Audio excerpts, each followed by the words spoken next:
Hey there, night owls! Tonight we're stepping into the cockpit of history, September 15th, 1940. The day when the fate of the free world came down to a handful of exhausted pilots, burning fuel gauges, and about 300 German bombers screaming toward London. Europe had already fallen like dominoes. France? Gone. Poland? Crushed. And now Hitler's eyes were fixed on that stubborn little island refusing to wave the white flag. One more push, they thought. Just one more massive strike and Britain would finally break. Spoiler alert, it didn't exactly go according to plan. What happened in those skies over Kent and London became one of the most dramatic plot twists of the 20th century. And honestly, most people have no idea just how close it all came to going the other way. So before we dive in, smash that like button if you're into epic history that actually matters, and drop a comment.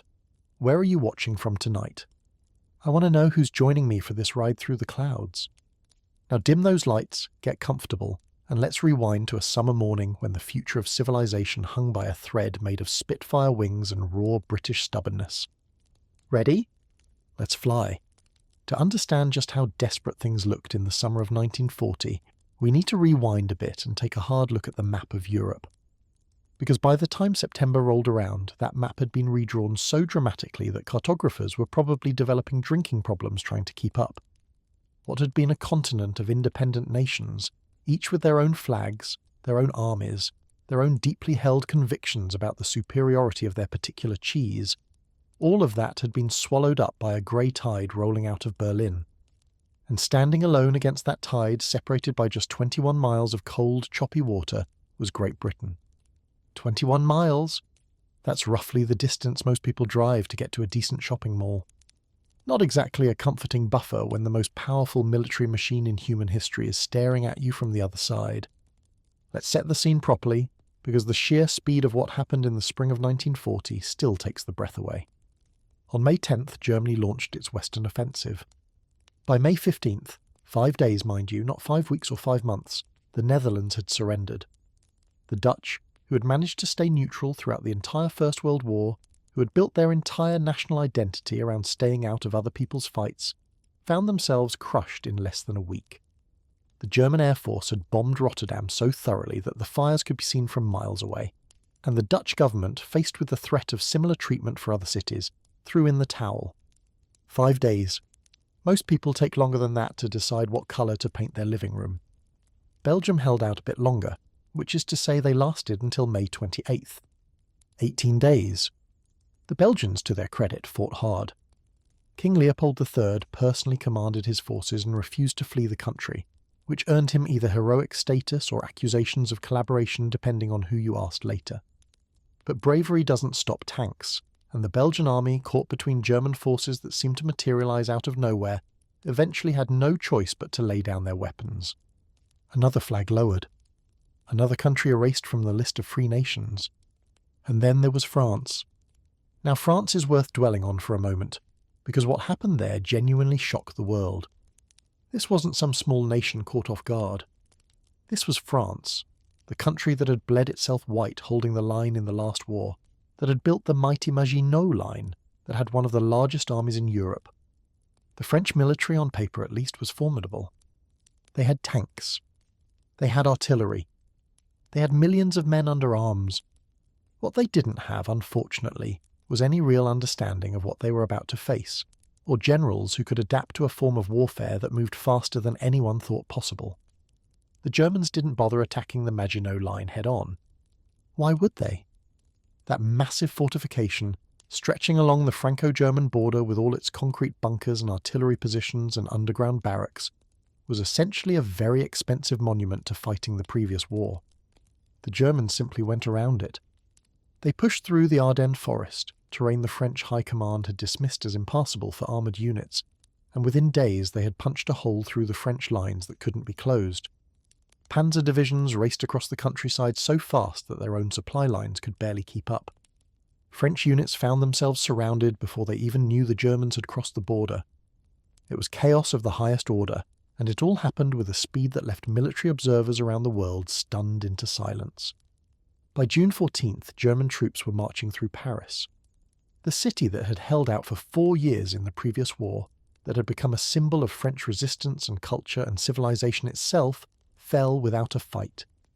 The French government had already fled, first to Tours and then to Bordeaux, and the declaration of Paris as an open city meant that the Germans could simply stroll in and start hanging swastika banners from the Eiffel Tower.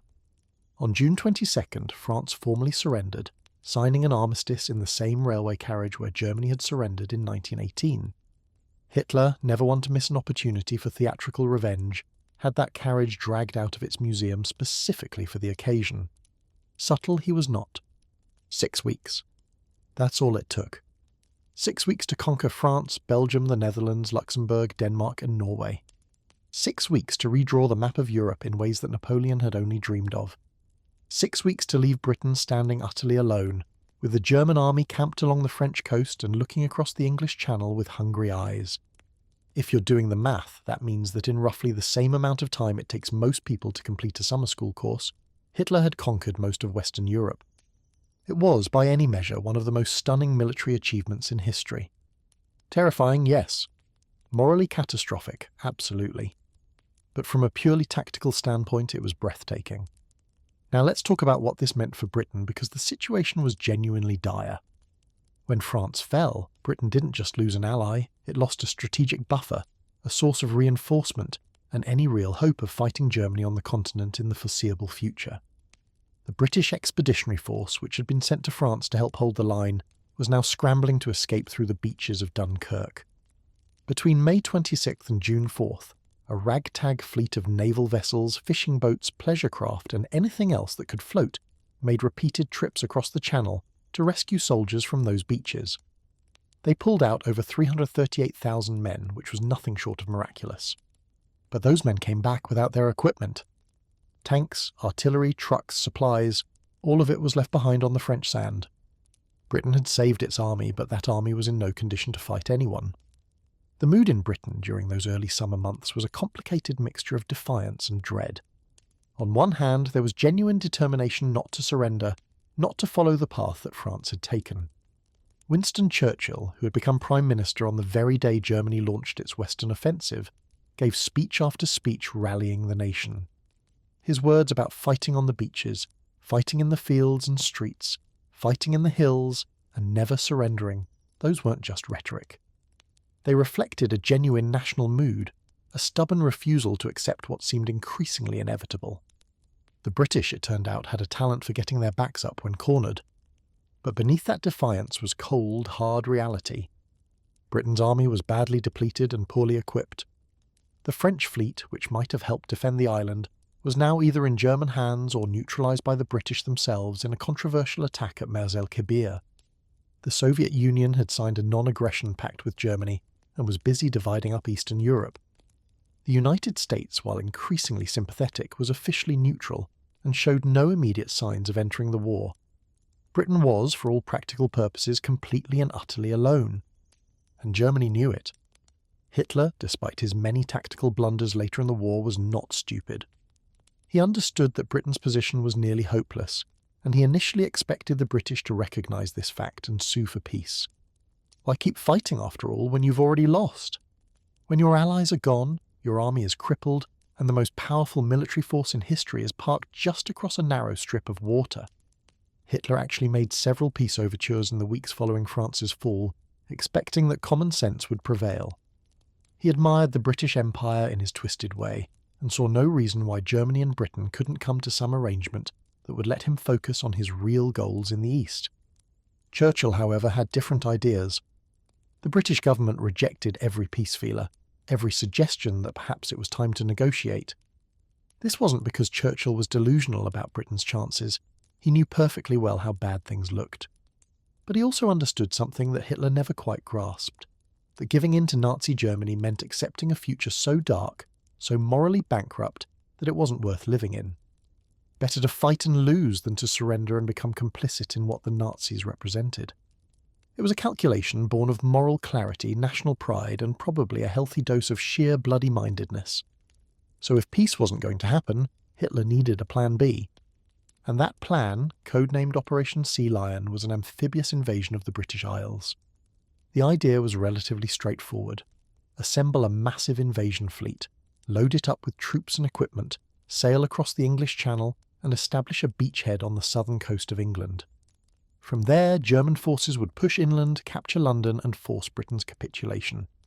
On paper, it sounded simple enough. In practice, it was a nightmare of logistical challenges that gave German military planners headaches that no amount of schnapps could cure. The English Channel might only be 21 miles wide at its narrowest point, but those 21 miles were some of the most treacherous waters in Europe. The currents were unpredictable. The weather could change in hours. And unlike the calm rivers that German engineers had bridged in Poland and France, the Channel was a genuine sea crossing that required actual ships, lots of them. The German Navy, such as it was, had taken significant losses during the Norwegian campaign earlier in the year. They didn't have the transport vessels needed to move an army across open water, so they started commandeering river barges from across occupied Europe. Hundreds of flat-bottom barges designed for calm inland waterways were gathered in French and Belgian ports and hastily modified for the crossing. Anyone who's ever been on a boat can probably spot the problem here. Flat-bottomed river barges are not exactly ideal for the open sea. They're slow, they handle poorly in rough water, and they offer about as much protection against naval gunfire as a cardboard box offers against a baseball bat. Loading thousands of soldiers onto these things and sending them across one of the world's busiest shipping lanes, where the Royal Navy was waiting with very unfriendly intentions, was not a recipe for success. German generals knew this. German admirals knew this. Even Hitler, despite his tendency toward magical thinking, knew this. Which brings us to the crucial factor that would determine whether Operation Sea Lion was a viable plan or an elaborate form of assisted suicide: air superiority. You see, the only way an invasion fleet of vulnerable barges could survive the Channel crossing was if the German Air Force, the Luftwaffe, controlled the skies above. If German planes could keep the Royal Navy at bay, could prevent British aircraft from attacking the invasion fleet, could neutralise British defences along the coast, then maybe, just maybe, the whole thing could work. Air power would have to substitute for naval power. The Luftwaffe would have to clear the path that the German Navy couldn't. And this is where Hermann Göring enters our story with all the subtlety of a brass band at a funeral. Göring was the commander of the Luftwaffe, and he was not known for his modesty. A World War I fighter ace, a close associate of Hitler from the early days of the Nazi movement, and a man who had accumulated more titles and medals than most people have socks, Göring had spent the previous decade building the German Air Force into what he believed was the most powerful aerial armada the world had ever seen. And in many ways, he wasn't wrong. The Luftwaffe in 1940 was a formidable force, battle-hardened from campaigns in Poland, Norway and France, equipped with modern aircraft and staffed by experienced pilots who had been racking up victories since the Spanish Civil War. Göring looked at the task ahead, neutralised the Royal Air Force and clear the way for invasion, and essentially said, "Give me a couple of weeks." That might sound like hubris, and it absolutely was, but it wasn't entirely baseless. The Luftwaffe outnumbered the RAF significantly in terms of total aircraft. German pilots had more combat experience. German tactics, developed and refined over years of conflict, were sophisticated and effective. The British, by contrast, had an air force that was stretched thin, that had lost hundreds of aircraft in the French campaign, and that was struggling to train new pilots fast enough to replace casualties. On paper, the math favoured Germany pretty heavily. The plan that emerged was called Adlerangriff, or Eagle Attack. The first phase would target RAF airfields, radar stations and aircraft factories. Knock out the infrastructure and the British fighter force would wither on the vine. Once the RAF was sufficiently weakened, German bombers could operate freely over southern England, destroying ports, military installations, and anything else that might interfere with the invasion. Göring set August 13, 1940 as Adlertag, Eagle Day, the date when the systematic destruction of British air power would begin. He confidently predicted that within 4 weeks, the RAF would cease to exist as a fighting force. 4 weeks. That's less time than most people spend planning a vacation. Now, it's worth pausing here to talk about what Göring was actually up against, because the man's confidence, while excessive, wasn't entirely delusional. The Royal Air Force in the summer of 1940 was in serious trouble. Fighter Command, the branch responsible for defending Britain's skies, had started the year with a reasonable stockpile of aircraft and pilots. Then came the disaster in France. British fighters had been sent across the Channel to support French forces, and they had been shot down in alarming numbers. Squadrons that had gone over at full strength came back as shattered remnants. By the time the Dunkirk evacuation was complete, Fighter Command was looking at a balance sheet that would make any accountant reach for a stiff drink. The numbers are sobering. During the French campaign, the RAF lost over 900 aircraft of all types. Fighter Command alone lost around 450 fighters, a significant chunk of its total strength. Worse than the loss of aircraft was the loss of pilots. Aircraft could be replaced given enough time and factory production. Skilled pilots took years to train, and you couldn't speed up the process without compromising quality. By June 1940, Fighter Command was facing a pilot shortage that threatened to become critical. New pilots were being rushed through training programs that had been shortened from what they should have been, sent to operational squadrons with barely enough hours in the cockpit to find the instrument panel, and thrown into combat against veterans who had been perfecting their skills since Spain. Hugh Dowding, the commander of Fighter Command, understood this problem better than anyone. Dowding was not a glamorous figure. He wasn't the type to give rousing speeches or court newspaper headlines. He was instead a meticulous planner, a careful husbander of resources, and a man who understood that the coming battle would be won or lost on the margins. Every pilot mattered. Every aircraft mattered. Every decision about where to deploy his forces could mean the difference between survival and destruction. Dowding had actually clashed with Churchill over sending more fighters to France, arguing, correctly as it turned out, that those aircraft and pilots were needed for home defence. He wasn't defeatist, he was realistic. And his realism probably saved Britain. The system Dowding had built was revolutionary for its time. At the heart of it was radar, or RDF as the British called it then, radio direction finding. The concept was simple. Radio waves bounced off approaching aircraft and returned to receiving stations, allowing operators to track enemy formations while they were still far out over the channel. This sounds almost quaint today, when radar is so commonplace that it monitors your car's speed on the highway. But in 1940 it was genuinely cutting-edge technology. Britain had managed to construct a chain of radar stations along its southern and eastern coasts, the so-called chain home system, which could detect incoming raids while they were still forming up over France. Radar alone, however, was useless without a system to act on the information it provided. And this is where British organisational genius really shone. The data from radar stations flowed to a central operations room, where it was plotted on large table maps. Officers analysed the information, determined the size and direction of incoming raids, and passed instructions down to sector stations, which in turn scrambled fighter squadrons to intercept. The whole system was designed to make the most of Fighter Command's limited resources. Instead of keeping aircraft in the air on constant patrol, which would have exhausted pilots and burned through fuel, Dowding's system allowed squadrons to remain on the ground until they were actually needed, then guided them precisely to where the enemy would be. Fighter Command was divided into 4 groups, each responsible for a geographical area. Group 10 covered the southwest of England. Group 12 covered the Midlands. Group 13 covered the north and Scotland. But the crucial sector, the one that would bear the brunt of any German attack on London, was Group 11, covering the southeast of England and the approaches to the capital. Group 11 was commanded by Air Vice Marshal Keith Park, a New Zealander who had flown fighters in the First World War and who combined tactical brilliance with a willingness to lead from the front. Park would often take to the air himself in his personal Hurricane, flying over the battlefield to get a first-hand view of what his pilots were facing. This wasn't just bravado. It gave him invaluable insight into the realities of combat that no amount of plotting table observation could provide. The aircraft that Park and his pilots would fly into battle were mainly 2 types, the Hawker Hurricane and the Supermarine Spitfire. Both were single-seat, single-engine fighters armed with 8 .303 caliber machine guns. The Hurricane was the older design, a bit slower and less manoeuvrable than the Spitfire, but rugged, easy to maintain, and available in larger numbers. The Spitfire was newer, faster, and had become something of a legend even before the battle began. Its elliptical wings and graceful lines made it one of the most beautiful aircraft ever built, and its performance at altitude was exceptional. In the hands of a skilled pilot, a Spitfire could match or beat anything the Germans had. On the German side, the primary fighter was the Messerschmitt Bf 109, a sleek, fast aircraft that had proven itself over Spain and Poland and France.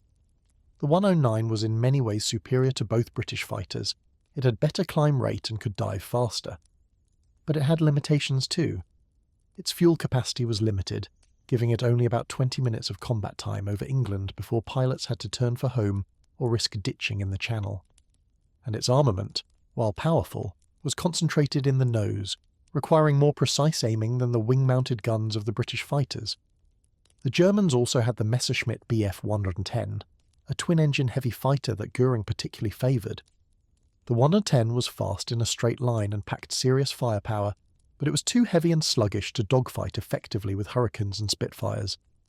This would prove to be a significant problem, because the 110 was supposed to provide escort for German bomber formations, and an escort fighter that needs escorting itself is not exactly ideal.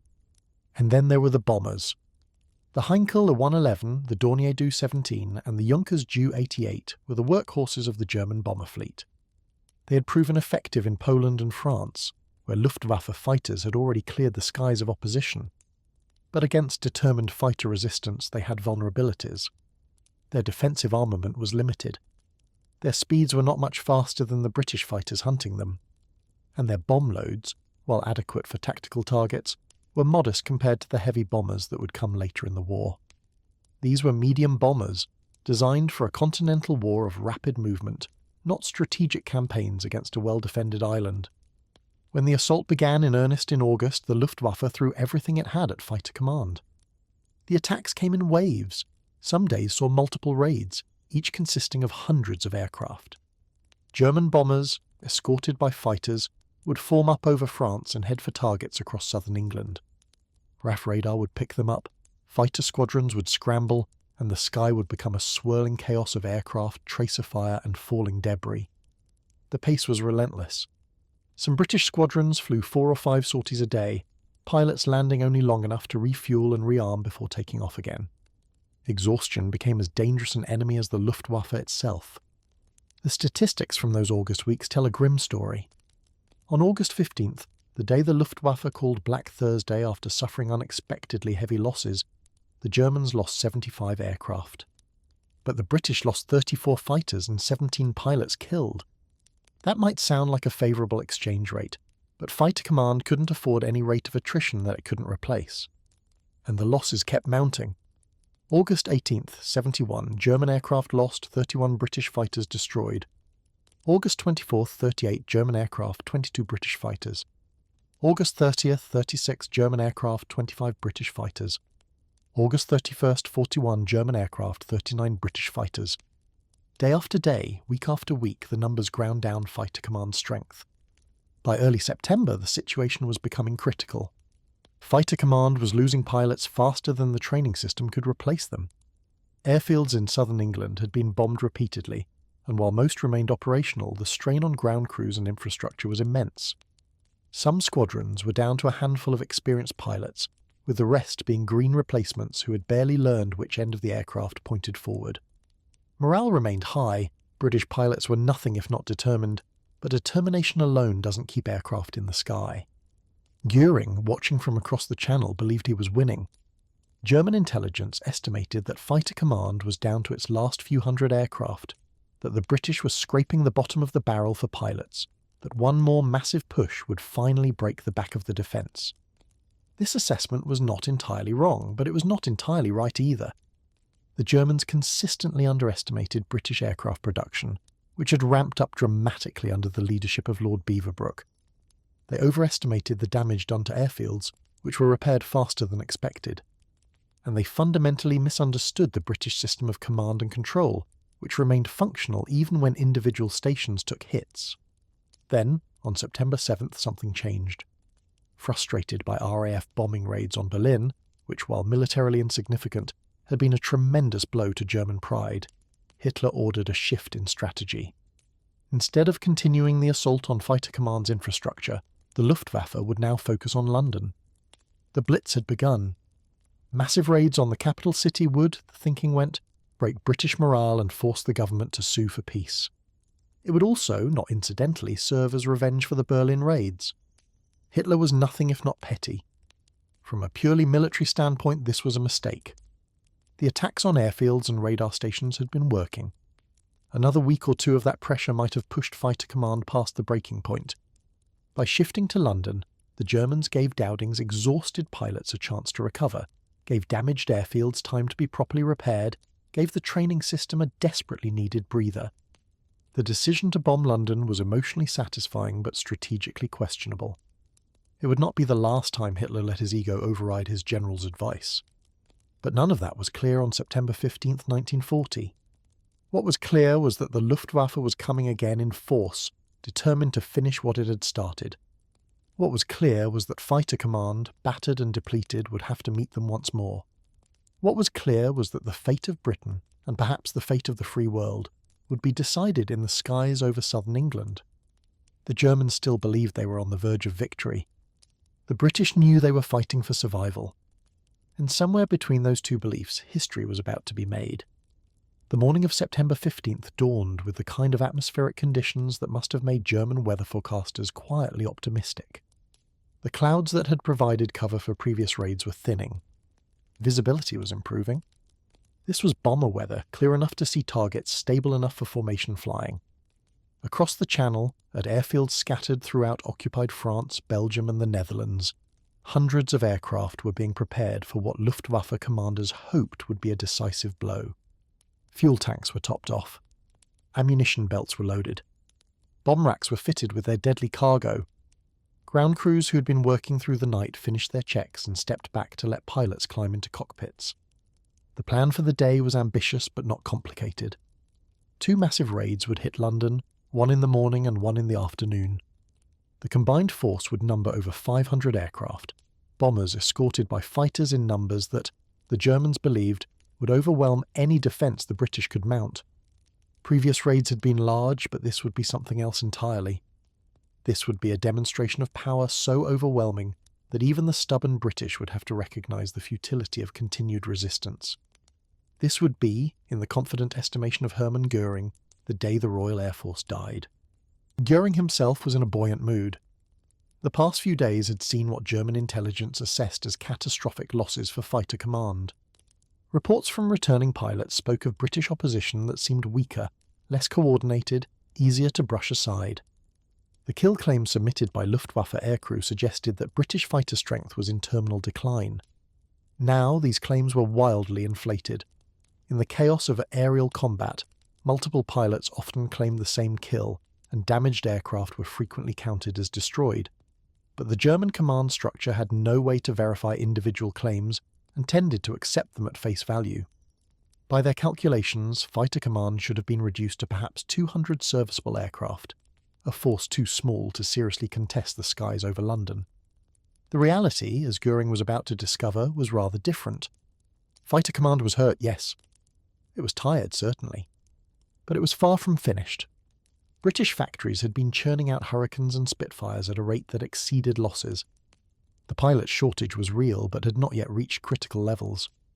And the system of command and control that Dowding had built, the radar chain, the operations rooms, the sector stations, remained intact and functional. The British were not down to their last reserves. They were battered, bruised, but still very much in the fight. In London, at the headquarters of Fighter Command in Bentley Priory, Hugh Dowding was preparing for whatever the day might bring. The man had not had a proper night's sleep in weeks. Neither had most of his staff. The operations room, with its massive plotting table showing the disposition of forces across southern England, had become the nerve centre of national survival. Dowding had seen the intelligence report suggesting a major operation was in preparation. He had issued orders for maximum readiness. Now there was nothing to do but wait and watch and respond when the enemy showed his hand. Keith Park, at 11 Group headquarters in Uxbridge, was going through similar preparations. His sector stations were on alert. His squadrons were dispersed to reduce vulnerability to airfield attacks. Pilots who had been released for a few hours of rest were being recalled. The machinery of defence was spinning up to full speed, ready to engage at a moment's notice. Park knew that this could be the day that decided everything. He also knew that his forces, despite everything they had been through, were ready to meet whatever came. The German formations began assembling over the Pas-de-Calais around mid-morning. Radar operators on the English coast watched their screens with growing concern as the blips multiplied and merged into the characteristic signature of a major raid. The numbers were enormous, larger than anything they had seen before. Plots were called into operations rooms, where officers began updating their table maps with coloured markers representing enemy aircraft. The picture that emerged was ominous, a massive force forming up, clearly intended for London, clearly meant to be overwhelming.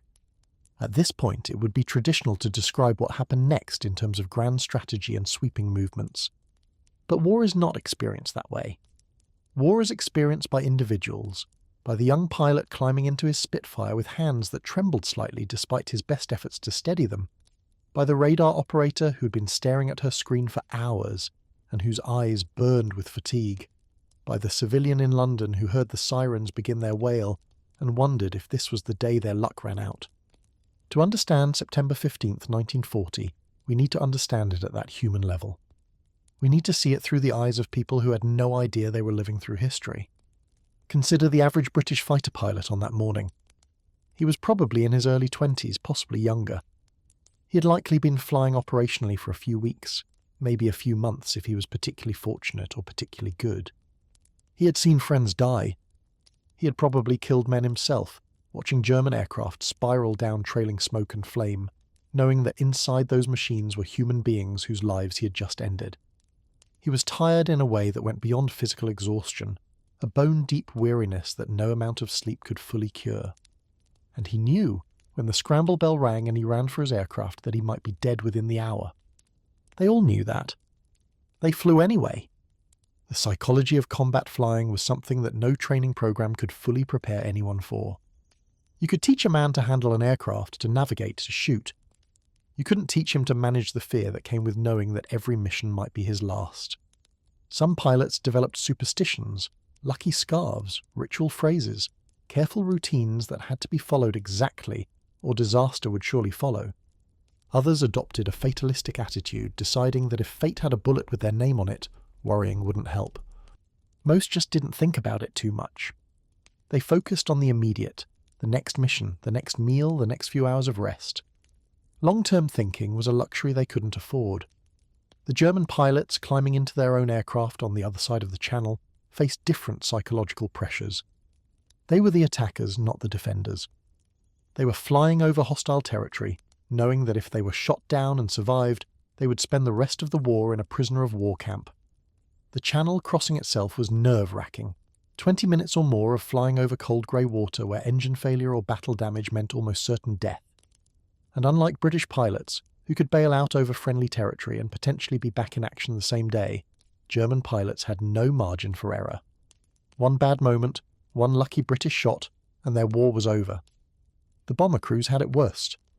Packed into their aircraft with minimal armour, flying in tight formations that prioritised mutual defence over individual survival, they were essentially targets waiting to be engaged. Defensive guns could discourage attackers, but a determined fighter pilot with good aim could tear a bomber apart in seconds. The crews knew this. They flew anyway.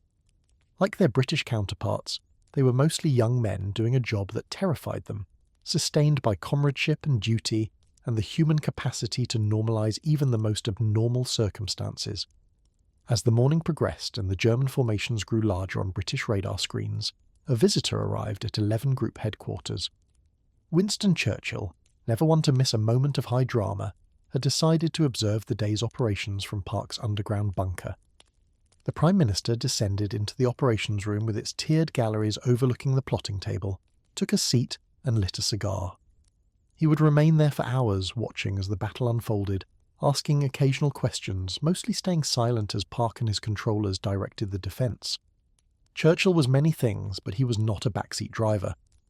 He understood that his role was to witness, not to interfere. What Churchill witnessed, as the morning turned toward noon, was the most intense aerial combat of the war thus far. The first German formations crossed the coast around 11:30, heading inland toward London. Park had already scrambled his squadrons, timing their takeoff to ensure they would have altitude advantage when they met the enemy. The British fighters climbed through scattered clouds, engines straining, pilots scanning the sky for the first glimpse of black crosses. And then, emerging from the haze over Kent, they saw what they were up against. Hundreds of aircraft. Bombers in tight defensive formations surrounded by screening fighters. The sight was enough to make the bravest pilot's heart skip a beat. This was not a raid, this was an aerial invasion, The entire sky seemed filled with enemy machines, their engines creating a drone that could be heard on the ground miles away. Civilians looking up saw patterns of contrails forming and dissolving as aircraft manoeuvred at altitude. Children on their way to Sunday school stopped and stared. This was something beyond normal experience, something that belonged in nightmares or war films, not the peaceful skies of southern England. What happened next was not a single coherent battle, but rather dozens of individual engagements happening simultaneously across a front that stretched from the coast to London. Spitfires dove on German bomber formations, guns blazing, then pulled up and away before the escorting fighters could react. Hurricanes, operating in larger groups, attacked the bombers head-on in a tactic that required nerve of steel and split-second timing. German fighters broke away from their escort duties to chase attackers, only to find themselves engaged by other British squadrons positioned specifically to catch them. The sky became a three-dimensional chess game played at 300 miles per hour, with death as the penalty for error. The German formation that had looked so impressive from a distance began to show cracks under this pressure. Bombers dropped out of formation, trailing smoke. Fighters that should have been protecting them were drawn away into individual combats. The tight discipline that Luftwaffe commanders emphasized began to fray as pilots made split-second decisions to attack, to defend, to run. Some bombers, unable to maintain formation and unwilling to press on alone, released their bombs over the Kent countryside and turned for home early. Others, grimly determined, pressed on toward London despite the losses. Park, watching from his operations room, was feeding squadrons into the battle with the timing of a conductor leading an orchestra. Fresh units arrived just as engaged squadrons were running low on ammunition. Aircraft that had landed to refuel were scrambled again as soon as their tanks were topped off. Every available fighter in 11 Group was either in the air or preparing to launch. And then Park did something that represented a calculated gamble. He called for help from 12 Group to the north. The relationship between 11 Group and 12 Group was complicated by what military historians politely call differences in tactical philosophy. Trafford Leigh-Mallory, commanding 12 Group, believed in assembling large formations of fighters, big wings, before engaging the enemy. Park believed this took too long and allowed German bombers to reach their targets before fighters could intercept. The debate between them was ongoing and sometimes acrimonious. But on September 15th, such debates were beside the point. Park needed everything he could get, and Leigh-Mallory sent it. The arrival of 12 Group squadrons over London was a turning point in the day's fighting. German bomber crews, already battered and dispersed by 11 Group's attacks, looked up to see fresh formations of British fighters descending on them from the north.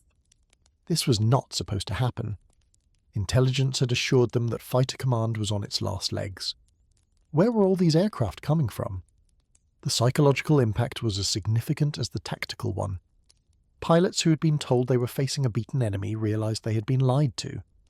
The first German raid reached London, but it was a shadow of what it should have been. Bombers that had stayed in formation released their payloads, but many bombs fell on southern suburbs rather than the central city areas they had been targeting. Others, having dropped bombs earlier or jettisoned them to escape attackers, had nothing left to deliver. The defensive fire from London's anti-aircraft batteries was intense, if not particularly accurate, adding another layer of danger to an already hazardous mission. When the surviving bombers finally turned for home, they were harried by British fighters all the way to the coast. The lull in fighting that followed the first raid was filled with frantic activity on both sides. British pilots landed, reported their experiences, gulped down tea or something stronger, and prepared to go up again. Ground crews who had become expert at rapid turnaround, refueling, rearming, patching minor damage, performed their routines with the efficiency born of desperate necessity. In France, German squadrons were doing the same, though the mood was less optimistic than it had been that morning. The losses from the first raid had been heavier than expected. The British, far from being finished, had fought with an intensity that surprised even veteran pilots. Churchill, still in the operations room at Uxbridge, turned to Park during this interlude and asked a question that has become famous. What reserves have we? Park's answer was simple and stark. There are none. Every squadron in 11 Group was either engaged, refueling, or about to be scrambled. The cupboard was bare.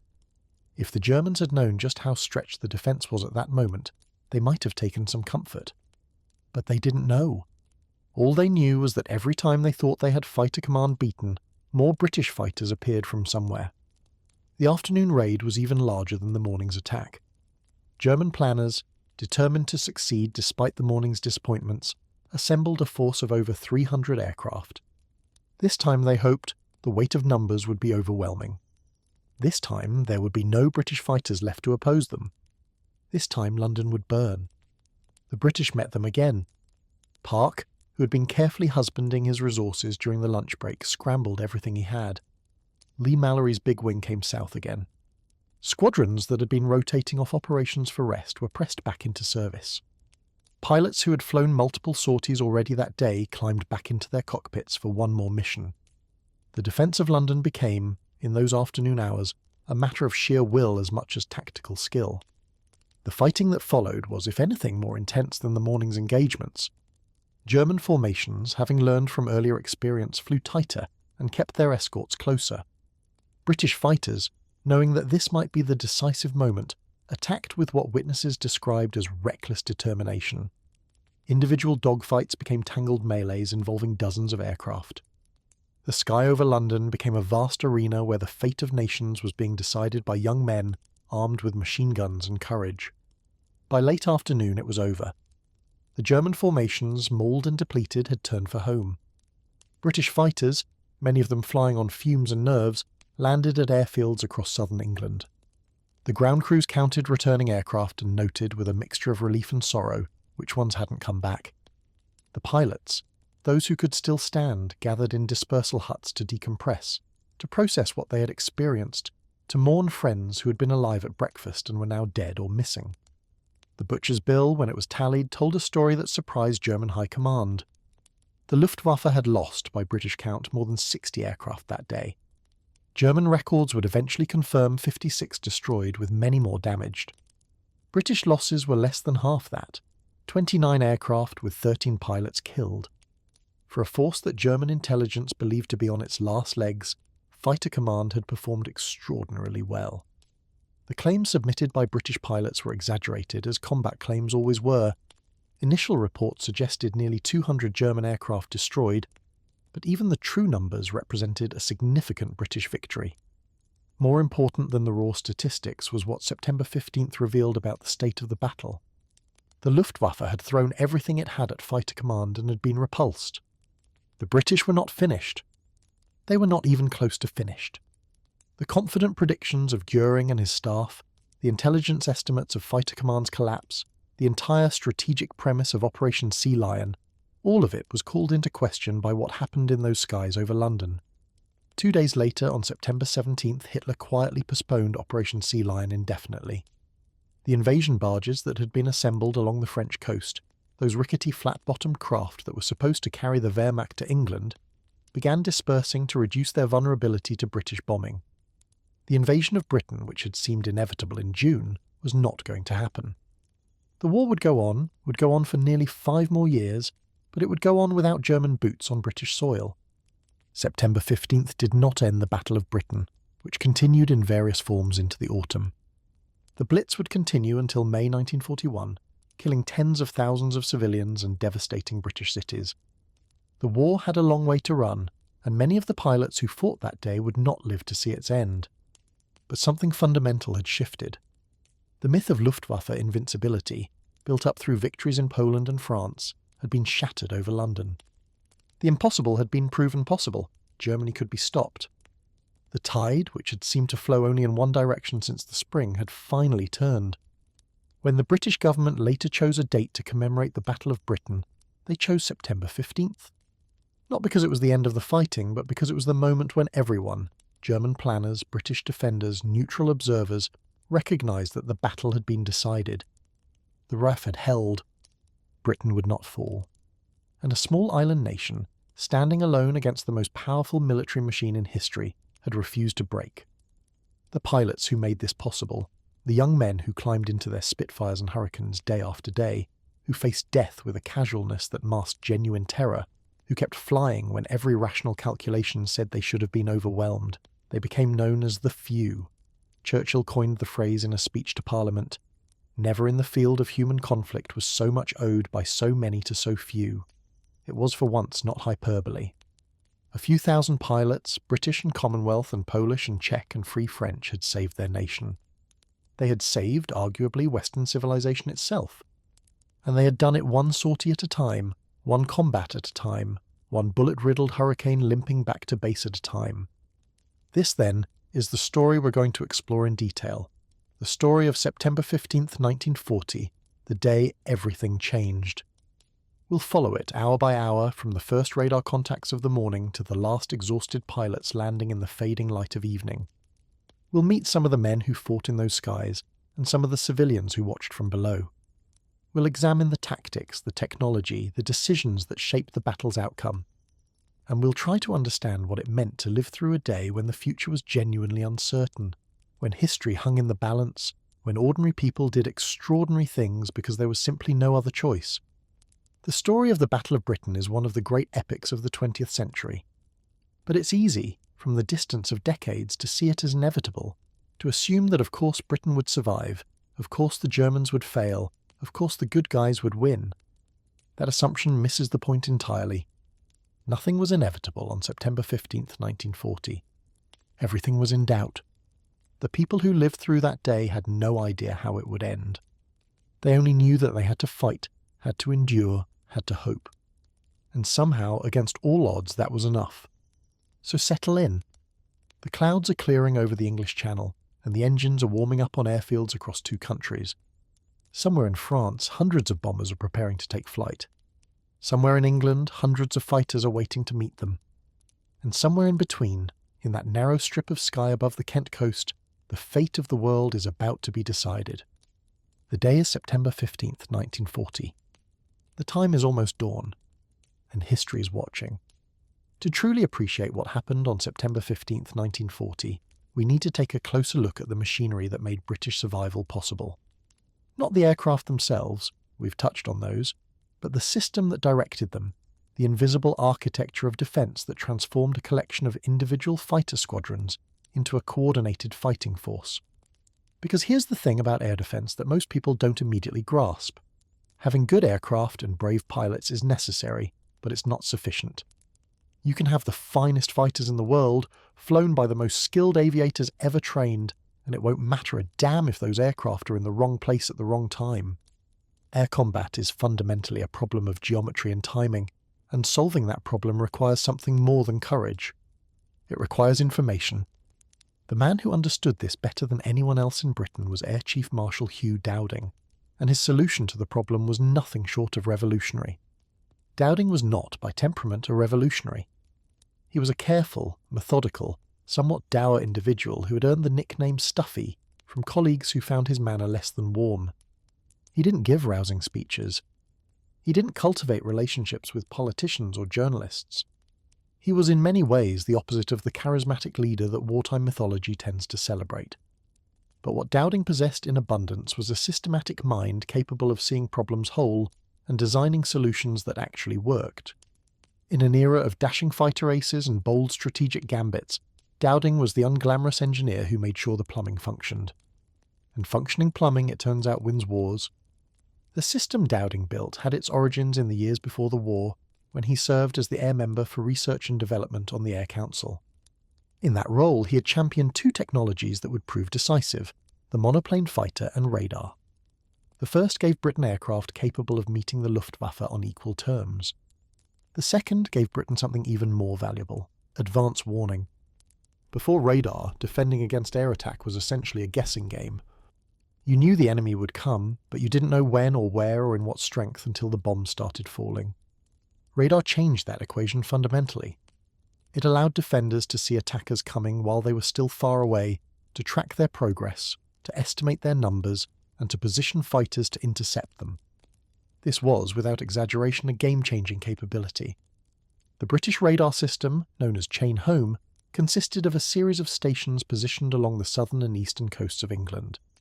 Each station featured tall transmitter towers, some over 300 feet high, and shorter receiver towers that picked up the reflected signals. The physics involved were relatively straightforward. Radio waves were broadcast out over the sea, bounced off approaching aircraft and returned to the receiving equipment. By analysing the returned signal, operators could determine the direction, distance, and approximate altitude of incoming formations. The technology was not perfect. It couldn't distinguish between friendly and enemy aircraft. It sometimes gave false readings due to atmospheric conditions, and it couldn't see aircraft flying very low since ground clutter interfered with the signal. But it worked well enough to provide warning times measured in tens of minutes rather than seconds, and in aerial combat that made all the difference.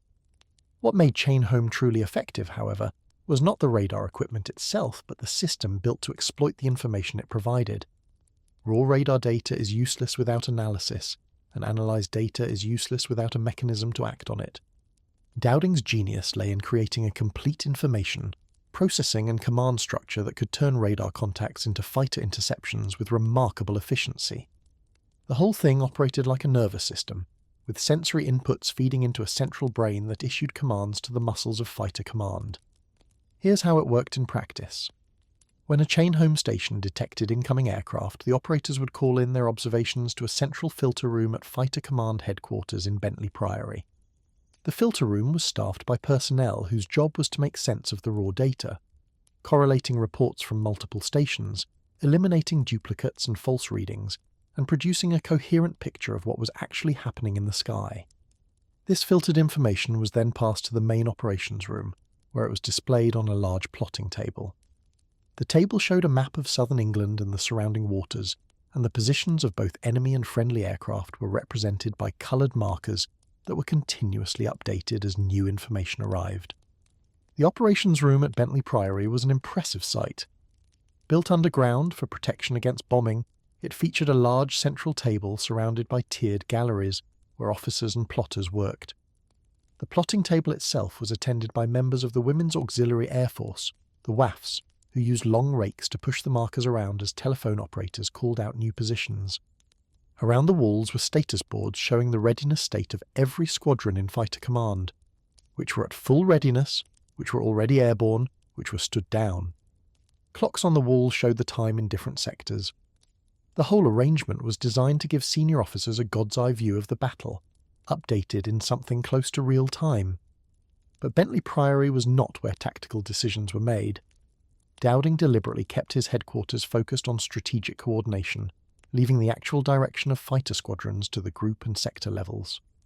This was crucial because the speed of aerial combat meant that centralised decision-making would always be too slow. By the time an order travelled from Bentley Priory to an airfield to a pilot, the tactical situation would have changed completely. Instead, Dowding's system pushed decision-making authority down to the level where it could be exercised quickly enough to matter. Fighter Command was divided into 4 groups, each responsible for a geographical area and each commanded by an Air Vice Marshal with considerable autonomy. Group 10 covered the southwest of England and Wales, protecting the naval bases at Plymouth and Portland as well as the aircraft factories around Bristol. Group 12 covered the Midlands, including the industrial heartland around Birmingham and the crucial aircraft production facilities scattered throughout the region. Group 13 covered the north of England and Scotland, areas that were less likely to face the full weight of German attack but still needed protection. And Group 11, the crucial one, the one that would bear the brunt of any assault on London, covered the southeast of England, including Kent, Surrey, Sussex, and the approaches to the capital itself. Each group had its own operations room, smaller than Bentley Priory but organised along similar lines. Group controllers could see the tactical picture within their area of responsibility, and had the authority to scramble squadrons, direct interceptions, and coordinate with neighbouring groups. Below the group level were sector stations, each controlling several squadrons and responsible for a specific portion of the group's territory. The sector controllers were the ones who actually talked to pilots in the air, guiding them toward enemy formations and providing updates on the tactical situation.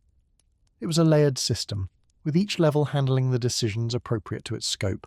Strategic coordination at the top, tactical direction at the bottom. The man who commanded Group 11, and who therefore held responsibility for defending London and the South East, was Air Vice Marshal Keith Park.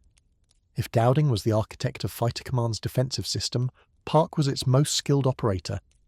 A New Zealander by birth, Park had served as a fighter pilot in the First World War and had continued in the RAF during the interwar years, rising through the ranks on the strength of his tactical acumen and his ability to inspire those under his command.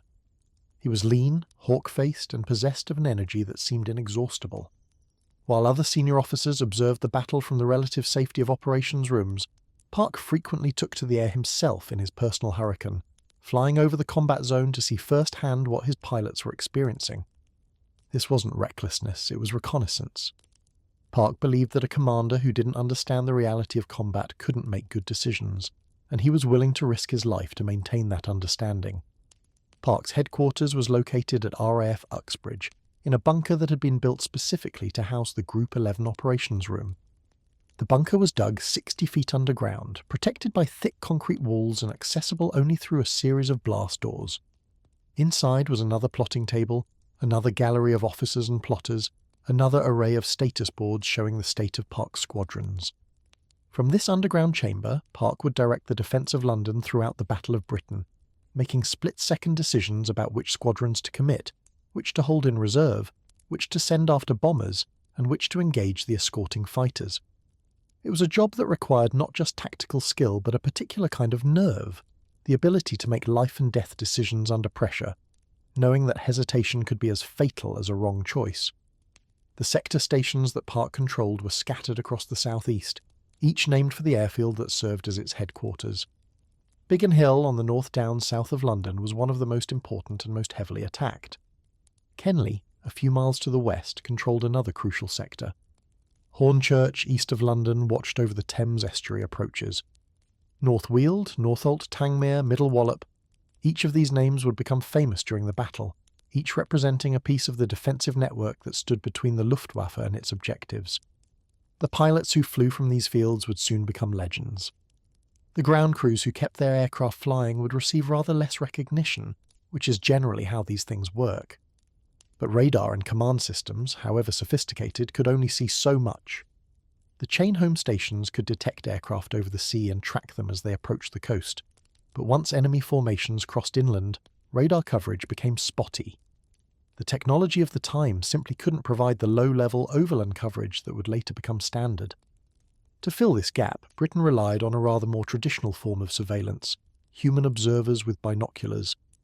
The Royal Observer Corps was an organisation of volunteers, mostly middle-aged men who were too old for military service but wanted to contribute to the defence effort, stationed at observation posts across the country. Armed with nothing more sophisticated than field glasses, plotting instruments and telephones, these observers tracked aircraft by sight and sound, reporting their observations to regional centres that fed into the fighter command network. It was in many ways an almost charmingly old-fashioned solution to a very modern problem. While cutting-edge radar stations used electronic wizardry to detect distant aircraft, the Observer Corps relied on keen eyes and the ability to distinguish a Heinkel from a Hurricane by the sound of its engines. Technology and human observation working hand in hand, not exactly the stuff of science fiction, but remarkably effective nonetheless. The observers worked in shifts, manning their posts in all weather conditions, scanning the skies for any sign of enemy aircraft. When they spotted something, they would use their instruments to determine bearing and estimated altitude, then telephone the information to their regional centre. The centres would plot these observations on their own tables and pass relevant information up the chain to group and fighter command. The system wasn't as fast as radar, but it provided essential coverage over areas where radar couldn't see, and it often provided more accurate altitude estimates than the early radar equipment could manage. Many an interception was made possible not by electronic detection, but by a retired bank clerk with good eyesight and a telephone. The entire system, radar stations, filter rooms, operations rooms, sector stations, observer posts, was connected by a web of telephone lines and teleprinters that represented one of the most sophisticated communications networks of its time. Information flowed continuously through this network, updated every few minutes as the tactical picture evolved. The whole arrangement was designed for speed and clarity, because in air defence seconds mattered. A 5-minute delay in getting fighters airborne could mean the difference between intercepting enemy bombers over the Channel and meeting them over London. Dowding's system was built to minimise those delays, to compress the time between detection and response to the absolute minimum that human reflexes and 1940s technology would allow. There was something almost beautiful about the way it all worked together. Radar operators staring at green screens, filter room staff correlating data, plotters pushing markers across tables, controllers issuing commands, pilots scrambling to their aircraft, each element playing its part in a synchronized dance of defense. It wasn't perfect. There were gaps in coverage, delays in communication, mistakes in interpretation. Sometimes squadrons were sent to the wrong place. Sometimes enemy formations slipped through undetected. The fog of war was real, and no system, however well designed, could eliminate it entirely. But Dowding's creation was good enough, and in war good enough often has to suffice. The Germans, it should be noted, had nothing comparable.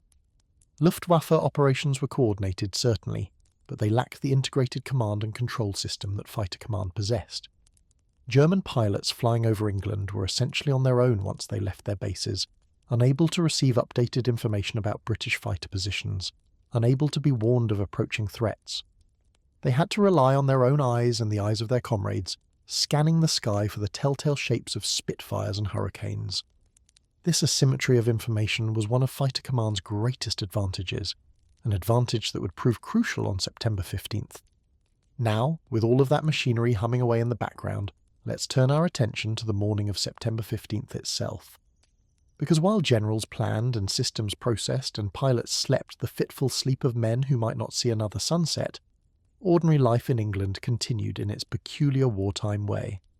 And ordinary life on that particular Sunday had a quality that, looking back, seems almost impossibly poignant. September 15th, 1940 was a Sunday, which in England meant something rather specific. Despite the bombs and the blackouts and the ever-present anxiety of life under siege, the rhythms of English society continued with a stubbornness that bordered on the absurd. Church bells had been silenced. They were being reserved as an invasion warning, but services continued in parishes across the country. The Book of Common Prayer was still read, hymns were still sung, and vicars still delivered sermons to congregations that had grown both smaller and more attentive since the war began. There's something very English about continuing to observe proper Sunday worship while enemy aircraft might appear overhead at any moment. The Germans had their blitzkrieg, the English had their stubbornness. It wasn't clear which was more formidable. In Kent, the county that formed the front line of Britain's air defence, life had acquired a strange duality. This was hop-picking season, and despite everything, the harvest had to come in. Hops don't care about air raids. They ripen when they ripen, and if they're not picked, the beer supply suffers, which would be a genuine national tragedy of a different sort.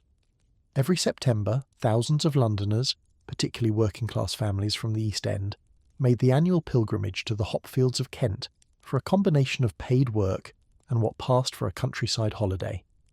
The practice had been going on for generations, a kind of rustic tradition that gave city dwellers a taste of agricultural life and gave farmers the labour force they needed. The hop pickers of 1940 found themselves in a peculiar situation. They had come to escape the bombing of London, only to find themselves directly beneath the aerial highway that German bombers used to reach the city. The fields of Kent offered fresh air and honest work, but they also offered front-row seats to the greatest air battle in history. Children who had been sent to the countryside for safety looked up to see aircraft twisting and diving overhead, occasionally witnessing machines falling from the sky trailing smoke and flame. It was not, perhaps, the peaceful rural retreat their parents had envisioned. One imagines the recruitment posters failed to mention this particular aspect of the hop-picking experience. The families who had come for the harvest slept in converted barns and temporary shelters, conditions that would have seemed primitive even by the standards of the time. But the money was decent, the work was straightforward, and there was a communal spirit among the pickers that made the hardships bearable. Mothers picked hops while keeping one eye on the sky. Children old enough to work earned their first wages alongside their parents. Grandmothers who had been making this trip for decades shared the same rough accommodations they had known since childhood. War had come to Kent, but the hops still needed picking, and by God they would be picked. Elsewhere in England that Sunday morning, other peacetime rituals continued with varying degrees of normalcy. Football matches were being played, though the professional leagues had been suspended, and what remained were amateur games and hastily organised fixtures between military units or factory teams. The quality of play had declined noticeably. Many of the best players were now in uniform, but the games went on because Englishmen needed their football, and nothing short of actual invasion was going to stop that. Cricket, too, was still being played in village greens across the country, though one suspects the players were rather more attentive to the sky than they might have been in peacetime. Being caught out by a fast bowler is embarrassing. Being caught out by a Messerschmitt is rather more serious. Weddings were happening that day, as they happened every day. Couples who had accelerated their plans because of the war, who wanted to be married before the groom shipped out or before the bombs made the question moot, gathered in churches and registry offices to exchange vows. Wedding photographs from the period have a quality that's hard to describe. The forced smiles of people determined to be happy despite everything, the relatives trying not to look at the sky, the flower arrangements that seem almost defiant in their ordinariness. These were not the elaborate affairs of peacetime, with months of planning and catered receptions. These were wartime weddings, efficient and emotional and haunted by the knowledge that the future was utterly uncertain. The Home Guard was out that morning, as it was most mornings, drilling and preparing for an invasion that everyone expected but no one knew how to predict. The Home Guard was Britain's volunteer defence force, composed primarily of men who were too old or too young, or too essential in their civilian jobs for regular military service. They had been formed in May 1940 as the local Defence Volunteers, a name quickly changed to the more martial-sounding Home Guard, and by September they numbered over 1 million men. Their equipment was, to put it charitably, improvised. In the early days, many units drilled with broomsticks because there weren't enough rifles to go around. Weapons that did exist were often antiques donated from private collections or obsolete military surplus from previous wars. The joke was that they were armed with anything that could fire and quite a few things that couldn't. But what the Home Guard lacked in equipment, they made up for in determination. These were men who had lived through one world war and were damned if they were going to let the Germans win another. They dug defensive positions, they practiced ambushes, they learned to identify enemy aircraft and vehicles, and they generally made themselves as useful as circumstances allowed. Their role, in the event of invasion, would have been to delay and harass the enemy while regular forces organised their response. Whether they could have actually stopped German panzers with their motley collection of shotguns and pitchforks is, fortunately, a question that history never had to answer.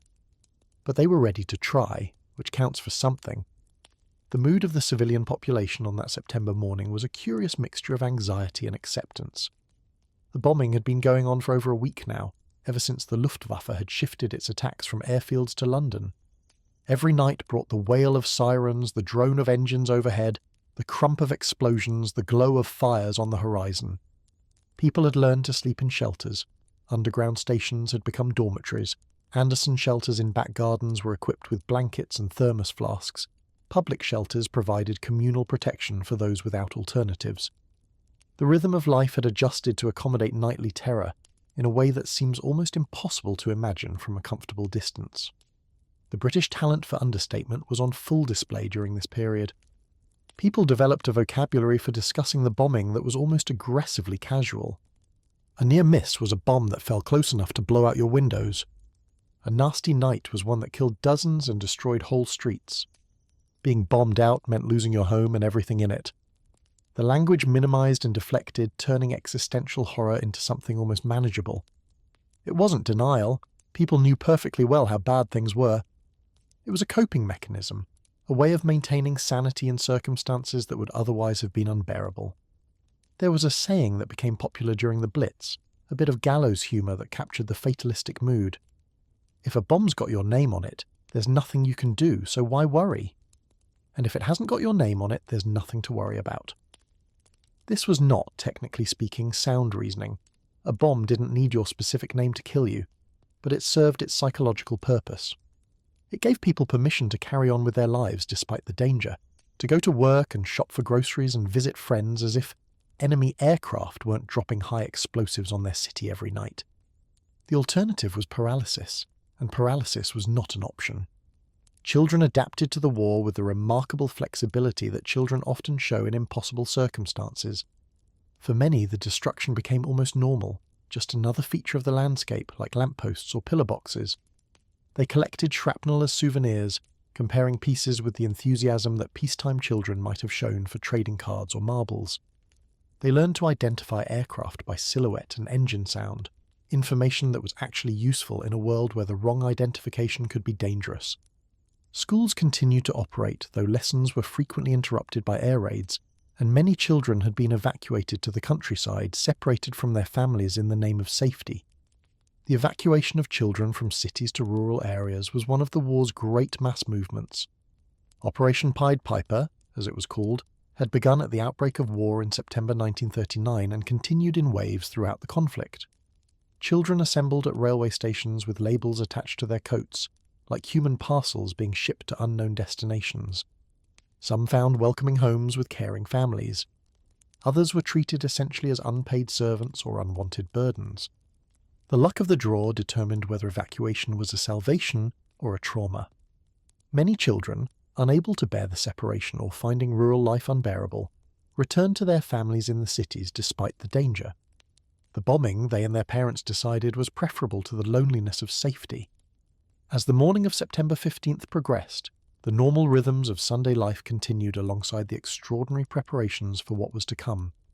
In fighter stations across the southeast, pilots who'd been on standby since dawn were beginning to wonder if this would be a quiet day or another brutal one.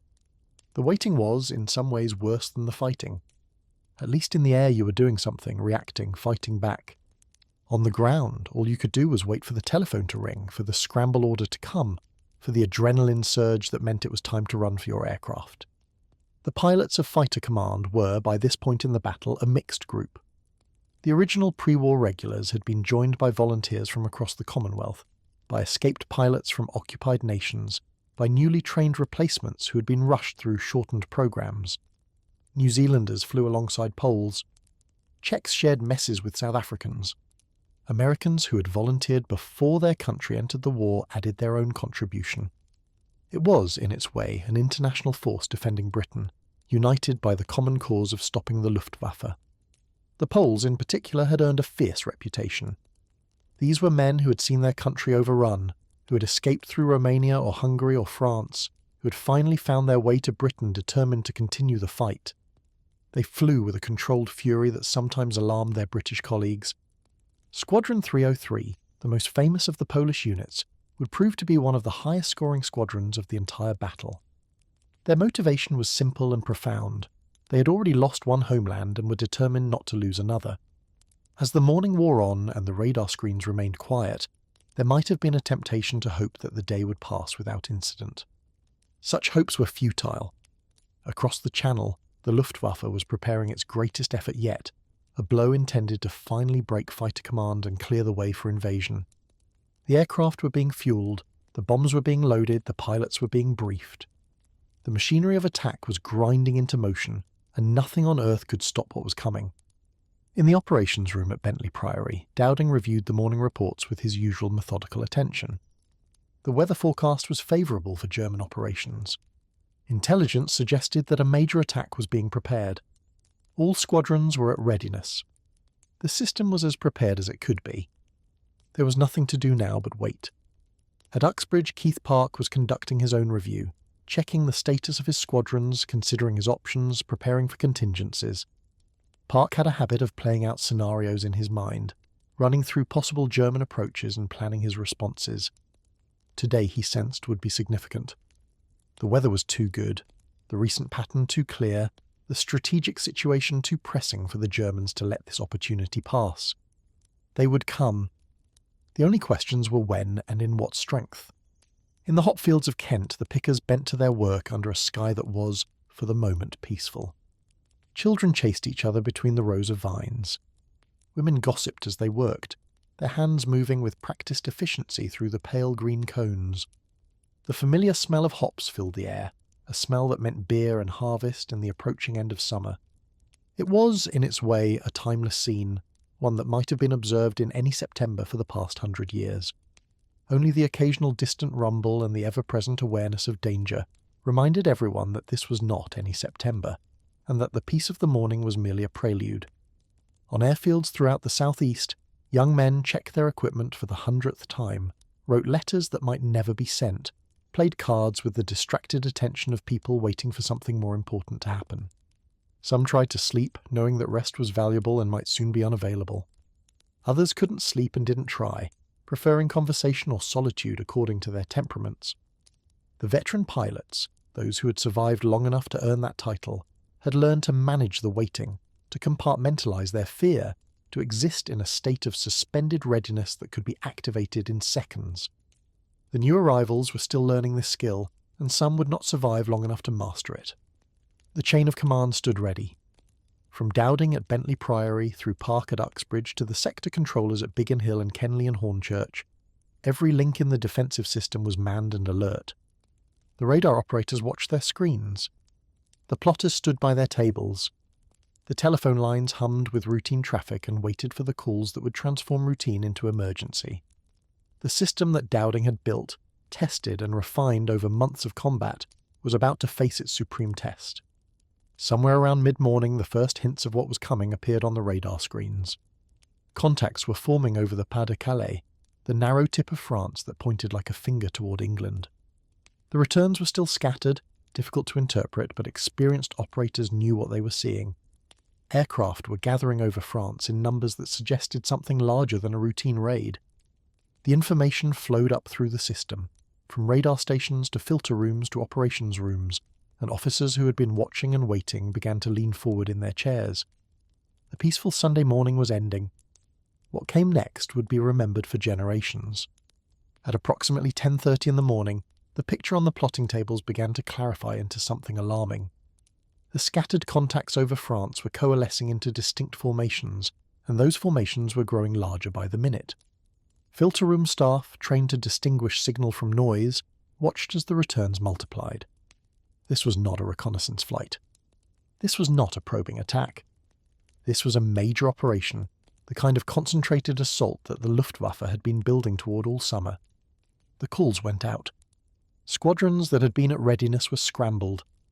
Pilots who had been playing cards or writing letters or trying to sleep were suddenly running for their aircraft. Ground crews who had been performing routine maintenance dropped their tools and helped pilots strap in. Engines coughed to life. Propellers began to spin. One by one, then in groups, Spitfires and Hurricanes began rolling toward runways. In Kent, the hot pickers looked up at the sound of aircraft engines. British fighters were climbing into the sky, heading south toward the coast. The children stopped their games to watch. The adults paused in their work, shading their eyes against the sun, counting the aircraft as they passed. Everyone knew what it meant. The Germans were coming again. The battle was about to resume. On this particular Sunday morning, in this particular September, the ordinary and the extraordinary would collide in ways that no one could have anticipated. The wedding parties would hear air raid sirens. The football players would look up to see contrails forming over their pitches. The churchgoers would pray with particular intensity. And in the hopfields of Kent, children who had come to escape the war would instead witness history being made directly overhead. But all of that was still in the future, the immediate pressing future, but the future nonetheless. For now, the fighters were climbing, the radar screens were filling with contacts, and the defensive system was spinning up to full alert. The chain of command was active. The sector controllers were tracking their squadrons. The pilots were checking their instruments and their guns and their courage. The day that would define the Battle of Britain had begun. The first hint that September 15th would be different from other days came not with a massive formation of bombers, but with a single aircraft, a lone Heinkel He-111 that appeared on British radar screens shortly after 8 o'clock in the morning. This solitary bomber, flying high over the Channel, might have seemed almost insignificant in the context of what was to come. One aircraft against an entire nation's defences hardly seems worth mentioning. But in the grammar of aerial warfare, lone reconnaissance flights were often the opening sentence of a much longer and more violent paragraph. The Luftwaffe didn't send individual bombers on Sunday morning joyrides. When a single Heinkel appeared over England, it meant that someone on the other side of the Channel wanted to know something, usually the weather conditions, the state of British defences, or both. The radar operators who first detected this aircraft would have noted the contact with professional detachment. A single return, heading northwest, altitude approximately 20,000 feet. The information was logged, filtered, and passed up the chain. In the operations rooms, the lone plot marker appeared on the table. One small symbol representing one aircraft with perhaps 5 or 6 crew members aboard, flying into hostile territory on a mission that everyone involved understood might be one way. The British response was swift and proportionate. A flight of fighters was scrambled from an airfield in the southwest to intercept. The Heinkel's crew, peering through the perspex of their cockpit, probably saw the English coastline emerging from the morning haze with mixed feelings. On one hand, this was the enemy's territory, bristling with defences designed specifically to kill them.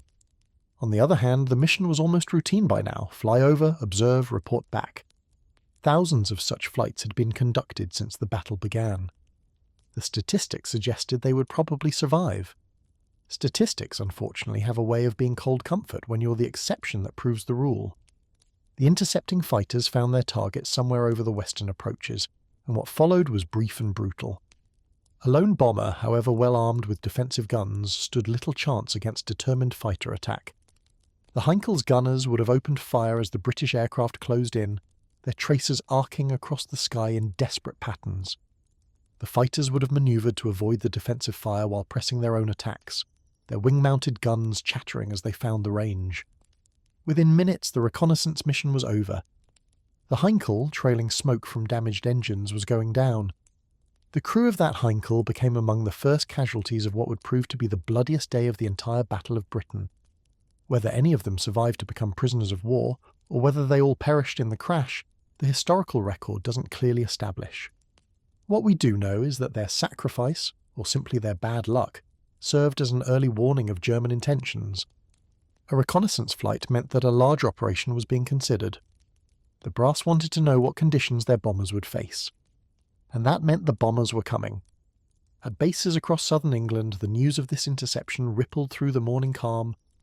Pilots who had been at breakfast, enjoying what passed for coffee in wartime Britain, a beverage that bore roughly the same relationship to actual coffee that a photograph bears to the person it depicts, were alerted to the increasing likelihood of action. Ground crews who had been conducting routine maintenance on aircraft shifted their priorities, ensuring that every machine was fully armed, fully fueled, and ready to fly at a moment's notice. The tempo of preparation increased, though not yet to the frantic pace that would come later. This was still the preliminary phase, the chess players studying the board before committing to their opening moves. The scramble order that had sent fighters after the lone Heinkel came from the sector station at Exeter, which controlled the southwestern approaches to England. This might seem like an odd location for the first engagement of the day. The main German attacks would come from the southeast after all, aimed at London through the shorter Channel crossing. But the Luftwaffe had learned that attacking from unexpected directions could sometimes catch the British off guard. A reconnaissance flight over the Western Channel could be gathering information for a secondary assault, a flanking attack, or simply probing to see how quickly and effectively the British could respond. In the event, it seems to have been primarily a weather reconnaissance, but the British had no way of knowing that at the time. The activation of squadrons from Exeter and other western bases was not the main event of the day. That would come later, from the airfields of 11 Group in the southeast. But it served notice that Fighter Command was awake, alert, and ready to respond to threats from any direction. The system that Dowding had built was functioning as designed. Detection led to analysis led to response, and response led to interception. The machine was working. Now it just had to keep working for the next 12 hours while the Luftwaffe threw everything it had at the gears. As the morning progressed and the lone Heinkel's fate was sealed, a very different scene was unfolding across the English Channel. In the occupied territories of France, Belgium and the Netherlands, the Luftwaffe was preparing for what it believed would be the decisive blow of the entire campaign. Airfields that stretched from the Pas-de-Calais to the Belgian coast were humming with activity. Ground crews swarmed over aircraft, checking engines, loading bombs, filling fuel tanks. Pilots gathered in briefing rooms to receive their orders, studying maps and photographs of targets they had attacked before and would attack again. The mood was one of determined confidence, tempered by the professional caution of men who had learned to respect their enemy. The intelligence that German commanders had received over the past weeks painted a picture of a Royal Air Force on the verge of collapse.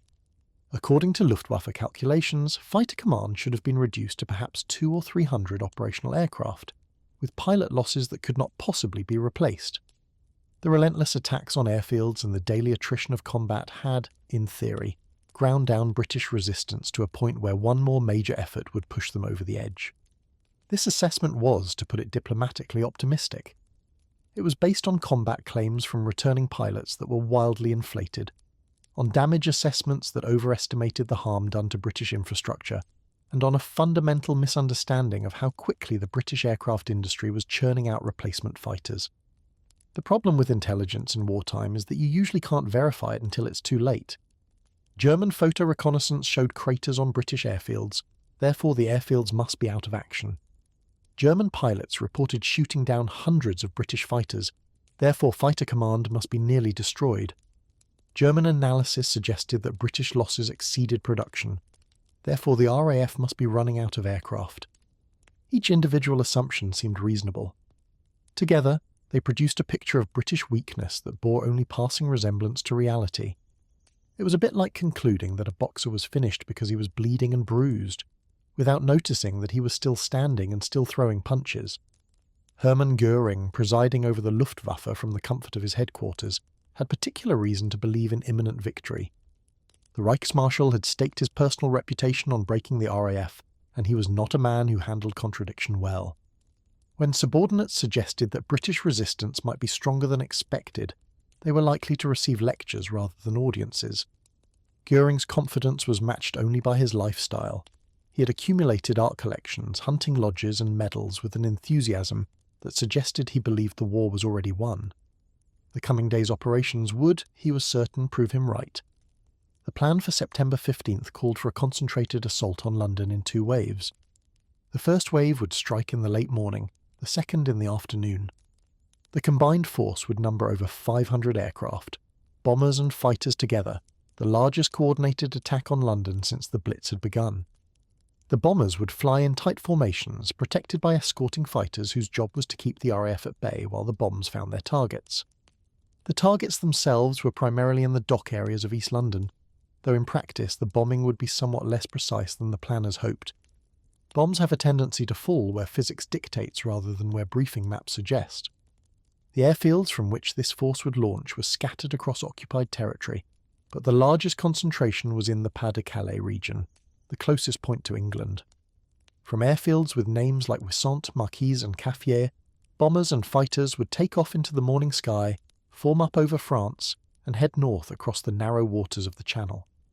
The distance was short, barely 20 minutes of flying time to the English coast, but that brevity cut both ways. It meant that German aircraft could spend more time over their targets and less time in transit.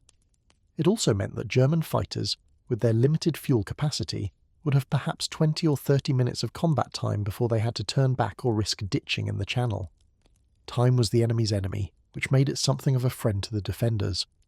As the German formations began to assemble over France, the British radar network was watching. The chain-home stations, their tall transmitter towers humming with electronic energy, sent their signals out over the Channel and caught the returning echoes of hundreds of aircraft. The operators, mostly young women who'd been trained to read the green phosphorescent traces on their screens, watched as the returns multiplied and coalesced. What had been scattered contacts was becoming something more organised, more purposeful, more threatening. The information flowed into the filter rooms, where trained staff correlated the various reports and produced a unified picture of the developing threat. And that picture was passed up to Fighter Command headquarters, where it appeared on the plotting tables as a growing mass of hostile markers converging on the Channel coast. At Bentley Priory, Hugh Dowding received the morning's intelligence with his usual air of careful concern. The man had been living with crisis for months now, and he had developed the ability to process alarming information without visible panic. Inside, he may have felt the weight of responsibility pressing down. This was, after all, another day when the decisions he and his subordinates made would determine whether people lived or died. But outwardly, he projected the calm competence that his staff needed to see. A commander who shows fear spreads fear. A commander who shows calm spreads confidence. Dowding understood this instinctively, even if his natural temperament was more worried than serene. At the 11 Group Operations Room at Uxbridge, Keith Park was conducting his own analysis of the developing situation. Park's style was more dynamic than Dowding's, where the older man watched and calculated, Park paced and questioned and probed. He wanted to know everything: how many aircraft, what types, what direction, what altitude. He studied the plotting table with the intensity of a chess grandmaster examining a critical position. Every move mattered. Every decision had consequences. And the consequences in this game were measured in lives.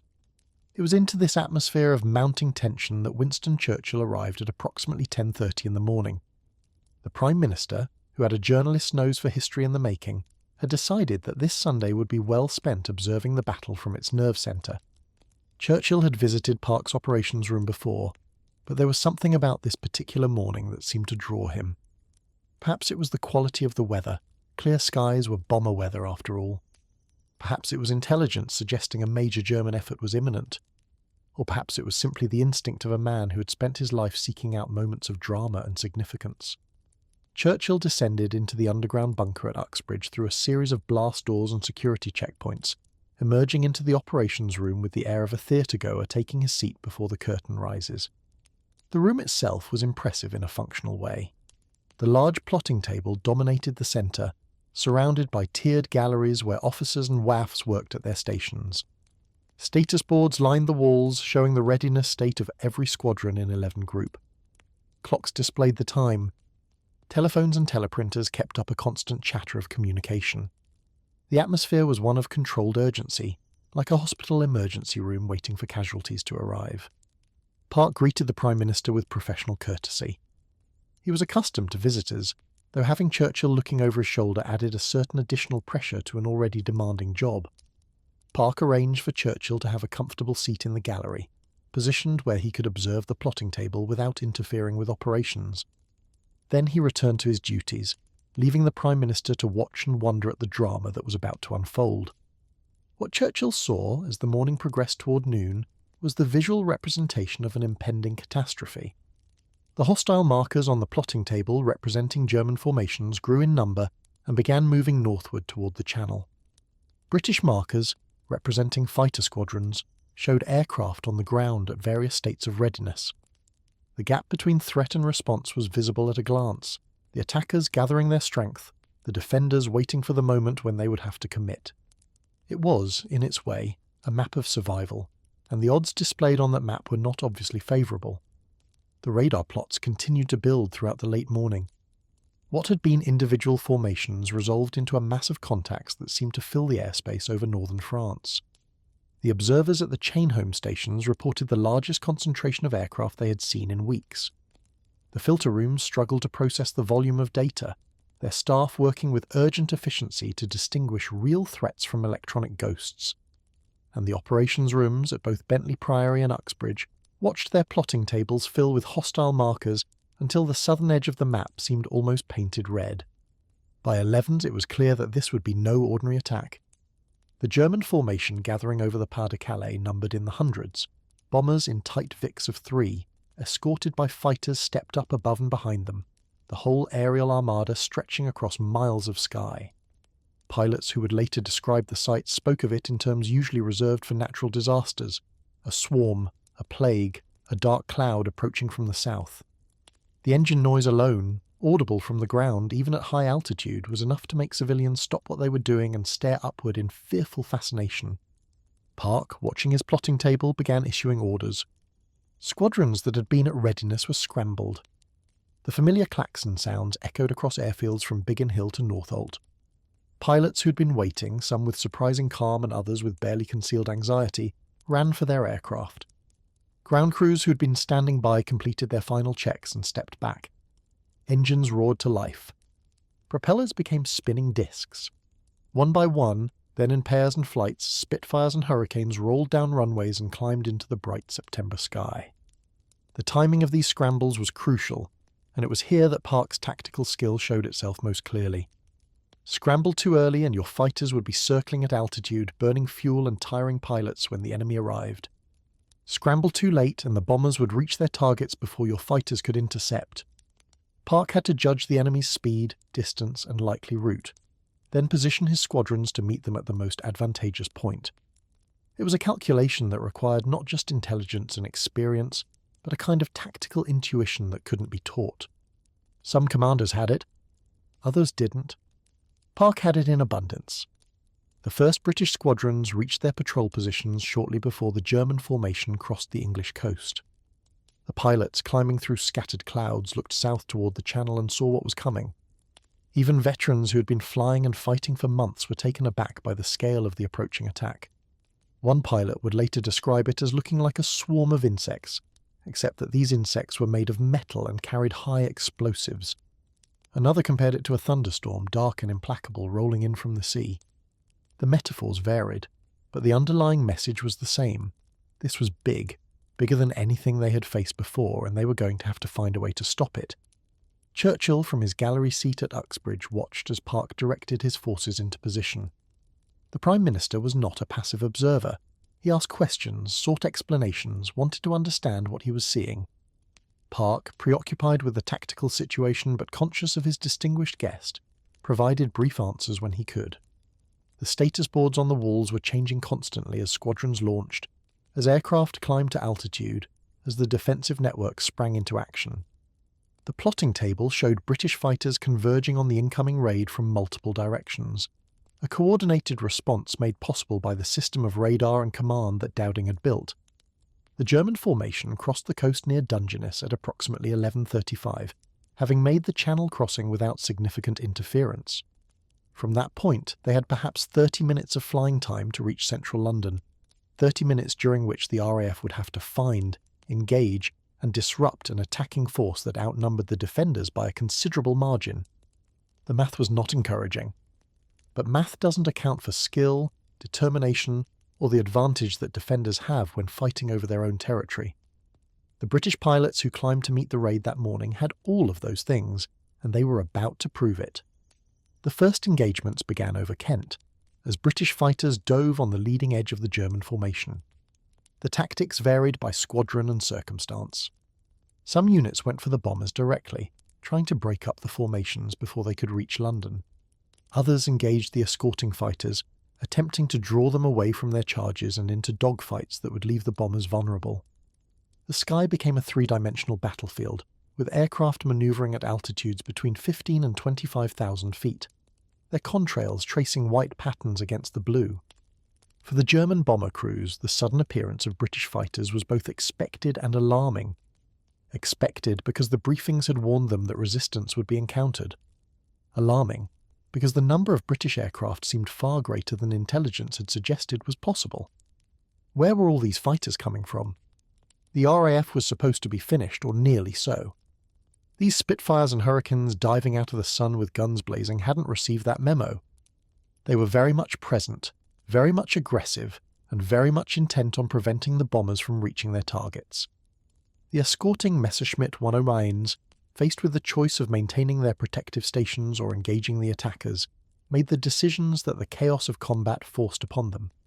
Some stayed with the bombers, fending off attacks as best they could. Others broke formation to chase British fighters, drawn into individual combats that took them away from their primary mission.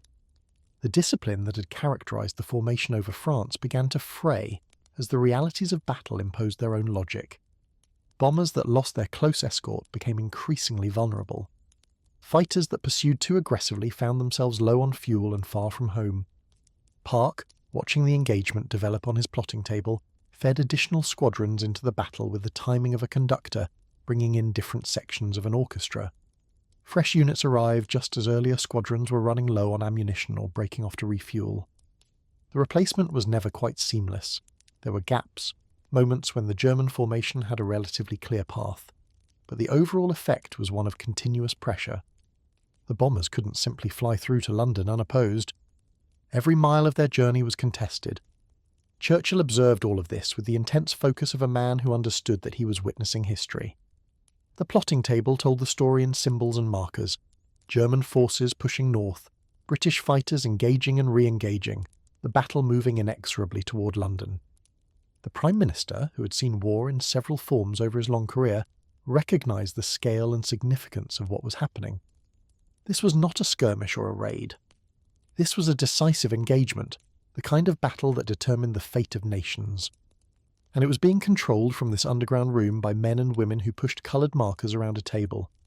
At some point during the morning's action, Churchill turned to Park and asked a question that would become famous. What reserves have we? The question was natural enough. Any observer of a battle wants to know what resources remain uncommitted, what forces can be thrown in if the situation worsens. Park's answer was stark and honest. There are none. Every squadron in 11 Group was either already engaged or being scrambled to join the fight. The cupboard was bare. If the Germans broke through, there was nothing left to stop them. This exchange has been quoted countless times in histories of the Battle of Britain, and it deserves its place in the record. It captured in a few words the razor-thin margin between success and failure that characterized the day's fighting. The British were not winning because they had overwhelming force or untapped reserves. They were winning because every available resource was being committed with maximum efficiency, because the system of command and control allowed Park to direct his limited forces with precision, because individual pilots were performing beyond what anyone had a right to expect. It was a victory of skill and will over material disadvantage, and it was being achieved by the slenderest of margins. The German formation, battered and disrupted but still largely intact, pressed on toward London. The bombers that had stayed in formation released their bombs over the capital, aiming for the docks and industrial areas but hitting, inevitably, a wider spread of targets. Civilians who had hoped for a quiet Sunday morning found themselves running for shelters as the air raid sirens wailed and the bombs began to fall. The anti-aircraft batteries around London opened fire, adding their contribution to the defence, more psychological than tactical perhaps, as the flak bursts rarely hit anything, but still part of the overall effort to make the attackers' jobs as difficult as possible. By noon, the first wave of the attack was ending. German aircraft that had survived the gauntlet were turning for home, their bomb bays empty, their fuel gauges dropping, their crews exhausted and shaken. British fighters that had ammunition remaining pursued them toward the coast, adding to the toll of damaged and destroyed aircraft. The sky over southern England, which had been filled with the chaos of combat, gradually began to clear. The contrails faded. The engine noise diminished. A kind of tense quiet settled over the battleground. But everyone knew it wasn't over. The morning's raid had been the first punch, not the knockout blow. German commanders, assessing the results and preparing their forces, were already planning the afternoon's assault. British pilots, landing at their airfields to refuel and rearm, knew that they would be going up again. The ground crews, working with frantic efficiency to turn aircraft around as quickly as possible, understood that every minute saved now would matter later. The lull was temporary, a breathing space rather than a conclusion. In the operations room at Uxbridge, the plotting table was cleared of the morning's markers and prepared for whatever came next. Park reviewed the status of his squadrons, losses, ammunition expenditure, pilot fatigue, and began planning for the second round. Churchill remained at his post, unwilling to leave before the story reached its conclusion. The radar stations, their operators having barely had time to stretch their legs, resumed their watch over the channel. The filter rooms prepared for another flood of data. The entire defensive system, from the highest commander to the lowest technician, drew a collective breath and waited. Across the channel, the Luftwaffe was doing the same thing, but with a rather different mood. The morning's attack had not gone according to plan. Losses had been heavier than expected. The bombing had been less accurate than intended. And most troublingly, the RAF had not behaved like a force on the verge of collapse. The intelligence that had promised weak resistance had been wrong, and German pilots who had believed they were facing a beaten enemy now knew better. The British were still fighting, still dangerous, still capable of inflicting significant damage on any formation that tried to reach London. But the Luftwaffe was committed. The plan called for a second attack, and that attack would go forward regardless of the morning's disappointments. This was, after all, supposed to be the decisive day, the day when accumulated pressure finally broke British resistance and cleared the way for invasion. Giving up after one setback was not an option. The bombers would be refueled, the fighters would be rearmed, the crews would be briefed on lessons learned, and the whole massive operation would be repeated. The afternoon's assault would be even larger than the morning's, a final effort to overwhelm defenders who had to be, by any reasonable calculation, near the end of their strength. The pause between the two major attacks lasted roughly 2 hours, enough time for the machinery of war on both sides to reset and prepare for the next round. During this interval, the ordinary life of England continued in its strange wartime way. The hop-pickers in Kent resumed their work, though their conversations now included eyewitness accounts of the morning's combat. The wedding parties who had taken shelter during the raid emerged to continue their celebrations, perhaps with a heightened sense of the preciousness of the moment. The football players who had paused to watch the dogfights overhead returned to their games, though one suspects the quality of play was affected by what they had witnessed. And in the underground bunker at Uxbridge, Winston Churchill waited. The Prime Minister had seen the first act of the day's drama. Now he would see whether the second act would bring tragedy or triumph. The plotting table was quiet for the moment, its surface bare of the markers that had crowded it just hours before. But the radar operators were still watching, the filter rooms were still processing, and the defensive system was still ready. The battle was far from over. The question that hung in the air, unspoken but understood by everyone in that room, was simple. Could they do it again? The morning's defence had been successful, but it had also been exhausting. Pilots who had flown multiple sorties were tired. Aircraft that had taken damage needed repair. Ammunition stocks needed replenishment. If the Germans came again with the same force and determination, could the RAF meet them with the same effectiveness? Or would the second assault find the cracks that the first had failed to exploit? Park had his doubts, though he kept them to himself. A commander who expresses doubt spreads doubt, and spreading doubt was the last thing his tired squadrons needed. Instead, he focused on the practical, rotating squadrons to give the most exhausted units a brief rest, ensuring that ammunition was distributed where it was most needed, coordinating with 12 Group to the north in case reinforcement became necessary. The machinery of defence had worked once. He would make it work again, whatever the cost. Churchill, watching from his gallery seat, may have had his own doubts, but he also had something that doubts could not diminish: faith in the people who were doing the fighting. The Prime Minister understood, in a way that some of his more pessimistic colleagues did not, that wars are ultimately won by individuals, by the pilots who climbed into their cockpits despite exhaustion and fear, by the ground crews who worked through the night to keep aircraft flying, by the civilians who endured the bombing without breaking. The statistics might favour the Germans. The resources might favour the Germans. But the spirit of resistance, Churchill believed, favoured Britain. And spirit in the end would prove decisive. The afternoon's attack was coming. Everyone knew it. The only question was when it would arrive and whether the morning's defenders could summon the strength to meet it. In the radar stations along the coast, the operators resumed their vigil, scanning their screens for the first sign of renewed activity. In the fighter stations, pilots who had managed a quick meal or a few minutes of rest prepared to do it all over again. And in the operations room at Uxbridge, Park and Churchill and all the others who had witnessed the morning's drama waited for the second act to begin. The plotting table, for the moment, remained quiet. But the quiet was deceptive, the calm before a storm that was already gathering over France. The Luftwaffe was coming back, and this time they intended to finish what they had started. At precisely 11:36 on the morning of September 15, 1940, the leading edge of the German formation crossed the English coastline near Folkestone. This was not an arbitrary waypoint, but a deliberate choice. Folkestone marked one of the shortest crossing distances from France, and the route from there to London was direct and well known to Luftwaffe navigators who had flown it many times before. The white cliffs that had greeted visitors to England for centuries now served as a landmark for rather less welcome guests. From the cockpits of Heinkel and Dornier bombers, those cliffs would have appeared as a thin white line on the horizon, growing larger and more distinct as the formation approached, until finally the aircraft crossed from sea to land and the invasion of British airspace officially began. The men in those bombers would have felt a particular tension at this moment. Over the Channel they had been relatively safe. The water below offered no targets, and the British fighters that might intercept them were still forming up inland. But crossing the coast meant entering hostile territory, flying over a landscape where every field might hide an anti-aircraft battery, where observer corps posts would be tracking their progress and reporting it to Fighter Command, where the RAF would soon be climbing to meet them. The psychological boundary was as significant as the geographical one. They were committed now. There was no turning back without completing the mission or being shot down trying. For the civilians on the ground below, the appearance of this massive formation was an experience that would stay with them for the rest of their lives.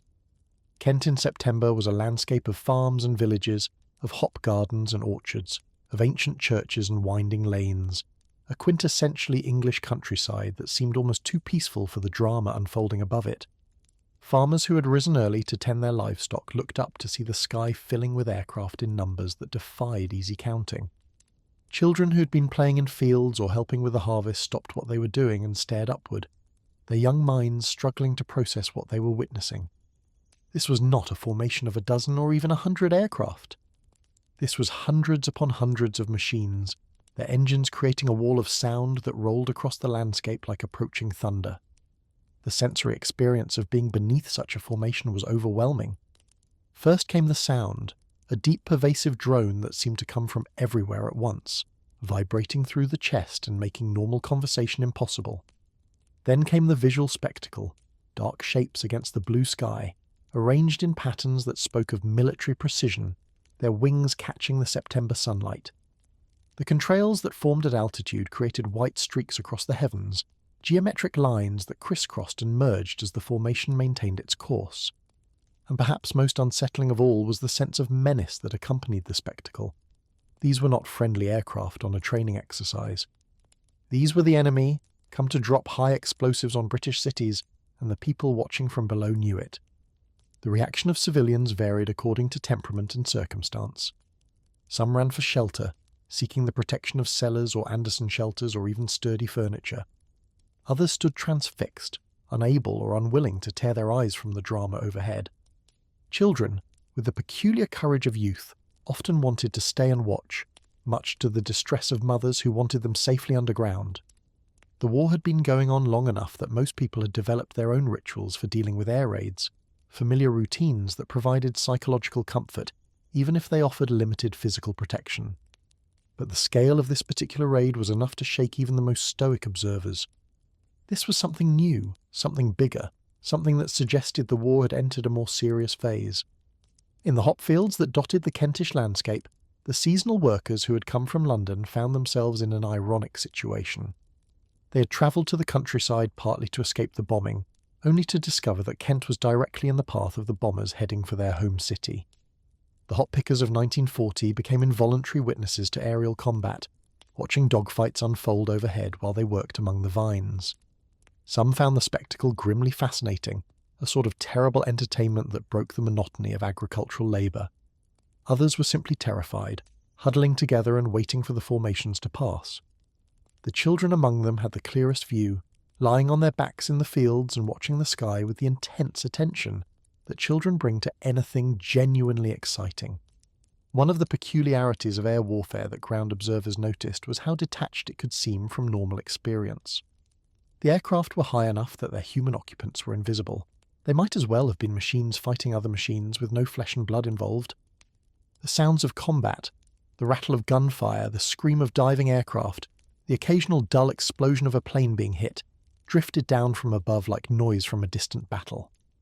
When aircraft were hit and began to fall, they often did so in what seemed like slow motion, trailing smoke in graceful spirals that belied the violence of what was happening. It took a conscious effort to remember that each falling machine contained men who were dying or about to die, that the pretty patterns in the sky were traced by human tragedy. The Observer Corps posts scattered across Kent were, at this moment, proving their worth. These volunteer observers, stationed at hundreds of locations throughout the countryside, were responsible for tracking aircraft once they crossed inland and passed beyond radar coverage. Each post was typically manned by 2 or 3 observers working in shifts, equipped with binoculars, a plotting instrument, and a direct telephone line to their regional centre. Their job was simple in concept but demanding in execution. Identify every aircraft that passed overhead, determine its type and course and altitude, and report this information as quickly and accurately as possible. The plotting instrument used by the Observer Corps was an ingenious piece of equipment that allowed observers to calculate the bearing and elevation of aircraft relative to their position. It consisted essentially of a sighting device mounted on a circular base marked with compass bearings. The observer would track an aircraft through the site, note its bearing and estimated altitude, and then telephone this information to the regional centre. The centre would receive similar reports from multiple posts and triangulate the aircraft's position, building up a picture of enemy movements that complemented the radar data from the coast. On the morning of September 15th, the Observer Corps posts in Kent were overwhelmed with targets. The massive German formation presented a tracking challenge that pushed the system to its limits. Observers who were accustomed to reporting individual aircraft or small formations found themselves trying to describe hundreds of machines spread across miles of sky. The telephone lines to regional centres were jammed with reports, each observer trying to convey the scale and direction of what they were seeing. It was a bit like trying to count raindrops in a thunderstorm. The sheer volume made precision difficult, but the overall picture was clear enough. A very large force was heading for London, and it was getting closer by the minute. The information gathered by these observers flowed into the Fighter Command network, supplementing the radar data and providing crucial updates on the enemy's progress inland. While radar could detect aircraft over the sea and track them as they approached the coast, it lost effectiveness once formations moved over land. The Observer Corps filled this gap, maintaining the continuity of tracking that allowed controllers to direct fighter interceptions. Without these volunteers and their telephones and their binoculars, the air defense system would have been largely blind once the enemy crossed the coastline. It was low-tech surveillance serving high-tech warfare, and it worked remarkably well. The first British fighters to engage the incoming formation made contact somewhere over the Canterbury area, roughly 15 miles inland from the coast. These were Spitfires from 11 group squadrons that had been scrambled earlier in response to the radar contacts, climbing to altitude and positioning themselves to intercept the enemy before they could reach London. The pilots of these squadrons had been briefed on what to expect, but briefings were no substitute for actually seeing the target. As they approached from the north and west looking for the enemy formation, they began to realise the scale of what they were facing. The sight of the German formation from the cockpit of a British fighter was rather different from the view on the ground. From altitude, the bombers appeared as a geometric pattern stretching toward the horizon, rank upon rank of aircraft in precise formation, surrounded by the smaller, faster shapes of escorting fighters. The escort Messerschmitt 109s flew in a protective screen around and above the bombers, ready to engage any British aircraft that attempted to interfere with the mission. The Bf-110 heavy fighters, which had proven less effective in dogfighting than hoped, nevertheless added to the defensive firepower. The whole arrangement spoke of professional planning and disciplined execution, exactly what you would expect from an air force that had conquered most of Europe. For a British pilot approaching this formation in a single-engine fighter armed with 8 machine guns, the challenge was obvious. You couldn't take on the entire formation single-handed. You had to pick your moment, find a gap in the escort screen, make your attack run, and get out before you were overwhelmed. The tactics that had evolved over the summer's fighting emphasized hit-and-run approaches, dive on the bombers from above, fire a quick burst, then break away before the escort fighters could react. These tactics required nerve, skill, and a certain calculated recklessness that not every pilot possessed. The ones who survived tended to be the ones who learned quickly what worked and what didn't. The first engagements over Canterbury and the surrounding area established the pattern for the morning's fighting. British fighters, arriving in squadron strength or smaller groups, dove on the German formation and were immediately engaged by the escorting 109s. The sky became a confused melee of aircraft, with fighters twisting and turning in the classic dogfight maneuvers that pilots had been practicing since the war began. Tracers arced across the sky, some finding their targets and some disappearing harmlessly into the void. Aircraft trailed smoke, some recovering and some beginning the fatal spirals that ended in the Kentish countryside. The Spitfire pilots who engaged that morning were a mixed group in terms of experience. Some had been flying since before the war and had accumulated hundreds of hours in combat. Others had arrived at their squadrons only weeks before, rushed through training to replace casualties and still learning the basics of operational flying. The veterans knew what to expect and had developed the instincts that kept them alive: when to attack, when to break off, how to use the sun and clouds for cover, how to maintain situational awareness in the chaos of a dogfight. The newcomers often didn't have these instincts yet, and some would not live long enough to develop them. One of the curious aspects of aerial combat was how localized and personal it could be within the larger chaos of the battle. A pilot engaged in a dogfight might be completely focused on the single enemy aircraft he was fighting, oblivious to everything else happening around him. His world contracted to the gun sight and the target, the stick and rudder, the constant calculation of angles and speeds. He might not know, and might never know, what was happening to his squadron mates or to the bombers they were supposed to be stopping. The battle as a whole was too large and too fast for any individual participant to comprehend. Each pilot fought his own small war within the larger conflict. The German bomber crews, meanwhile, were experiencing their own version of this chaos. From their perspective, the British fighters appeared out of nowhere, sudden shapes diving from above, tracer fire tearing into the formation, then gone again before the defensive gunners could properly respond. The tight formation flying that the Luftwaffe prized served a defensive purpose. Bombers flying close together could concentrate their defensive fire, creating overlapping fields that made attack dangerous for any fighter. But tight formations also meant that when a bomber was hit and began to fall or veer off course, it could collide with its neighbours. The discipline of formation flying was constantly tested by the panic of combat. The escorting fighter pilots had their own challenges. Their primary job was to protect the bombers, which meant staying close enough to intercept attackers, but also meant they couldn't pursue British fighters that broke off and fled. This was frustrating for aggressive pilots who saw enemy aircraft escaping and couldn't follow. The German escort doctrine emphasized bomber protection over fighter kills, but in the heat of combat, individual pilots often abandoned their stations to chase targets. This created gaps in the escort screen that alert British pilots could exploit. The tension between discipline and aggression was a constant factor in Luftwaffe operations. As the battle developed over Kent, the Observer Corps post continued their reports, tracking the progress of the engagement and noting where aircraft fell.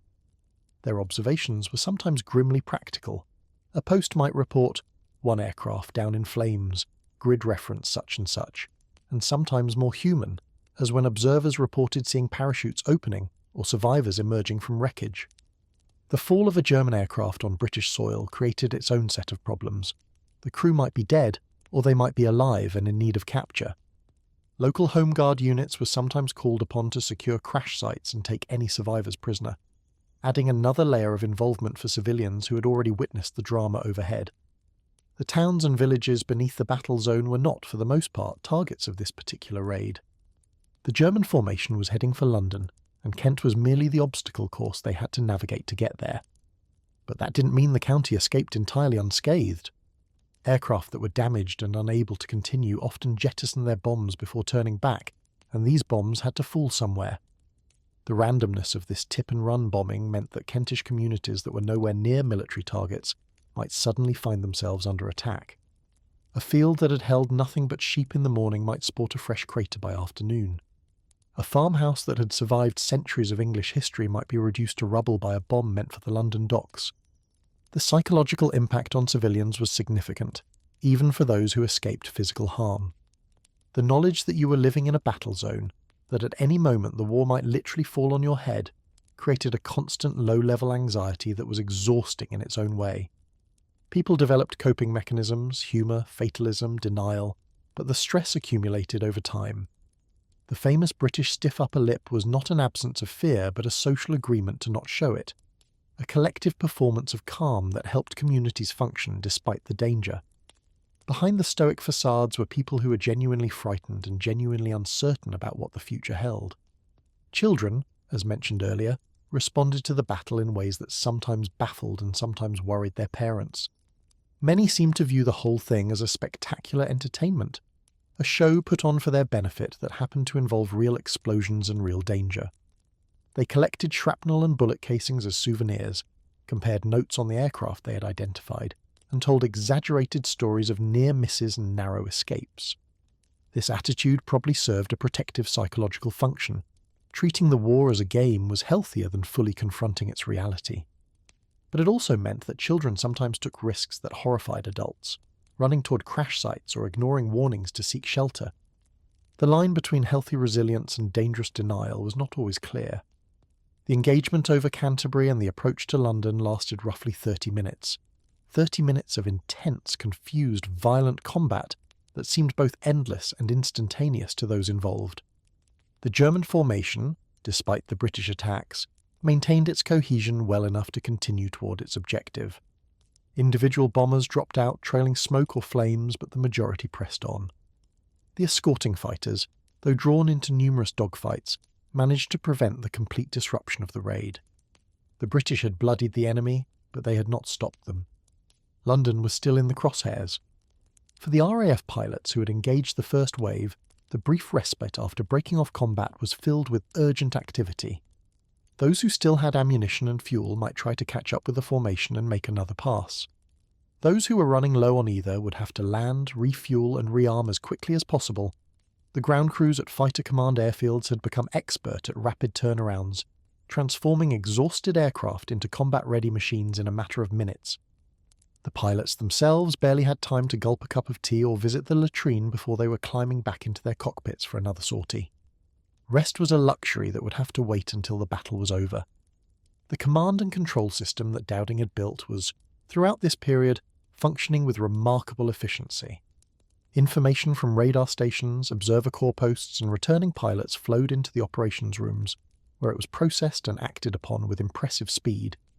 Park, at his Uxbridge headquarters, had a continuously updating picture of the battle that allowed him to make informed decisions about where to commit his reserves. The squadrons he directed were in the right place at roughly the right time, which in the chaos of air combat was about as good as you could reasonably expect. The system wasn't perfect, nothing in war ever is, but it was good enough to give fighter command a fighting chance.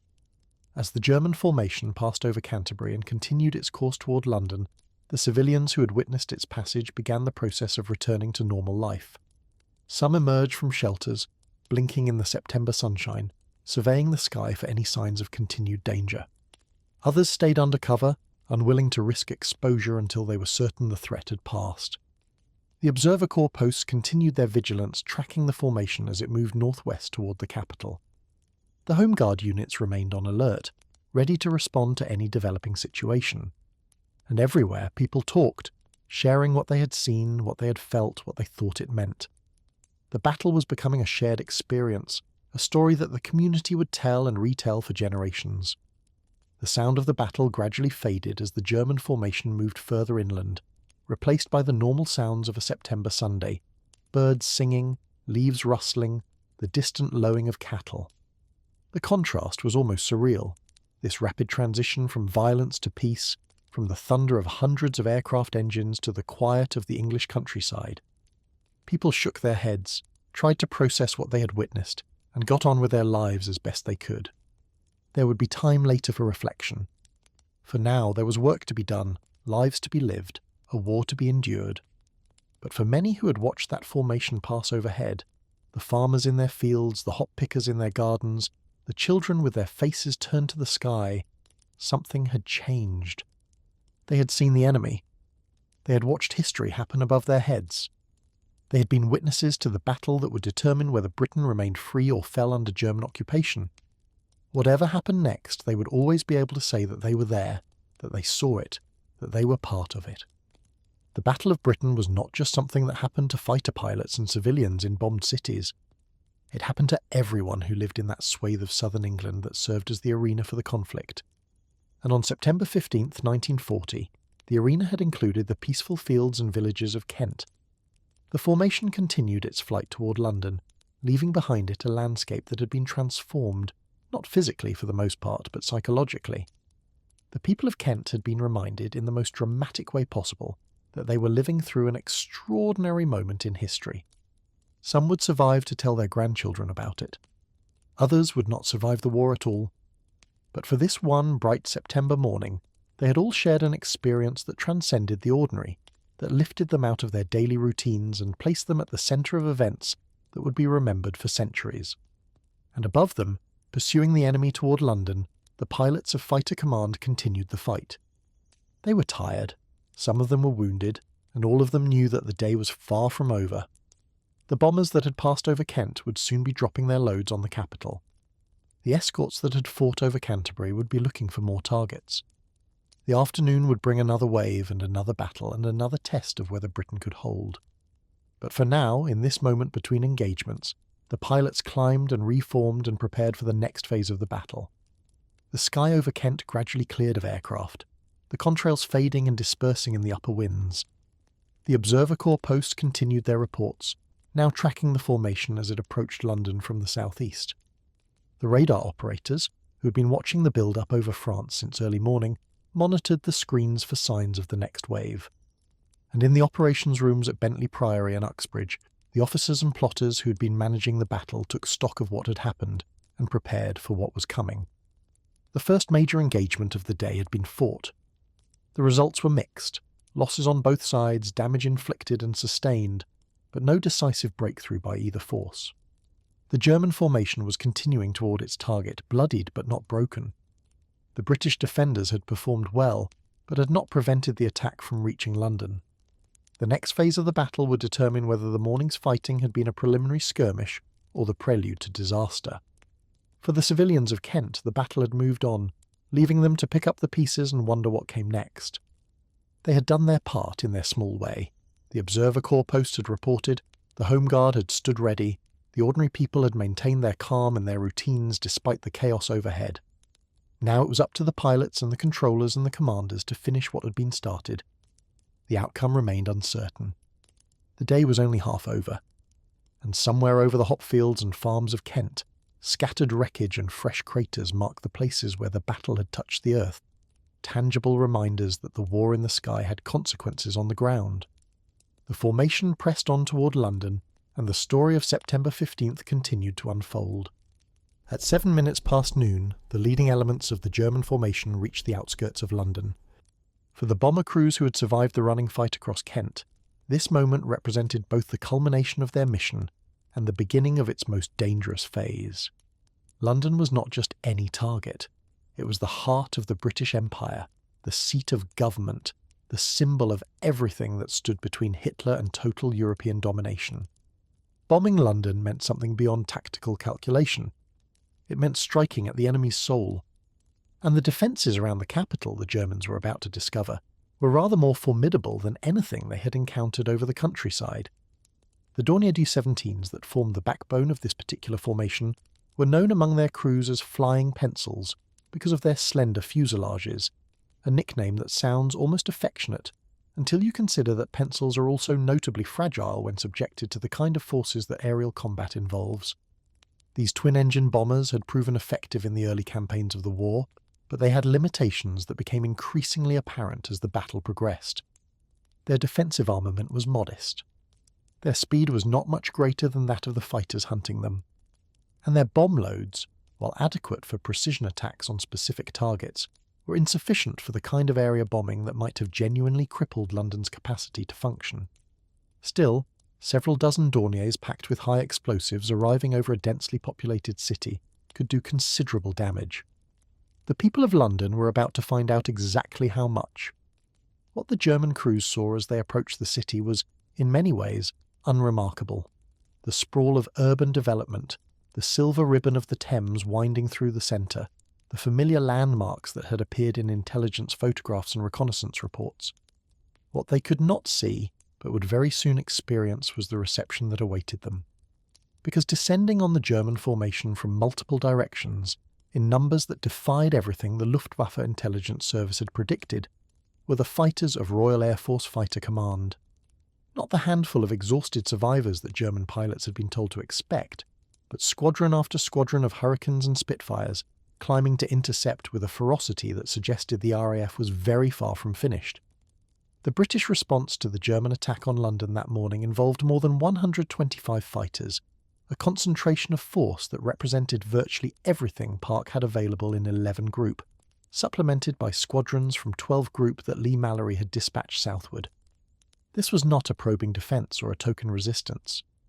This was the maximum possible response, every available aircraft committed to stopping the enemy before they could unload their bombs on the capital.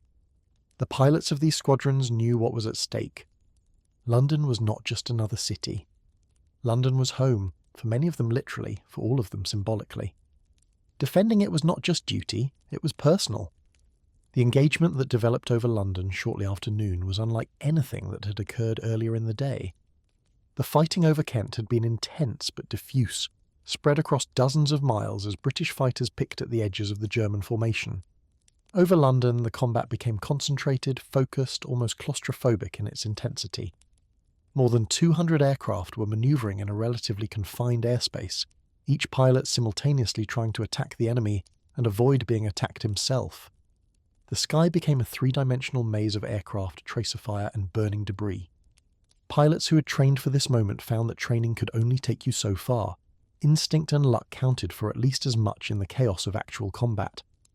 The altitude of these engagements ranged primarily between 15 and 20,000 feet, high enough that the aircraft were visible from the ground, as small shapes moving against the blue, but low enough that their manoeuvres could be followed by observers with sharp eyes.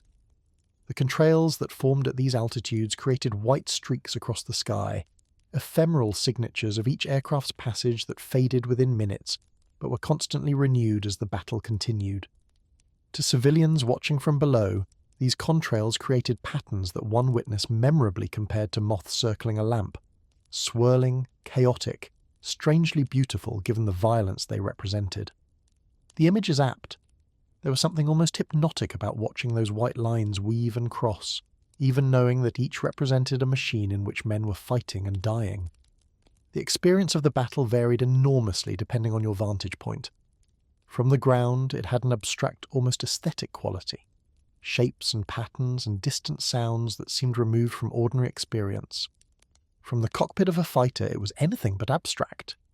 Pilots described the sensory overload of combat in vivid terms. The roar of engines, the chatter of machine guns, the smell of cordite and hot metal, the physical strain of pulling high G maneuvers that push the body to its limits. Time seemed to compress and expand simultaneously. Individual moments stretched into small eternities while the overall battle passed in what felt like seconds. A pilot might engage half a dozen enemy aircraft in a fight that lasted 3 minutes, but seemed both endless and instantaneous. The Hurricanes of Fighter Command, which made up the majority of the defending force, were tasked primarily with attacking the bombers. The Hurricane was a rugged, dependable aircraft that could absorb considerable punishment and keep flying, a characteristic that its pilots deeply appreciated. It was not as glamorous as the Spitfire, not as fast or as manoeuvrable at high altitude, but it was available in larger numbers and it got the job done. Hurricane pilots developed their own tactics for attacking bomber formations. The head-on approach, diving straight at the leading bombers and opening fire at the last possible moment before pulling up and over the formation, was particularly effective at breaking up the tight defensive boxes that German crews relied upon. This tactic required nerve that bordered on the suicidal. The closing speed of 2 aircraft approaching each other head-on could exceed 500 miles per hour, leaving fractions of a second for aiming and firing. Miss, and you might collide with your target. Hit, and you still had to avoid the debris of the aircraft you had just destroyed. The Spitfires, meanwhile, were generally directed toward the escorting fighters. The Spitfire's superior performance at altitude made it better suited for engaging the Messerschmitt 109s that flew protective cover for the bombers. When Spitfires and 109s met in combat, the result was often something close to an even match. Both aircraft had strengths and weaknesses, and the outcome of individual engagements frequently came down to pilot skill and tactical positioning, rather than equipment superiority. The dance between these two aircraft types became one of the defining features of the Battle of Britain.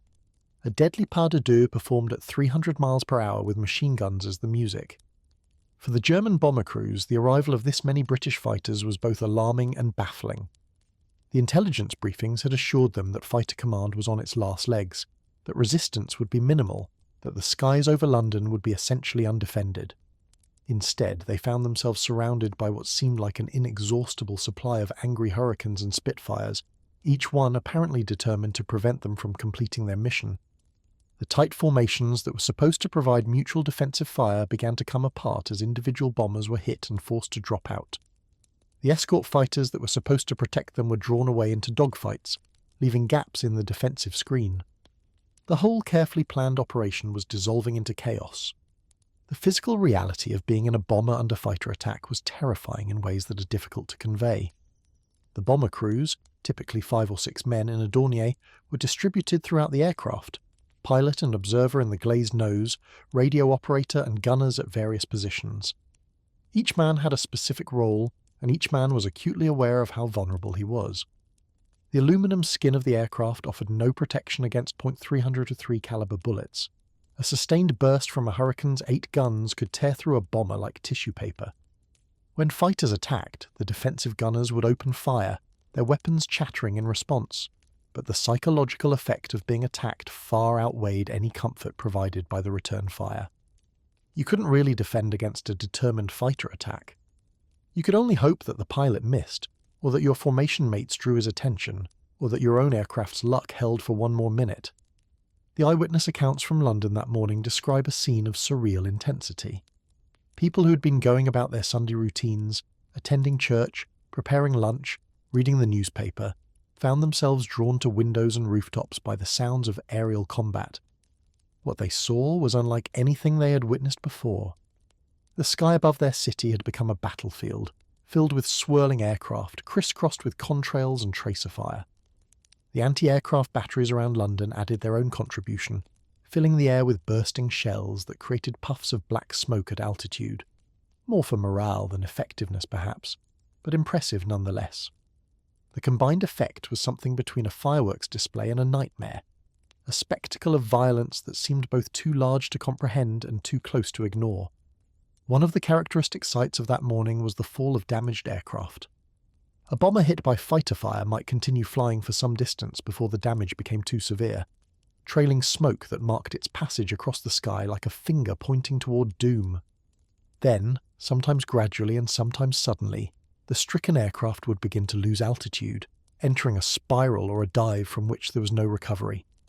The crews of these doomed machines faced impossible choices: stay with the aircraft and try to regain control, or bail out into the cold air over enemy territory. Some managed to escape, their parachutes blossoming white against the blue sky.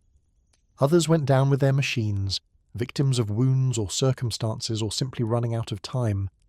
The British fighters that were hit faced different calculations. A pilot who bailed out over London could expect to be picked up and returned to his squadron, possibly within hours if his injuries were minor. The territory below was friendly, the reception sympathetic, the outcome of survival relatively benign. This asymmetry was one of Fighter Command's significant advantages during the battle. Every German pilot who survived being shot down became a prisoner of war, removed from the fight permanently, while every British pilot who survived could potentially return to combat. The mathematics of attrition, which generally favoured the attackers in air warfare, were somewhat equalised by this geographical reality. The combat over London lasted perhaps 15 minutes at its most intense, though it probably felt much longer to everyone involved. During that quarter hour, the shape of the German attack was fundamentally altered. Bombers that had been flying in disciplined formations were scattered across the sky, their orderly approach disrupted by the ferocity of the British response. Some managed to reach their assigned targets and release their bombs. Others, unable to maintain formation or facing immediate fighter threat, dropped their loads wherever they happened to be, hoping that bombs on any part of London were better than bombs on none of it. Still others, damaged or disoriented, gave up on their bombing runs entirely and turned for home while they still could. The bombs that did fall on London that morning caused damage and casualties, but the pattern was scattered rather than concentrated. The docks along the Thames, which were the primary assigned targets, received some hits, but so did residential areas, commercial districts, and random patches of urban landscape that had no military significance whatsoever. This was the reality of strategic bombing in 1940. The technology for precision attacks simply didn't exist, and the chaos of combat made even approximate accuracy difficult to achieve. A bombardier who had been assigned to hit a specific warehouse might find himself releasing his bombs over a neighbourhood of terraced houses simply because that was where he happened to be when the circumstances permitted dropping them. The civilians below had no say in the matter. By approximately 12:11, 4 minutes after the peak of the engagement, the German formation had begun its retreat. The bombers that had survived the gauntlet were turning south and east, heading back toward the Channel and the relative safety of occupied France. But their ordeal was not over. The British fighters that had engaged them over London continued to harass them as they withdrew, making attack runs on the retreating formation and picking off stragglers who had fallen behind the main group. The escort fighters, their fuel gauges showing the limited time they had before they would have to turn back themselves, could do only so much to protect the withdrawing bombers. The flight home became another running battle, another series of attacks and counterattacks across the Kentish countryside. This retreat phase was, in some ways, as dangerous for the bombers as the approach had been. Aircraft that had been damaged over London were struggling to maintain formation. Crews that had been wounded were trying to fly machines with compromised controls. The psychological pressure of having survived the worst of the combat was replaced by a different kind of stress. The desperate hope that you could make it back to France before your luck ran out entirely. Every minute of flying time felt like an hour. Every sighting of a British fighter sent pulses of fear through crews who had already been through more than enough for one day. The bombs that German aircraft jettisoned during this retreat added to the destruction across southern England. A bomber that was damaged and struggling to stay airborne might lighten its load by dropping any remaining bombs, regardless of what lay below. A crew that was being chased by fighters might release their bombs to gain speed for escape. These opportunistic drops were completely random in their targeting, which meant that communities far from any military significance might suddenly find high explosives falling from the sky. A farm in Kent that had never seen a German soldier might acquire a crater where its barn used to be. A village church that had stood for centuries might lose its steeple to a bomb meant for the London docks. War, it turns out, has very poor aim. The casualties from this first wave of attacks were significant but not catastrophic. The RAF lost 13 aircraft destroyed, with several pilots killed and others wounded or missing. The Luftwaffe, by best estimates, lost 18 aircraft in this same period. Bombers and fighters together shot down over England or failing to make it back across the Channel. These numbers represented a roughly equal exchange rate, which might seem like a draw, but was actually a British victory in context. The attackers were supposed to be overwhelming the defenders, not trading losses equally with them. The defenders were supposed to be finished, not putting up 125 fighters to meet the attack. The intelligence that had promised easy victory was proving comprehensively wrong. For the civilians of London, the immediate aftermath of the raid involved the familiar routines of air raid response. Fire brigades rushed to address the blazes that bombs had started. Rescue workers searched the rubble of damaged buildings for survivors. Ambulances collected the wounded and transported them to hospitals that were becoming grimly experienced in treating bomb casualties. The civil defence apparatus that had been built up over the preceding year demonstrated its value, responding to the emergency with an efficiency born of practice. This was, after all, not the first raid on London, just the largest so far. The machinery of response was well-oiled and well-prepared. The sounds of the departing German formation gradually faded as the aircraft crossed back over Kent and headed for the Channel. The all-clear sirens would not sound immediately. Experience had taught caution about assuming that a raid was truly over, but the immediate danger had passed. People emerged from shelters, blinking in the midday sunlight, surveying a sky that was returning to its normal peaceful state. The contrails were already fading, dispersing in the upper winds, leaving no visible trace of the drama that had unfolded. Only the smoke rising from various points across the city and the distant sounds of emergency services testified to what had happened. And then came the children. In neighbourhoods across London and the surrounding counties, the end of the raid marked the beginning of a very specific post-war ritual, the hunt for shrapnel. Children who had been confined to shelters during the attack were released into a world transformed by the battle overhead, a world suddenly rich with fascinating debris. Spent cartridge cases, fragments of anti-aircraft shells, pieces of shot-down aircraft. All of this became the currency of a macabre but irresistible treasure hunt. Kids who had been collecting stamps or trading cards before the war had found a new hobby, one that their parents alternately tolerated and worried about. The image of children searching for shrapnel in the aftermath of an air raid has become one of the iconic pictures of the Blitz, and for good reason. It captures something essential about how civilians adapted to the realities of wartime life. The war had made the extraordinary ordinary, had normalized experiences that would have been unimaginable just a few years earlier. Children who should have been worried about homework and bedtimes were instead developing expertise in identifying different types of ordnance, distinguishing British anti-aircraft shell fragments from German bomb casings, evaluating the relative rarity of different finds. It was, in its way, a form of coping, transforming terrifying events into games, converting the debris of destruction into collectible treasures. The shrapnel collectors moved through neighbourhoods with the focused intensity of prospectors searching for gold. The best hunting grounds were open areas where debris could fall freely: parks, gardens, vacant lots, bombed-out buildings. The most prized finds were larger pieces, particularly anything that could be identified as coming from an actual aircraft. A twisted piece of aluminum with German markings was a trophy that could elevate its finder's status among peers for weeks. A spent machine gun cartridge was worth multiple trades against lesser finds. The economy of shrapnel collecting had its own rules and hierarchies, developed organically by children who were creating meaning from the materials of destruction. Adults watching this behaviour had complex reactions. On one hand, it was reassuring to see children maintaining their resilience, adapting to circumstances with the flexibility that youth often demonstrates.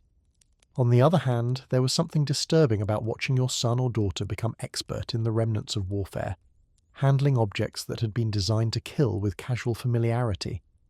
The shrapnel hunters were learning lessons about the world that no peacetime childhood would have taught them, lessons about violence and destruction and the thin membrane that separates ordinary life from catastrophe. Whether these were lessons that would ultimately help or harm them was a question that only time would answer.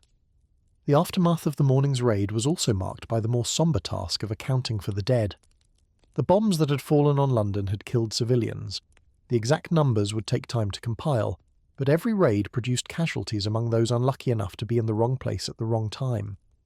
These deaths were scattered across the city, Striking without pattern or purpose, a family that had failed to reach shelter in time, an elderly woman who had ignored the sirens, workers at a factory that happened to be in the path of a stray bomb. Each death was a small tragedy within the larger tragedy, a reminder that the statistics of warfare translated into real human suffering. The British pilots who had fought in the morning's engagement landed at airfields across the southeast. Their aircraft touched down on grass runways and rolled to stops in front of dispersal huts. Some machines came back unmarked, others were riddled with holes, evidence of close encounters that could easily have ended differently. The ground crews rushed to meet the returning aircraft, beginning immediately the work of refueling, rearming and patching damage so that the machines would be ready for the next scramble. The pilots themselves climbed out of their cockpits, some elated by survival and success, others subdued by the intensity of what they had just experienced. The debriefing process that followed these landings was essential for building an accurate picture of what had happened. Intelligence officers questioned returning pilots about the enemy formations they had encountered, the aircraft they had engaged, the results they had observed. These debriefings produced the combat claims that would later be analysed and often adjusted downward. In the heat of combat, multiple pilots frequently claimed the same kill, and damaged aircraft were sometimes counted as destroyed when they had actually made it home. But the immediate purpose was not statistical accuracy. It was understanding the shape of the battle well enough to prepare for what came next. And something was coming next. Everyone knew it. The morning's attack had been large, but not large enough to represent the full German effort. Intelligence suggested that a second wave was being prepared, that the Luftwaffe intended to return in the afternoon with even greater force. The lull that followed the first attack was not a conclusion but an intermission, a brief pause before the drama resumed. Pilots who had flown multiple sorties already were told to rest if they could, to grab something to eat, to prepare themselves mentally and physically for another round of combat. The ground crews worked with frantic efficiency, knowing that every minute saved in turnaround time might be a minute that mattered when the next scramble came. In the operations room at Uxbridge, Keith Park assessed the morning's results and planned for the afternoon. The defence had performed well, better than he had dared hope. The enemy formation had been disrupted, the bombing had been scattered rather than concentrated, and the loss ratio had been acceptable. But Park was under no illusions about the challenge ahead. His squadrons were tired. His aircraft were accumulating damage that would eventually become critical.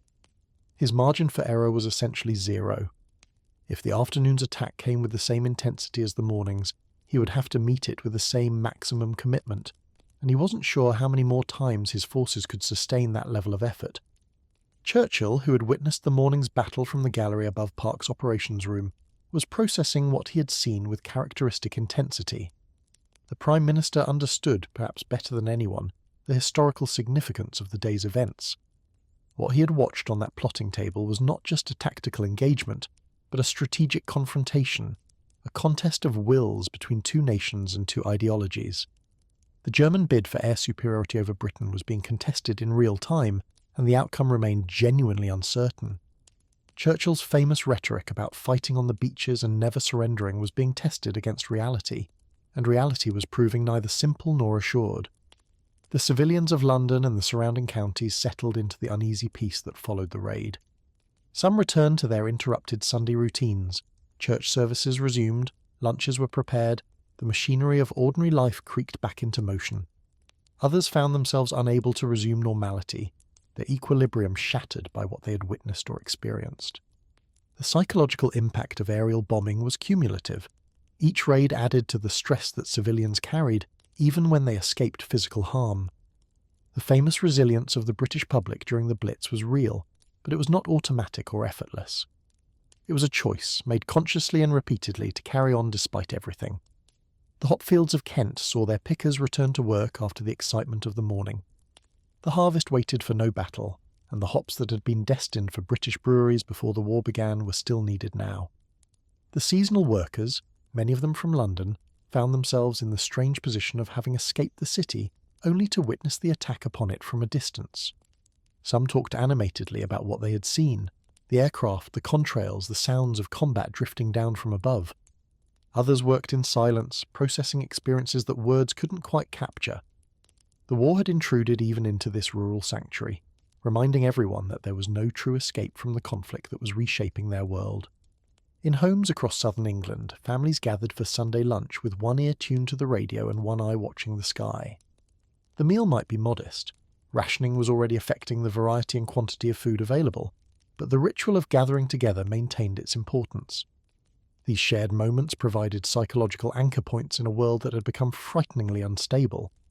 A roast dinner that tasted exactly like the roast dinners of peacetime offered reassurance that some things remained unchanged, that the enemy had not yet managed to destroy everything that mattered.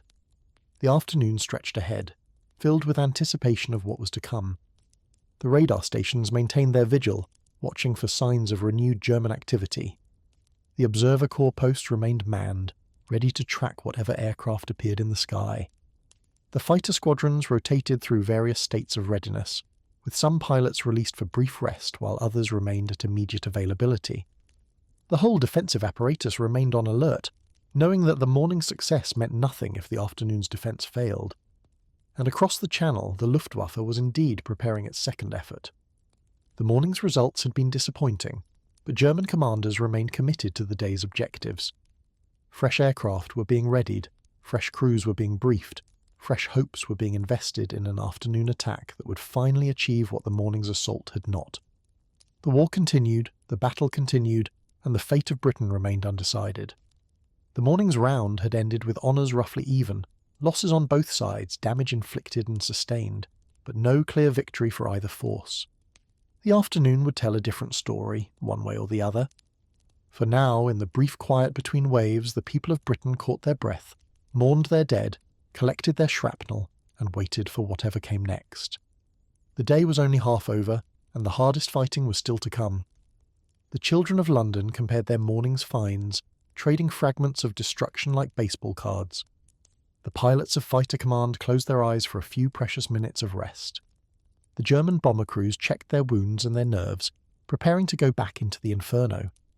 And somewhere over France, the engines of hundreds of aircraft were warming up for the afternoon's assault. The first round was over. The bell for round two had not yet sounded. But everyone knew it was coming, and everyone knew that when it came, it would be even more intense than what had gone before. September 15th, 1940 had already earned its place in history. The question now was whether that place would be as the day Britain held or the day Britain broke.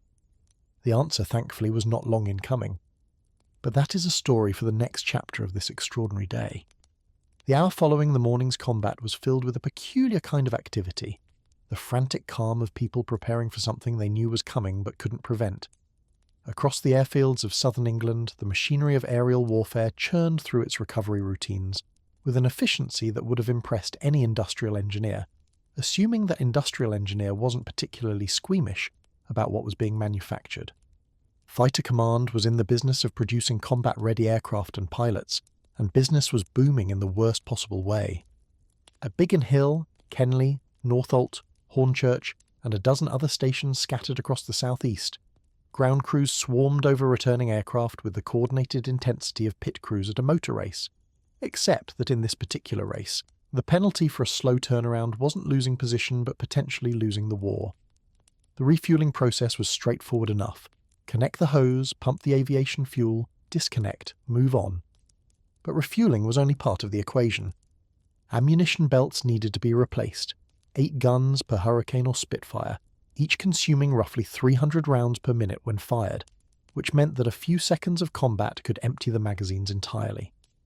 The armourers worked with practiced speed, threading the long belts of .303 cartridges into the wing-mounted guns, checking the feed mechanisms, ensuring that when the pilot next pressed his firing button, something would actually happen.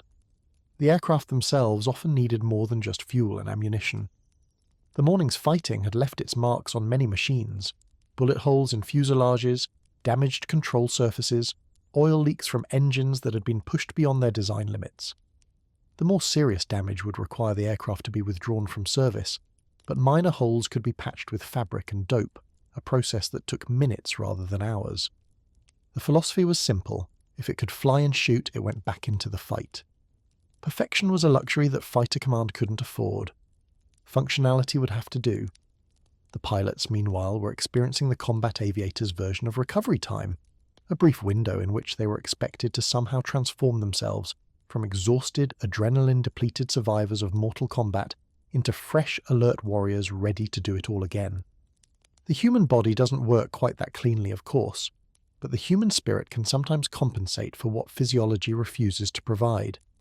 The pilots who had flown in the morning's engagement gathered in dispersal huts, smoking cigarettes and drinking tea with the intensity of men who understood that these small pleasures might be their last. Some talked compulsively about what they had seen and done, processing the experience through narrative. Others sat in silence, staring at nothing, conserving whatever reserves of energy they had left. The tea, it should be noted, was essential. The British relationship with tea in times of crisis has been documented so thoroughly that it risks becoming a cliché, but clichés become clichés because they're true. A cup of tea in September 1940 was not just a beverage, it was a psychological anchor, a taste of normalcy in circumstances that were anything but normal. The ritual of brewing and serving and drinking provided structure to moments that otherwise might have dissolved into chaos. And the caffeine didn't hurt either, offering a gentle chemical boost to systems that were running on fumes. Many a pilot went back into combat that day fueled as much by PG tips as by aviation gasoline. Food was available for those who could eat, though appetites varied considerably. Some pilots found that combat sharpened their hunger, the body demanding calories to replace what stress had burned away. Others found that the very thought of food turned their stomachs, the adrenaline aftermath leaving them nauseated and uninterested in anything more substantial than the aforementioned tea. The messes at fighter command stations offered whatever the wartime rationing system permitted. Sandwiches, mostly, with occasional hot dishes for those lucky enough to be on the ground when the kitchen was operating. Not exactly fine dining, but sustenance sufficient for men who might not see another meal. The psychological state of pilots during these recovery periods was something that psychiatrists would study for decades afterward. Combat flying imposed stresses that few other occupations could match. The constant awareness of mortality, the physical demands of high-G maneuvering, the sensory overload of aerial combat, the terrible knowledge that any moment might be your last. Pilots developed various coping mechanisms: humour, fatalism, compartmentalization, denial. But no mechanism was perfect, and the strain accumulated over time. Some men seemed almost unnaturally calm, as if they had made their peace with death and found the subsequent freedom almost liberating.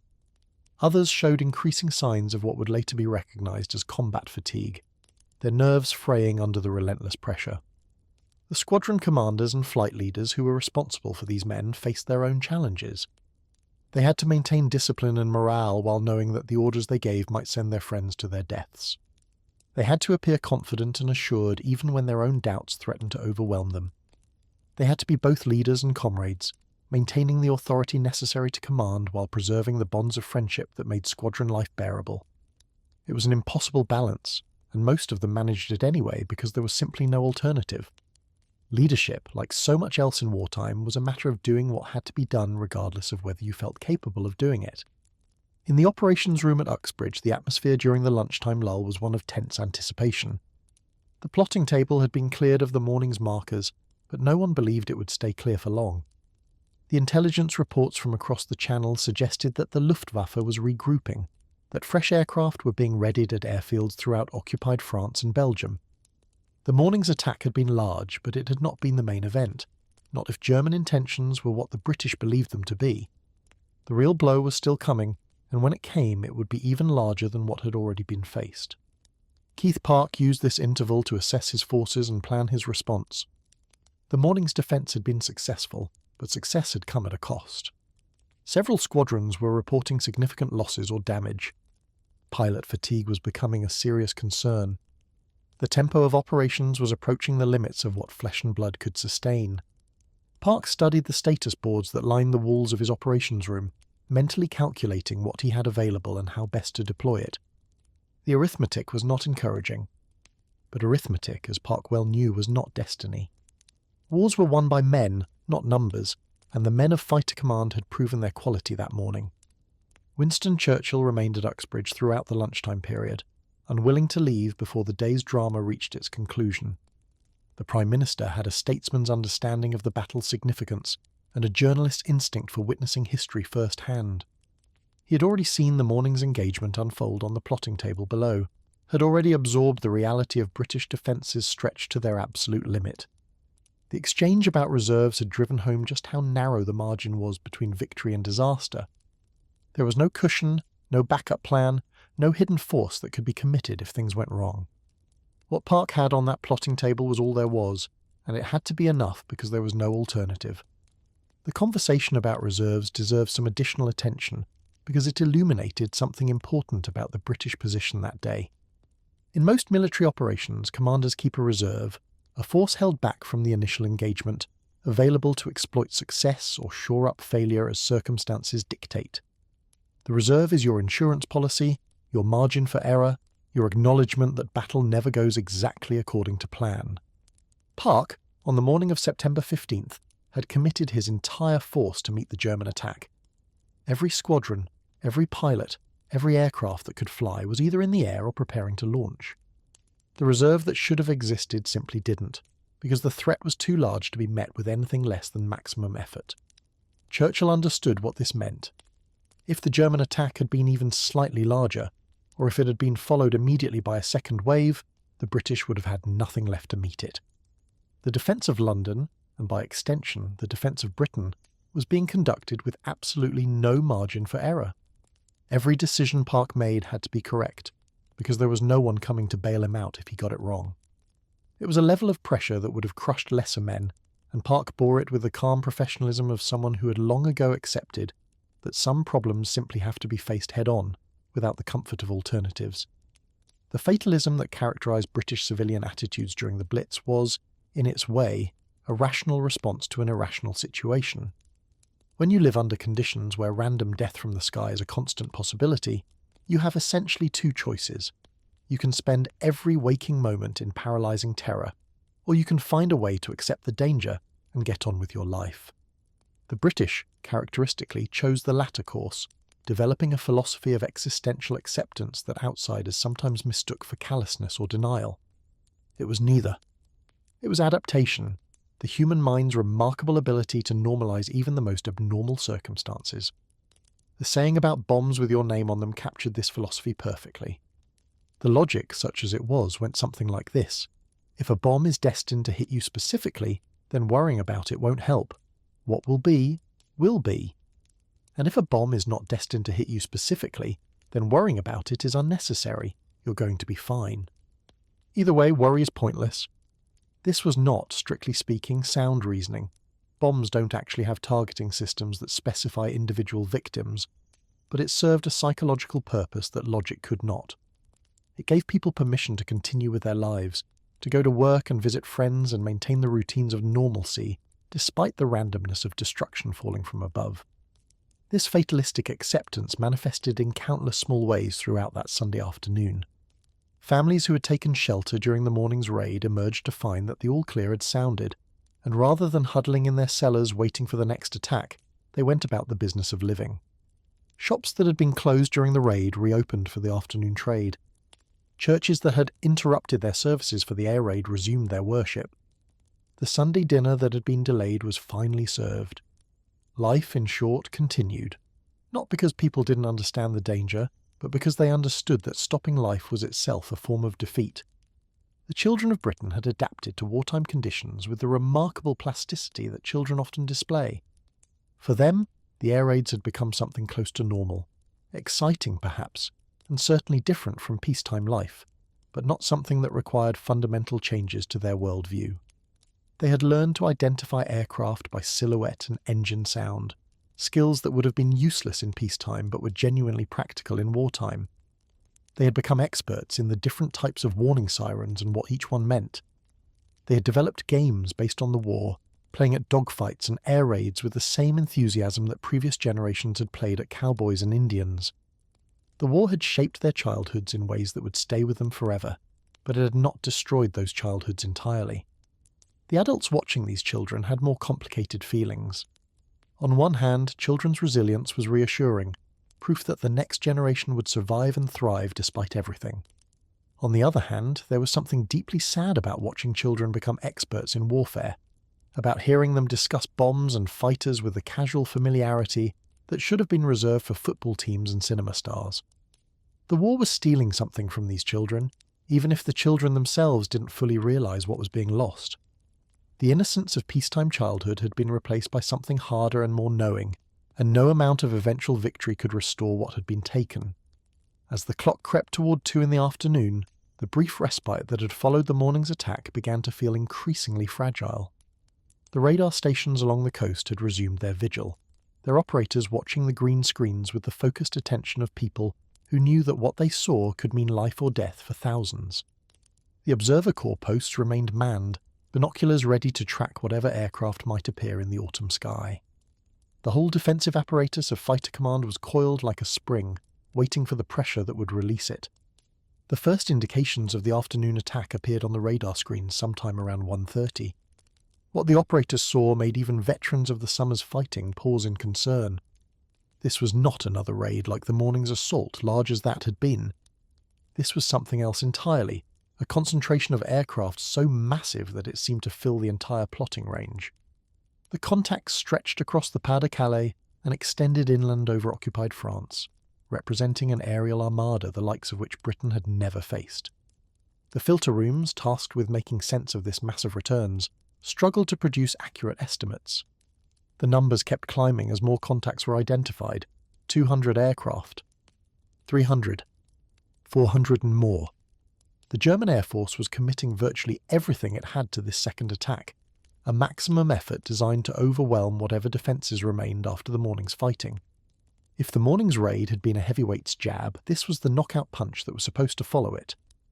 The information flowed up through the chain of command with urgent efficiency. Sector stations were notified of the impending attack. Squadron commanders were alerted. Pilots who had been resting were called back to readiness. The ground crews who had been working to repair and rearm the morning's survivors now faced the prospect of sending those same aircraft back into combat against an even larger enemy force. The mathematics of the situation was stark. The British had fewer aircraft and more tired pilots than they had possessed that morning, and they were about to face a threat that was considerably larger than anything they had yet encountered. In the Uxbridge operations room, the transformation from lunchtime calm to combat alert was almost instantaneous. The plotting table that had been nearly empty was suddenly filling with markers as the filter rooms passed down their assessments. The status boards on the walls began to update as squadrons were scrambled or brought to higher states of readiness. The telephone lines that connected Uxbridge to its sector stations crackled with urgent communications. Park, who had been using the lull to plan and assess, now shifted into the operational mode that the crisis demanded. Churchill watched this transition with the focused intensity of a man who understood that he was witnessing a pivotal moment in history. The Prime Minister had seen the morning's defence stretch to its limits. Now he was watching Park prepare to do the same thing again, with fewer resources against a larger threat. The question of reserves, which had been sobering earlier in the day, was now almost laughable in its irrelevance. There were no reserves. There had been no reserves that morning, and there certainly were none now. The afternoon's defence would be conducted with whatever could be scraped together, and it would either succeed or it would fail, and if it failed, there was nothing more that could be done. The mood in the operations room was one of grim determination rather than panic. The people who staffed these underground bunkers had been through enough by now to understand that panic was useless, that fear had to be controlled and channeled into productive action. The WAFs who pushed markers across the plotting table did so with steady hands, their movements precise and efficient despite the magnitude of what those markers represented. The controllers who issued instructions to sector stations kept their voices calm and clear, knowing that confusion in communication could translate directly into confusion in the air. The whole system functioned because the individuals within it functioned, each person doing their job as well as they could under circumstances that would have broken lesser organisations. The scramble orders went out. Across the airfields of southern England, the klaxon sounds that had become so familiar that summer rang out once again. Pilots who had barely had time to finish their tea were running for their aircraft. Ground crews who had only just completed their turnaround work were stepping back to let engines start. The whole weary machinery of fighter command was cranking back into motion, preparing to meet an enemy force that was, by any reasonable calculation, too large to be stopped. The German force that was forming up over France that afternoon represented the concentrated might of Göring's Luftwaffe. Bomber groups from across occupied Europe had been assembled for this blow, escorted by fighter wings that had been reinforced with every available aircraft. The plan was straightforward: hit London with such overwhelming force that the RAF, already weakened by the morning's fighting, would be unable to mount an effective defence. The bombers would get through, the bombs would fall, and British morale would finally crack under the weight of destruction. This was to be the decisive blow that ended British resistance and opened the way for invasion. The German pilots who prepared for this mission had been briefed on the morning's results. The briefings were, unsurprisingly, optimistic in their interpretation. British resistance had been fierce but ultimately manageable. Losses had been acceptable. The mission objectives had been largely achieved. What the briefings did not emphasise was how unexpectedly strong that resistance had been, how many German aircraft had failed to return, how wrong the intelligence estimates of RAF strength had proven to be. The pilots were told to expect continued opposition, but they were also assured that this opposition was diminishing, that Fighter Command was on its last legs, that one more major effort would push the British over the edge. They had heard similar assurances before, and some had begun to wonder whether the intelligence officers were describing the same war they were fighting. The formation that began crossing the Channel shortly before 2 p.m. was an awesome sight, even by the standards of the air warfare that had become routine that summer. Bomber groups stretched across miles of sky, their formations tight and disciplined, their courses converging on the English coast. Fighter escorts flew protective patterns above and beside the bombers, ready to engage any opposition that appeared. The engine noise from this massive aircraft was audible from the surface, a drone that seemed to come from everywhere at once, and that sent civilians scurrying for shelter long before the official warnings could be issued. For the British pilots climbing to intercept this force, the sight was daunting in a way that even the morning's attack had not been.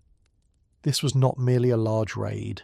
This was an aerial invasion, a sky-darkening mass of enemy aircraft that seemed designed to overwhelm by sheer numbers.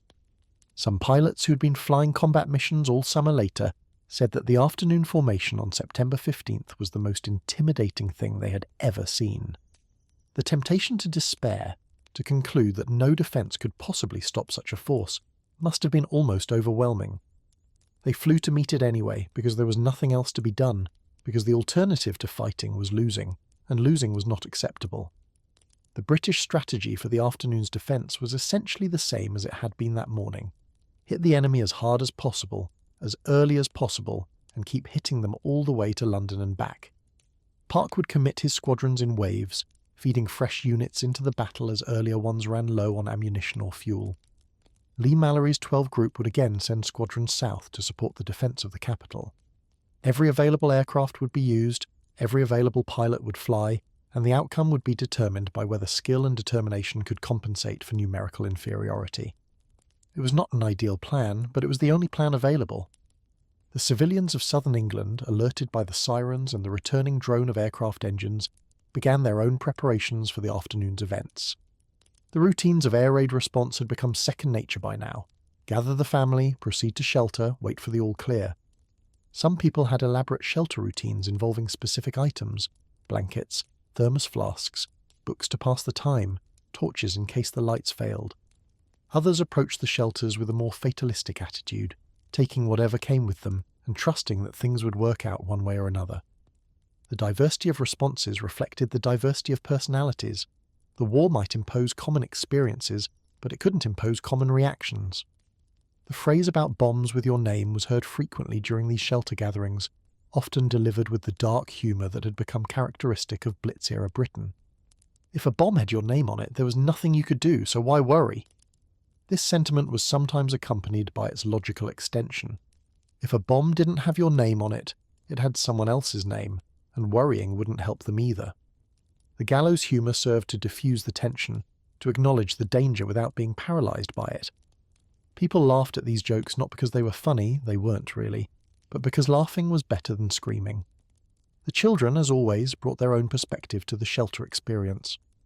For many of them, air raids had become almost routine, another feature of wartime life that was exciting in small doses and boring in large ones. The shelters themselves were not exactly pleasant places. Anderson shelters in back gardens were cramped, damp, and cold, while public shelters and underground stations offered more space but less privacy. Children found ways to entertain themselves. Card games, storytelling, competitions to identify aircraft by sound, the endless speculation about what was happening above. The adults tried to maintain calm for the children's sake, and the children often ended up maintaining calm for the adults' sake. The relationship was more reciprocal than either generation might have admitted. As the German formation approached the English coast, the air defence system that had proven itself that morning prepared to do so again. The radar operators tracked the enemy's progress, their reports flowing into the filter rooms with metronomic regularity. The observer corps stood ready to pick up the tracking once the aircraft crossed inland. The sector controllers prepared to direct their squadrons toward the interception points that Park had designated. The whole elaborate mechanism of defence was spinning up to combat speed, its components meshing together in the coordinated effort that months of practice had made possible. Park, watching his plotting table fill with hostile markers, made the decisions that would shape the afternoon's battle. Which squadrons to commit first and where? Which to hold back for the critical moment when the enemy reached London? How to coordinate with 12 Group for the maximum reinforcement at the right time? Each decision was a calculation of lives and resources, a gamble with stakes that couldn't be measured in ordinary terms. Park made these decisions with the calm professionalism that his position demanded, betraying none of the tension that must have churned beneath the surface. Churchill observed from his gallery seat, understanding that he was watching the defence of his country in real time. The Prime Minister had led men in combat himself decades earlier, and he understood the nature of the test that Park and his pilots faced. But understanding was not the same as experiencing, and there was a particular agony in watching others fight when you yourself could only observe. Churchill's role that day was to witness, to represent, to provide the political leadership that would give meaning to whatever military outcome emerged. It was an important role, but it was not an active one, and inaction was never easy for Winston Churchill. The plotting table continued to fill. The enemy formation had crossed the coast and was heading inland, following the same general route that the morning's attackers had taken. The British fighters were climbing to intercept, their positions marked on the table by blue symbols that seemed hopelessly outnumbered by the mass of red. The controllers' voices remained calm as they issued directions, guiding squadrons toward contact with professional efficiency. The moment of truth was approaching, the moment when all the preparation and planning would be tested against the reality of combat. And in shelters across southern England, civilians waited. They couldn't see the plotting tables or hear the controllers' instructions. They couldn't know how the defence was being managed or whether it would succeed. All they could do was wait and hope and maintain the stoic fatalism that had carried them through the summer's bombing. If a bomb had their name on it, there was nothing to be done. If it didn't, there was nothing to worry about. Either way, worrying wouldn't help. They would emerge when the all-clear sounded, assess whatever damage had been done, and get on with the business of living. That was the British way, and it would remain the British way regardless of what happened in the skies above. The afternoon's battle was about to begin. The forces were positioned, the strategies were set, the combatants were as ready as they would ever be. What followed would be the most intense fighting of the entire Battle of Britain, a confrontation that would determine whether Hitler's invasion plans could proceed or would have to be abandoned. The morning had been a test. The afternoon would be the final exam. The radar returns that filled the plotting tables represented hundreds of aircraft and thousands of men, all converging on a single point of conflict above the City of London. In the next few hours, the fate of nations would be decided by the skill and courage of young men in flying machines, observed by older men in underground bunkers who could only watch and hope and pray. The lull was over.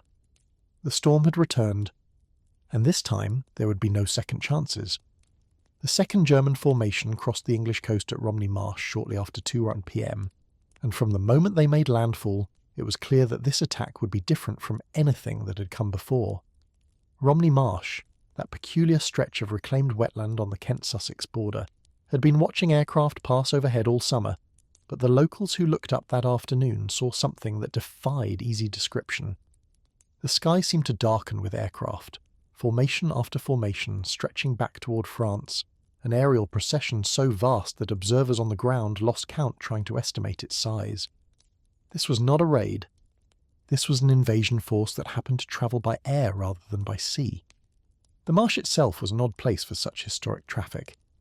This low-lying expanse of grazing land and drainage channels had been slowly reclaimed from the sea over centuries, a quintessentially English project of patient agricultural improvement that had transformed tidal mudflats into productive farmland. The sheep that grazed here were famous, the wool they produced prized by clothiers throughout the land. On any normal September afternoon, the most exciting thing happening on Romney Marsh would have been a particularly aggressive ram or an unexpectedly early autumn storm. On this particular September afternoon, the sheep had rather more to contend with, specifically several hundred German aircraft thundering overhead at altitudes that made the animals look like particularly woolly dots on a green carpet.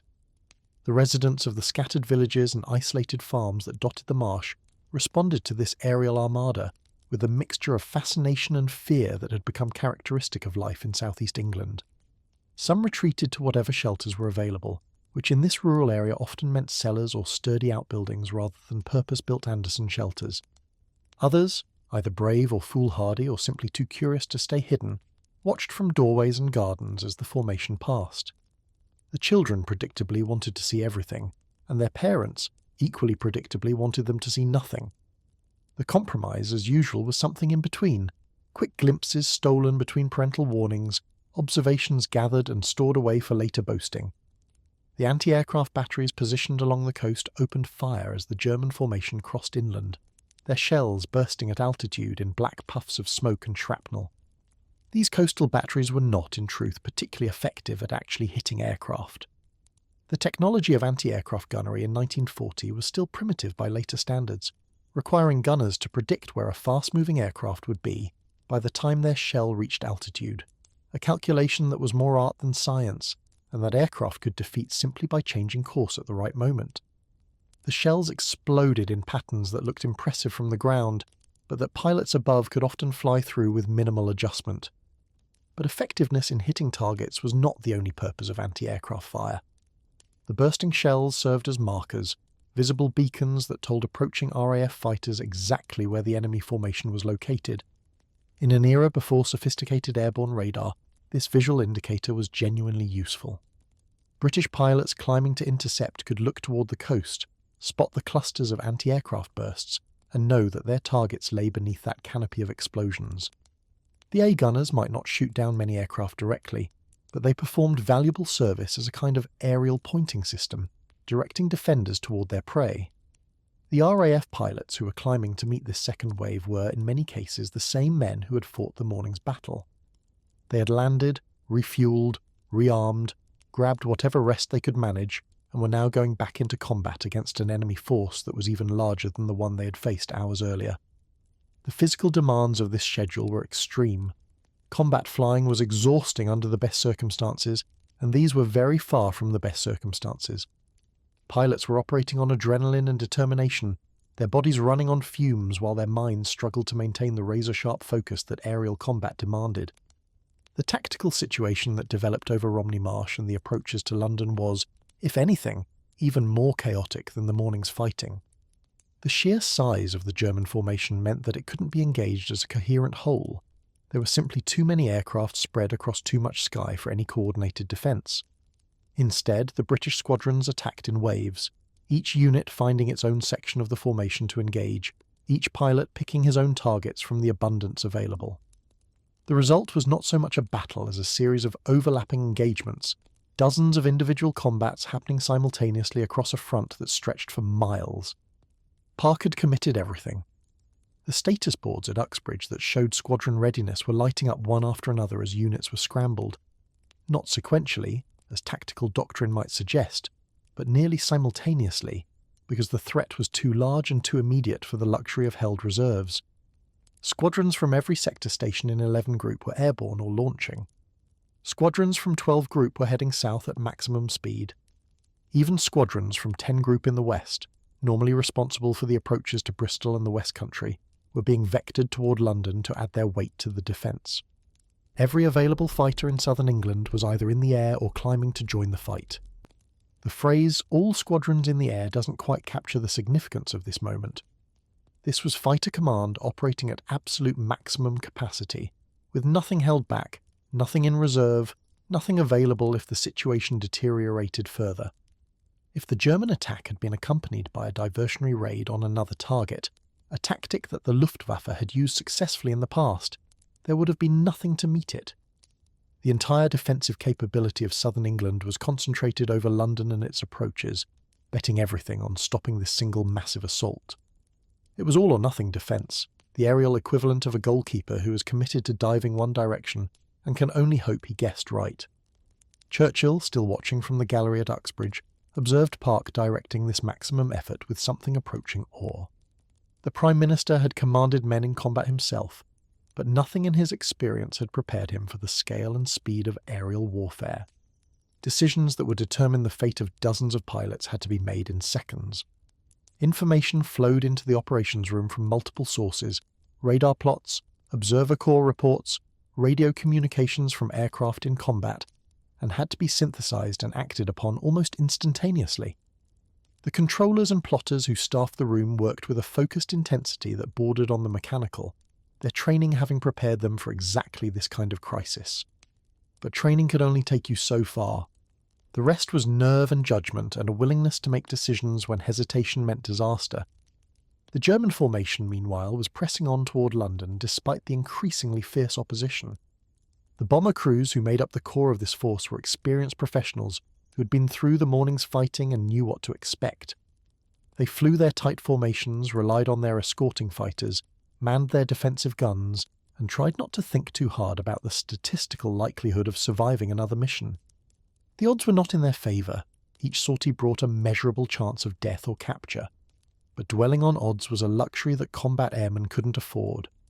You flew your mission, you did your job, and you trusted that fate would sort out the rest.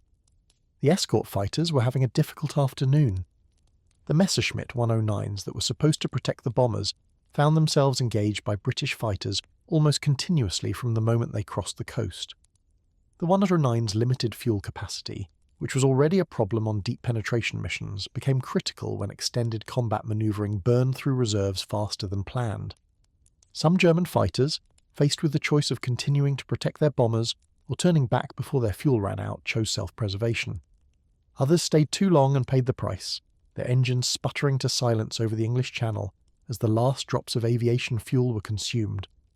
For the pilots who went down in the Channel, the cold water and the distance from rescue meant that survival was far from guaranteed. The Bf-110 heavy fighters, which Goering had hoped would serve as effective bomber escorts, were proving even more vulnerable than the morning's experience had suggested. These twin-engine aircraft were too slow and too heavy to dogfight effectively with Hurricanes and Spitfires, and their presence in the escort screen was sometimes more liability than asset. British pilots learned to identify the 110s and target them specifically, knowing that they were easier kills than the nimble 109s. The 110 crews, aware of their vulnerability, often flew in defensive circles when engaged, their aircraft orbiting nose to tail in formations that provided mutual protection, but that also made them useless for their assigned escort role. It was not exactly the performance that German Air Force planners had anticipated when they designed the aircraft. As the German formation approached London, the anti-aircraft defences around the capital city added their voice to the battle. The ring of guns that surrounded London was more extensive than any other AA concentration in Britain, representing a massive investment of resources and manpower in the defence of the nation's heart. These guns opened fire as the bombers came within range, filling the sky with bursting shells that created a visual barrier between the attackers and their targets. The effect was impressive even if the actual damage inflicted was modest.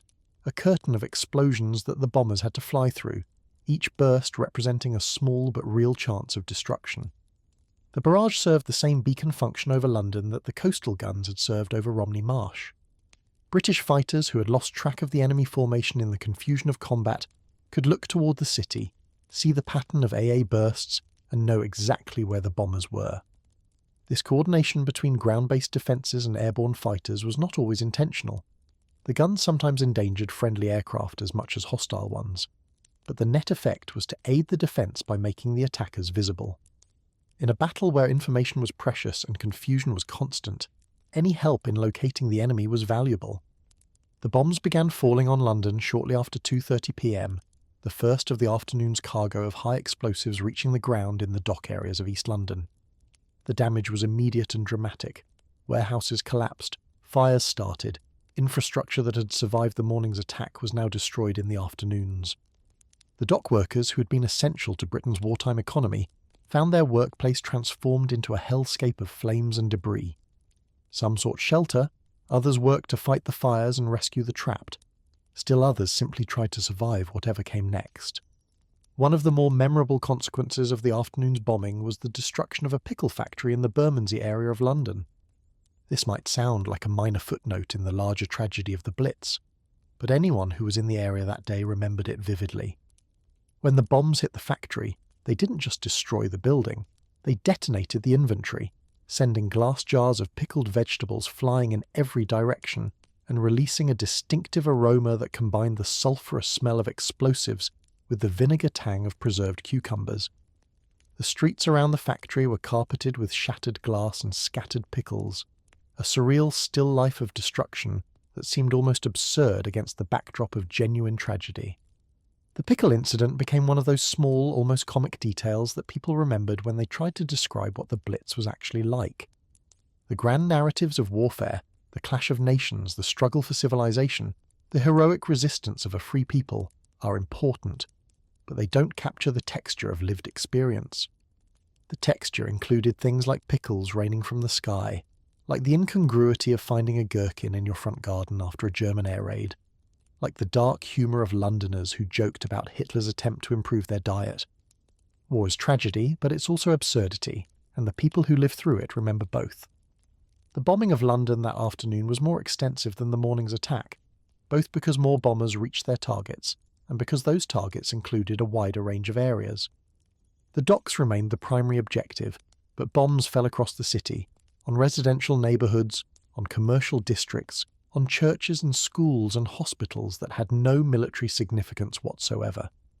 The German bombsight technology of the era was simply too imprecise for accurate targeting from high altitude, and the chaos of combat made even approximate accuracy difficult. A bombardier trying to release his bombs on a specific warehouse might find that fighter attacks, evasive manoeuvres, and simple navigational error placed his payload miles from the intended target. The human cost of this imprecision was borne by civilians who had no part in the military calculations that had brought the bombers to their city. Families whose homes were destroyed had done nothing to earn this fate except live in the wrong place at the wrong time. The elderly and the young, the sick and the healthy, the brave and the frightened, the bombs made no distinctions. This was the reality of strategic bombing as practiced in 1940. A blunt instrument that killed indiscriminately and destroyed randomly, its effects shaped more by chance than by intention. The moral questions raised by such warfare would be debated for decades, but on September 15, 1940, the immediate reality was simply survival, getting through the next hour, the next minute, the next breath. The RAF pilots who were fighting above this destruction had no time to contemplate moral questions. Their world had contracted to the immediate necessities of combat: find the enemy, attack, survive the counterattack, find another enemy, repeat. The fuel gauges in their cockpits were dropping toward empty. The ammunition counters in their minds were tracking rounds remaining. The fatigue that had been accumulating since morning was making every decision harder, every reaction slower. They flew anyway because flying was what they did, because stopping meant losing, because the people below were counting on them. The fighting over London that afternoon reached a pitch of intensity that even veterans of the summer's combat found shocking. Aircraft seemed to be everywhere. Bombers in ragged formations, fighters twisting and turning, burning machines spiralling down, parachutes drifting through the chaos. The contrails that had been poetic in the morning now seemed almost oppressive, so numerous that they created a haze of their own across the upper atmosphere. The noise of combat, engine roars, gun chatter, the occasional explosion of a fuel tank detonating, merged into a continuous wall of sound that filled the sky like thunder from a storm that showed no signs of ending. British fighters that ran out of ammunition or fuel during this phase of the battle faced difficult decisions. Landing to rearm meant leaving the fight at its most critical moment, but continuing without ammunition was pointless, and continuing without fuel was suicidal. Most pilots broke off when their supplies ran low, trusting that their squadron mates and the fresh units that were still arriving would continue the fight. The ground crews at fighter command airfields, who had been performing miracles of rapid turnaround all day, now faced their ultimate test: getting aircraft back into the air fast enough to matter, knowing that every minute saved could translate into another enemy bomber stopped. The status boards at Uxbridge told the story in their own graphic way. The lights that showed squadron status, available at readiness in combat returning, were almost universally lit in the colours that meant commitment. There was no cavalry coming because the cavalry was already engaged. Park had played every card in his hand, and now he could only watch as the game played out. The decisions that would determine the outcome had already been made. What remained was execution, and execution was in the hands of the pilots and controllers and ground crews who were doing their jobs without knowing whether their efforts would be enough. The turning point of the afternoon's battle came not through any single dramatic event, but through a gradual accumulation of pressure that finally became unbearable. The German formation, which had been pressing toward London with grim determination, began to come apart under the relentless British attacks. Individual bombers dropped out of formation, some damaged and struggling to stay airborne, others simply unable to maintain the discipline required for mutual defence. The tight boxes that provided overlapping defensive fire started to develop gaps, and British fighters exploited those gaps with devastating effect. The bombers that reached central London and released their bombs did so in conditions far different from the orderly approach that the mission planners had envisioned. The withdrawal of the German formation, which began around 3:30 p.m, was even more costly than the approach. The escort fighters that had been protecting the bombers were now low on fuel and ammunition themselves, unable to provide the same level of coverage that they had offered earlier. British fighters that had been driven off during the approach now returned for another pass, finding targets that were more vulnerable than before. The stragglers who had fallen behind the main formation were picked off one by one, their crews facing the choice between fighting and dying or bailing out into captivity. Neither option was appealing, but captivity at least offered the possibility of surviving the war. The retreat across Kent became a running battle that replayed the morning's pattern, but with higher stakes and greater intensity. German aircraft fell from the sky at irregular intervals, their descent marked by trails of smoke that traced arcs across the autumn sky. British fighters pursued and harassed and attacked, until their own fuel ran low, then broke off and headed for the nearest airfield while fresh squadrons took up the chase. The observer corps posts that had tracked the formation's approach now tracked its departure, their reports charting the disintegration of what had been intended as an overwhelming blow. The civilians of Kent, who had watched the armada pass overhead in the early afternoon, now watched its remnants struggle back toward the coast. The contrast was striking. The disciplined formations of a few hours earlier had dissolved into scattered groups of aircraft, some clearly damaged, all clearly beaten. The sound of engines that had been thunderous on the approach was now sporadic and diminished, individual aircraft rather than massed formations. The children who had watched with fearful fascination earlier now watched with something closer to satisfaction, sensing even without understanding all the implications that the enemy had been hurt. The last German aircraft crossed back over the Channel sometime around 4 p.m, their departure marking the end of the day's major combat operations. Behind them, they left a trail of wreckage, crashed aircraft scattered across Kent and London, crews dead or captured, machines that would never fly again. The Luftwaffe's afternoon effort, which was supposed to have finished what the morning started, had instead added to the day's losses without achieving its objective. London was still standing. Fighter Command was still fighting. The invasion that was supposed to follow air superiority remained as distant as ever. In the operations room at Uxbridge, the plotting table gradually cleared as the last hostile markers were removed. The battle was over, at least for now. The status boards showed squadrons returning, aircraft landing, the defensive system standing down from its maximum effort. Park allowed himself a moment of quiet satisfaction, not celebration, because the costs had been too high and the outcome too close for celebration, but satisfaction that his forces had done what was asked of them. They had held. Against the largest German attack of the entire battle, they had held. Churchill, who had witnessed the entire afternoon's drama from his gallery seat, understood the significance of what he had seen. The Prime Minister would later describe September 15th, 1940, as the day when the tide of the Battle of Britain definitively turned.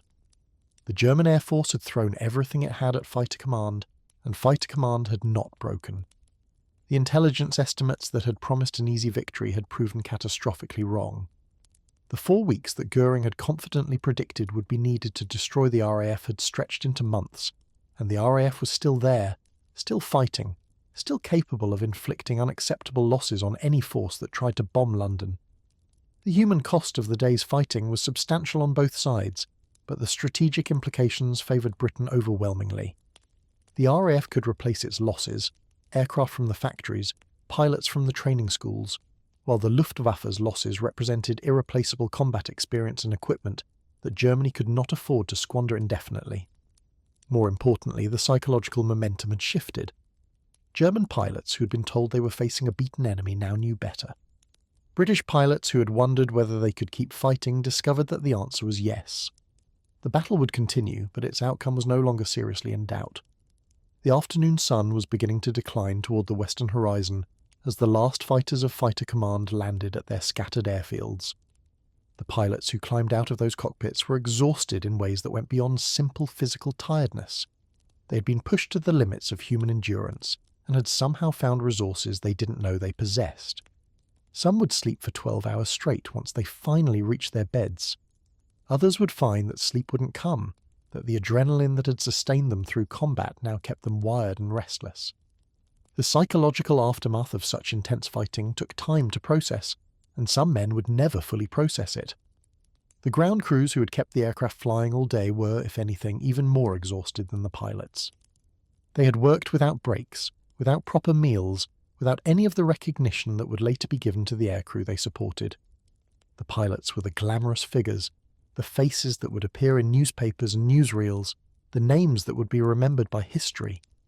The ground crews were the anonymous essential workers, the mechanics and armourers and riggers without whom no aircraft would have left the ground.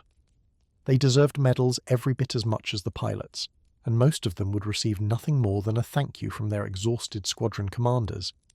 Such is the way of military recognition. In London, the fires that had been started by the afternoon's bombing were still burning as evening approached. The fire brigades that had become expert in managing conflagrations worked through the night to bring the flames under control. The rescue workers who searched collapsed buildings for survivors continued their grim tasks, finding some alive and many dead. The ambulances that transported the wounded made their familiar journeys to hospitals that were running short of beds and supplies. The machinery of civil defence, which had been built up over months of anticipation and weeks of actual bombing, demonstrated once again that it could function under pressure. London was hurt, but London was not beaten. The pickle factory continued to make its presence known, its unique olfactory signature drifting across the neighbourhood as clean-up crews tried to make sense of the debris. Someone would eventually have to figure out how to remove several tons of scattered pickles from the streets of Bermondsey, a challenge that probably hadn't appeared in any civil defence planning manual. The British talent for improvisation would have to suffice. In the meantime, the neighbourhood acquired a distinctive smell that residents would remember for years afterward, an unlikely memorial to one of history's stranger bombing casualties. The children of London emerged from their shelters to a transformed landscape, one that offered new opportunities for exploration and scavenging. The shrapnel hunters who had begun their collecting that morning found their inventories substantially expanded by the afternoon's additions. Fragments of anti-aircraft shells, pieces of aircraft wreckage, bomb casings, cartridge cases. The detritus of warfare was scattered across the city, waiting to be discovered by young collectors who had developed expert eyes for such treasures. The macabre hobby that had developed over the summer's bombing reached new heights of activity as the children processed the day's events in the only way they knew how. The adults, watching their children adapt to circumstances that no child should have to face, felt the complicated mixture of pride and sadness that had become familiar to wartime parents. The resilience was genuine and admirable, but it came at a cost that was difficult to measure: a loss of innocence, an early education in violence and destruction, a childhood shaped by experiences that would leave marks on these young minds for decades to come. The children didn't know what they had lost because they had never known anything different. The adults knew, and that knowledge added another weight to the burden of the war. As darkness fell over London on the evening of September 15th, 1940, the city settled into what had become its nighttime routine. The blackout that was supposed to hide the city from bombers descended over streets that were already darker than they should have been due to the damage from the day's raids. The shelters filled with families who had learned that the bombing often continued after dark, and who had no intention of being caught in the open when the night raiders arrived. The anti-aircraft guns that had contributed their fireworks to the afternoon's battle stood ready to do the same through the night. But the expected night raids did not materialize with their usual intensity. The Luftwaffe, having committed so much of its strength to the day's operations, had less available for nighttime follow-up attacks. The German bomber crews who had survived the day's fighting were exhausted, their nerves stretched thin by hours of combat and the long flight back across the Channel. The machines that had returned needed maintenance and repair. The plans for the evening's operations had to be adjusted to account for the day's unexpected losses. London received a relative respite, not peace, for there were still scattered attacks, but nothing like the massive assaults that had become familiar over the previous week.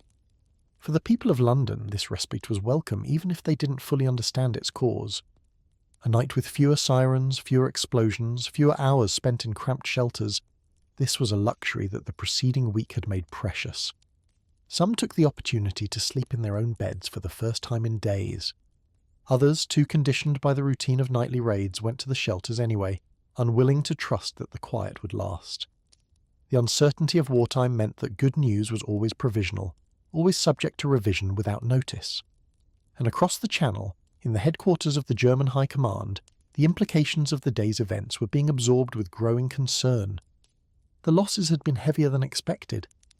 The opposition had been stronger than predicted. The comfortable assumptions that had underlain Operation Sea Lion, that the RAF could be destroyed in a matter of weeks, that air superiority over Britain was achievable, that invasion could proceed according to schedule, all of these assumptions were now in question. Hitler would soon be forced to make a decision about whether to proceed with the invasion or to postpone it indefinitely. The answer, shaped by what had happened in the skies over London on September 15th, would effectively end Germany's hopes of conquering Britain by force. The day that would later be commemorated as Battle of Britain Day had ended, but its significance was not yet fully apparent. The people who had lived through it, the pilots and ground crews, the civilians and civil defence workers, the commanders and controllers, knew that something important had happened, but they couldn't yet see the full picture. That picture would emerge over the coming days and weeks, as the scale of German losses became clear and the implications of those losses became undeniable. September 15th had been the decisive engagement of the Battle of Britain, the moment when the German bid for air superiority was definitively rejected. But on the evening of September 15th itself, all that the exhausted defenders of Britain knew was that they had survived another day. The morning would bring new challenges, new threats, new demands on resources that were already stretched to the breaking point. The war would continue for years yet, with horrors still to come that would dwarf the single day's fighting they had just experienced.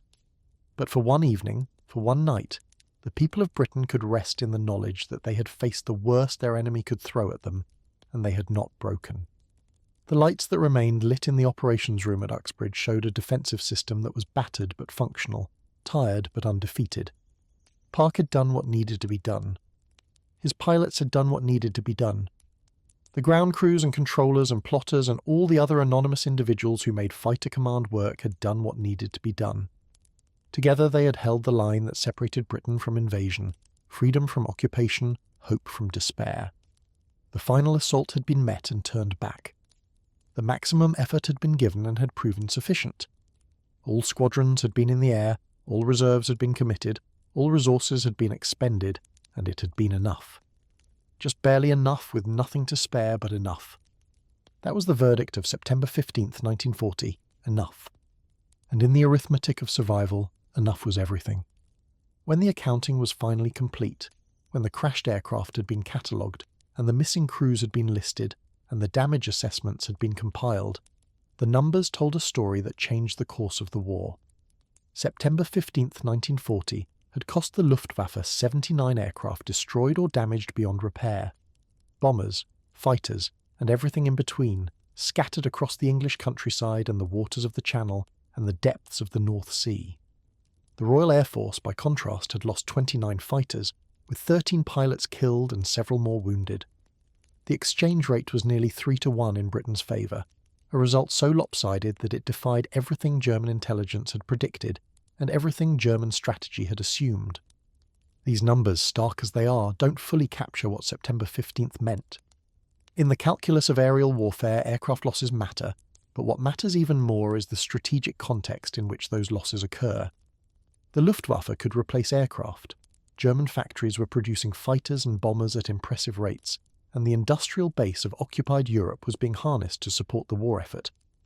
What the Luftwaffe could not replace so easily was the experienced aircrew who had been lost, the combat veterans who had been flying since Spain or Poland or France, the institutional knowledge that walked off the stage every time a trained pilot went down over enemy territory.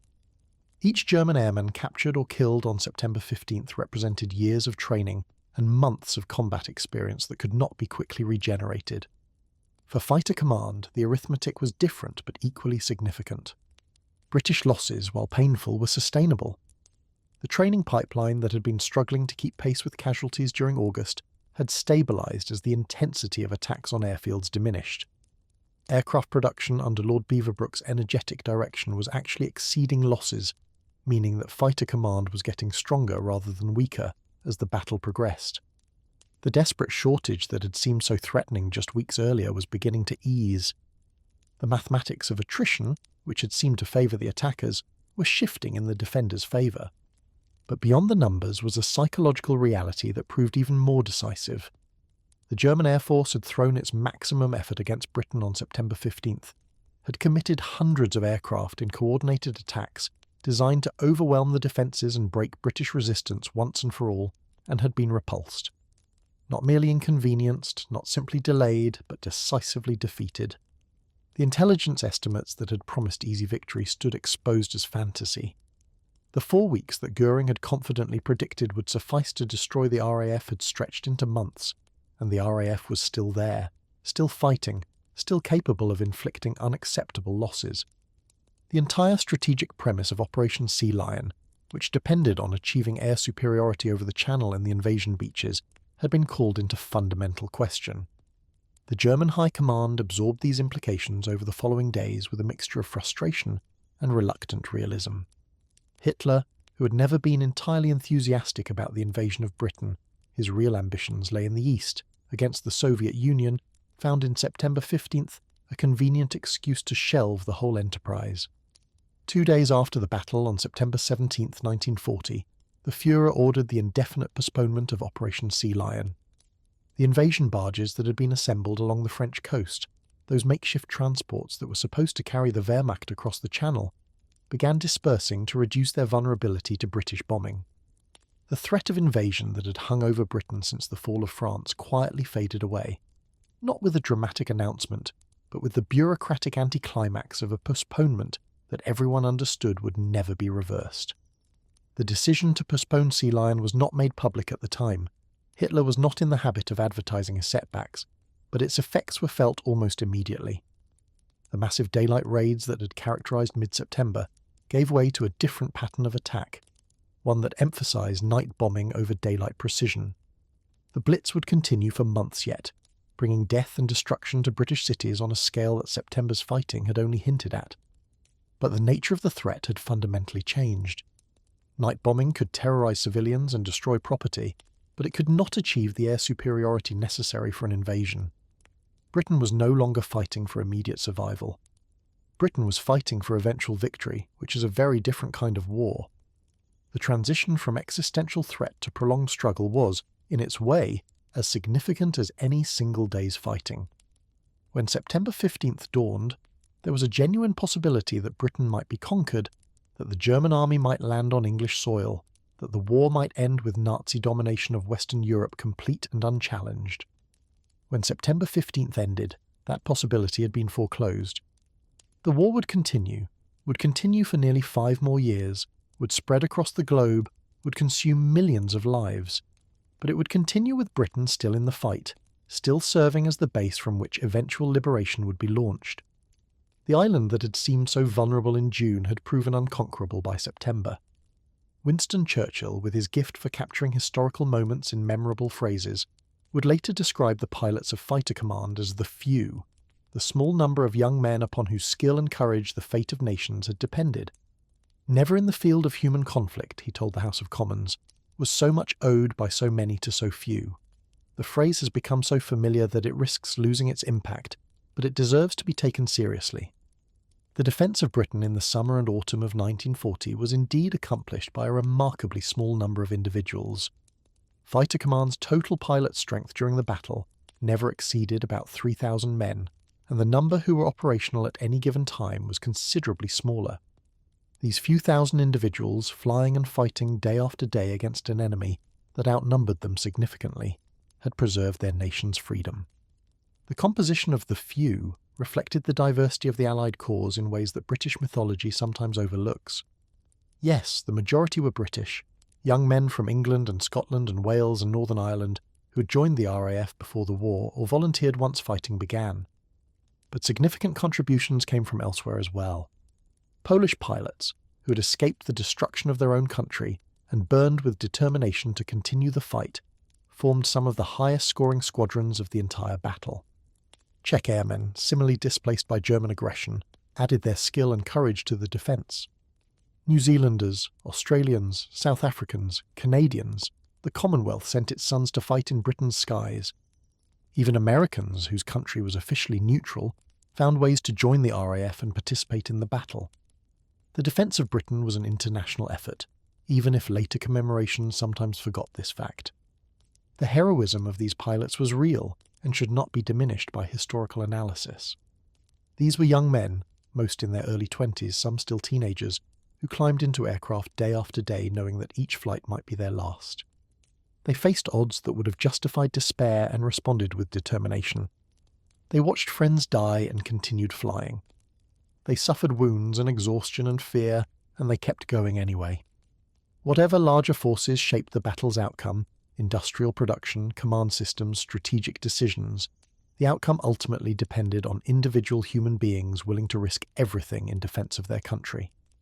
That willingness deserves to be honoured. But heroism alone does not win wars. The victory of September 15th was made possible by a system, Dowding's system, that multiplied the effectiveness of the forces available. The radar network that provided early warning, the filter rooms that processed information, the operations rooms that directed fighters, the sector stations that controlled individual squadrons, all of these elements worked together to create a defensive capability greater than the sum of its parts. A pilot in a Spitfire was a formidable weapon. A pilot in a Spitfire who had been guided to the right place at the right time by an integrated command and control system was exponentially more effective. The British victory in the Battle of Britain was as much a triumph of organisation as it was of individual courage. The lessons of September 15th extended beyond the immediate military context into questions of national character and collective will. The British people, facing the prospect of invasion and experiencing the reality of aerial bombardment, had not broken. They had maintained their routines, continued their work, supported their defenders, and refused to be terrorised into submission.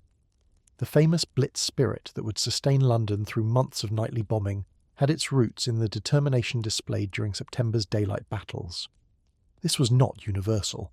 There were moments of panic, instances of looting, cases of morale breaking down, but the overall pattern was one of remarkable resilience. This resilience was partly cultural, the product of centuries of national history that had created a particular kind of British identity.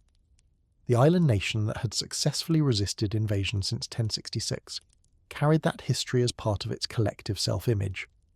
The Victorian and Edwardian eras had cultivated a stoic ideal of British character, the stiff upper lip, the refusal to show fear, the commitment to carrying on regardless of circumstances, that proved well suited to the demands of wartime. Whether this cultural inheritance was cause or effect of the resilience displayed in 1940 is impossible to determine, but the connection was real. The British believed themselves to be a people who did not break under pressure, and that belief helped ensure that they did not. But culture alone does not explain the British response to the crisis of 1940. Material factors mattered too. The welfare state that had developed over the preceding decades, however incomplete by later standards, provided a safety net that prevented the worst consequences of bombing from translating into social collapse. The civil defence organisation that had been built up before the war proved its value when the bombs began falling. The infrastructure of a modern industrial society, transportation, communication, utilities, was robust enough to continue functioning despite significant damage. Britain in 1940 was not just a collection of brave individuals. It was a functioning society with the institutional capacity to absorb punishment and keep operating. The German failure to understand this institutional resilience was one of their most significant strategic errors. Luftwaffe planners, influenced by theories of strategic bombing that emphasized the fragility of civilian morale, assumed that sustained aerial attack would cause British society to collapse from within. Workers would refuse to show up at factories. Citizens would demand that their government sue for peace. The will to resist would crumble under the weight of death and destruction. None of this happened. British society proved far more durable than German theorists had predicted, and the bombing campaign that was supposed to break Britain's will instead strengthened it. The aftermath of September 15th saw a gradual shift in public awareness of what had been accomplished. In the immediate hours and days following the battle, most people knew only that there had been heavy fighting, and that the RAF claimed to have inflicted significant losses on the enemy. The exact numbers were unclear, and the strategic implications were not immediately obvious. But as the days passed and the threatened invasion failed to materialise, understanding grew. The turning of the seasons from summer to autumn, which made channel crossings increasingly hazardous, contributed to a growing sense that the immediate danger had passed. By October, most informed observers understood that whatever came next, it would not be German soldiers wading ashore on English beaches. The date of September 15th was eventually designated as Battle of Britain Day, the anniversary on which the nation would formally commemorate the battle and honour those who had fought it. This choice was not inevitable. Other dates might have served equally well, and the battle itself did not have a clear endpoint that would have provided an obvious commemoration date. But September 15th had a symbolic completeness that made it suitable for the purpose. It was the day of the largest and most decisive engagement, the day when the German bid for air superiority was most comprehensively rejected, the day that effectively ended any realistic hope of invasion. If the Battle of Britain needed a single day to represent its significance, September 15th was the obvious choice. The commemoration of the Battle of Britain became, over subsequent decades, an important element of British national identity. The anniversary ceremonies, the memorial services, the flypasts of vintage aircraft, all of these served to remind later generations of what had been accomplished and at what cost. The surviving pilots of the few became honoured figures, living connections to a moment of national crisis and national triumph. As their numbers dwindled with the passage of time, their testimony became ever more precious, their presence at memorial events ever more poignant. The last of the few will eventually pass from the scene, leaving only written records and film testimonies to preserve their memories. The material legacy of the battle scattered itself across the landscape of southern England in ways that persisted for decades. Crashed aircraft, buried in fields or submerged in marshes, would occasionally be discovered by farmers or construction workers, their corroded remains testimony to the violence that had once filled the skies above. Museums collected artefacts, pieces of aircraft, personal effects of pilots, documents and photographs, creating archives of the battle for future study. The airfields from which Fighter Command had operated were preserved, some as active military installations and others as memorials or museums. Biggin Hill, Kenley, Northolt, these names retained their resonance long after the Spitfires and Hurricanes that had flown from them were retired and scrapped. The strategic lessons of the Battle of Britain influenced military thinking for generations. The importance of integrated air defence systems, combining radar detection with command and control networks, became a fundamental principle of aerial warfare. The vulnerability of bomber formations to determined fighter opposition informed debates about strategic bombing that would continue throughout the war and beyond. The psychological factors that had sustained British resistance became subjects of study for those interested in how societies respond to mass violence. September 1940 became a case study, examined from multiple angles by historians, military analysts, psychologists, and political scientists. For the individuals who had lived through it, the battle left marks that lasted a lifetime. Pilots who had flown in those desperate days carried the experience with them, for better and for worse. Some found that their wartime service defined them, that nothing in subsequent life could match the intensity and significance of those few months. Others sought to move past the experience, to build peacetime lives that were not overshadowed by memories of combat. The psychological scars of aerial warfare, what would later be recognised as post-traumatic stress, affected many veterans, manifesting in nightmares, anxiety, difficulty adjusting to civilian routines. The support systems for such trauma were primitive by modern standards, and many men suffered in silence. The ground crews and support personnel who had made the air defence possible received rather less recognition than the pilots they had served. This was perhaps inevitable. The glamour of combat flying naturally attracted attention, while the essential work of maintenance and repair happened out of sight. But the victory of September 15th was as much theirs as it was the pilots. Without the ground crews who kept aircraft flying, without the radar operators who provided warning, without the plotters and controllers who directed the defence, the pilots' courage would have been wasted. The Battle of Britain was a team effort, even if some team members received more credit than others. The civilians who had endured the bombing and maintained their communities through the crisis also deserved recognition that was not always forthcoming. The narrative of the Battle of Britain, as it developed in subsequent years, tended to focus on the aerial combat, the dramatic dogfights, the heroic pilots, the decisive engagements. The experience of those on the ground who had watched the battle unfold above them and dealt with its consequences below was sometimes treated as secondary. But the resilience of the civilian population was essential to the overall success. If British society had collapsed under the pressure of bombing, if workers had refused to produce aircraft and munitions, if the infrastructure of daily life had ceased to function, no amount of pilot heroism could have saved the day. The victory was collective, even if the commemoration was selective. The children who had grown up during the battle carried their own memories and their own scars. The generation that had collected shrapnel and watched dogfights and learned to identify aircraft by silhouette would come to adulthood shaped by experiences that no peacetime childhood could provide. Some would look back on the war years with a certain nostalgia, the excitement, the sense of purpose, the community solidarity that crisis had created. Others would recognize the trauma that had underlain the apparent adventure, the fear and loss and disruption that their young minds had processed as best they could. The full accounting of what the war had cost this generation would take decades to complete, and perhaps was never fully completed. The international dimension of the battle's legacy extended beyond the immediate participants. For the occupied nations of Europe, the British victory offered hope, proof that Nazi Germany was not invincible, that resistance was not futile, that liberation might eventually come. The governments in exile that had gathered in London, representing countries that had fallen to German aggression, took heart from September 15th. The resistance movements that were beginning to organise in France and elsewhere found in Britain's survival a reason to continue their dangerous work. The moral impact of Britain holding out, of one free nation refusing to submit, rippled across the continent and beyond. For the United States, still officially neutral but increasingly supportive of Britain, the Battle of Britain demonstrated that American assistance would not be wasted. The Destroyers for Bases deal that transferred 50 obsolete American warships to the Royal Navy was announced in September 1940, a significant step toward greater American involvement. The Lend-Lease program that would follow in 1941 built on the foundation of confidence that Britain's survival had established.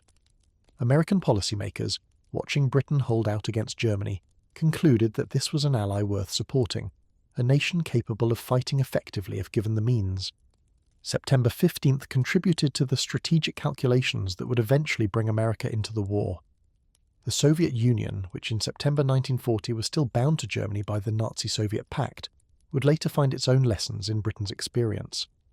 When Germany turned east in June 1941, launching the invasion that Hitler had always intended, the Soviet Union faced circumstances not unlike those Britain had faced a year earlier, a seemingly unstoppable military machine threatening national existence. The British example of resistance, of refusing to break despite overwhelming odds, provided at least a psychological model for Soviet endurance. The alliance that would eventually link Britain, the Soviet Union, and the United States against Nazi Germany had one of its roots in the demonstration of September 1940 that Hitler could be stopped. The defeat of the Luftwaffe over London also had consequences for the air war that followed. German losses on September 15th and the days surrounding it included many experienced pilots and crews who could not easily be replaced. The training programs that would have produced their successors were already strained, and the continuing demands of combat on multiple fronts would prevent any significant recovery. By the time the Luftwaffe faced its next major challenge, the defence of Germany against Allied strategic bombing, it would do so with a force that had never fully recovered from the attrition of 1940. The Battle of Britain cast a long shadow over German air power for the remainder of the war. For the Royal Air Force, the battle established a reputation for effectiveness and determination that would serve it well in the years ahead. The service that had proven itself over London would go on to play crucial roles in every subsequent theatre of the war, in North Africa and the Mediterranean, in the strategic bombing campaign against Germany, in the support of D-Day and the liberation of Europe. The confidence that came from having defeated the Luftwaffe at its peak informed RAF operations throughout the conflict. Fighter Command's veterans became leaders and instructors, passing on the hard-won lessons of 1940 to succeeding generations of pilots. The technology that had proven so crucial in the battle continued to develop in the years that followed. Radar, which had been cutting-edge in 1940, became standard equipment for air defence systems worldwide. The principles of integrated command and control that Dowding had pioneered were adopted and refined by air forces everywhere. The aircraft themselves evolved rapidly. The Spitfire that had fought over London in 1940 bore only general resemblance to the Spitfires that would fly in 1945, so extensive were the modifications and improvements. But the fundamental lessons about how to organise and conduct air defence remained relevant, forming the basis of aerial warfare doctrine for decades to come. As the years passed and the 20th century gave way to the 21st, the Battle of Britain receded from living memory into history. The survivors who had actually been there became fewer and fewer, until finally there were none left who could say from personal experience what September 15th, 1940 had actually been like. The battle became something that was studied rather than remembered, analysed rather than experienced. This transition is inevitable for all historical events, but it carries a particular poignancy for moments of such significance. The people who saved Britain from invasion are gone now, and we can know them only through the records they left behind. But those records are substantial, and the story they tell is worth preserving. The Battle of Britain matters not just as a historical episode, but as a demonstration of what human beings are capable of when circumstances demand their best. The pilots who flew against impossible odds, the ground crews who kept them flying, the civilians who refused to break, the commanders who made the right decisions at the crucial moments, all of them showed that courage and determination can prevail against apparently overwhelming force. This is a lesson that transcends its historical context, that speaks to something fundamental about human nature and human possibility. The victory of September 15th was not inevitable. There were moments when it could have gone the other way, when different decisions or different luck might have produced a different outcome. The margin between success and failure was narrow, and the people who tipped the balance towards success did so through a combination of preparation, skill, and will that deserves to be remembered. They saved their country, and in saving their country they helped save the possibility of a free Europe, a possibility that would eventually be realised through years of further struggle. The night that followed September 15th, 1940, was quieter than the nights that had preceded it. The exhausted defenders of Britain rested, knowing that they had done what was asked of them, but not yet knowing the full significance of what they had accomplished. The civilians who had endured another day of bombing settled into their shelters and their beds, hoping that the morning would bring some respite from the relentless pressure.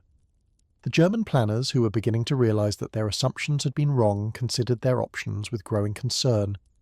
The world, which had been watching Britain's desperate stand with a mixture of admiration and scepticism, began to understand that the outcome might not be what the pessimists had predicted. 80-plus years later, we can see what they could not. That September 15th marked a turning point, that the tide of the war shifted on that single day, that the future of human civilization was shaped by what happened in the skies over London. The Battle of Britain did not end the war, but it ensured that the war would continue, that Hitler's bid for continental domination would be resisted, that the values of freedom and democracy would survive to fight another day. The debt that subsequent generations owe to those who fought and won that battle is genuine and substantial, even if the passage of time makes it difficult to feel with the same intensity that contemporaries felt. So as we reach the end of this story, as the narrative of September 15th completes itself, and the echoes of that distant battle fade into silence, we can reflect on what it all meant. It meant that tyranny is not irresistible. It meant that courage matters. It meant that ordinary people, facing extraordinary circumstances, can rise to meet challenges that seem impossible. It meant that the future is not predetermined, that human choice and human will can shape the course of events. These are not small lessons, and they are worth the time it takes to learn them. The men and women who defended Britain in the summer of 1940 are gone now, but their legacy endures. Every time someone chooses to resist injustice rather than submit to it, every time someone finds courage they didn't know they had, every time a small group stands against a larger force and refuses to break, In all of these moments, the spirit of the few lives on. They showed what was possible. The rest is up to us. The skies over London are quiet now, as quiet as they were that September evening when the last German bombers turned for home and the exhausted defenders finally allowed themselves to hope. The contrails have long since faded. The aircraft have long since been scrapped or preserved in museums. The people have long since passed from this world to whatever comes next. But the story remains, and the story matters, and the story deserves to be told and retold for as long as there are people who care about courage and sacrifice and the defence of freedom. This has been the story of September 15th, 1940, the day that Britain held, the day that the tide turned, the day that changed the world.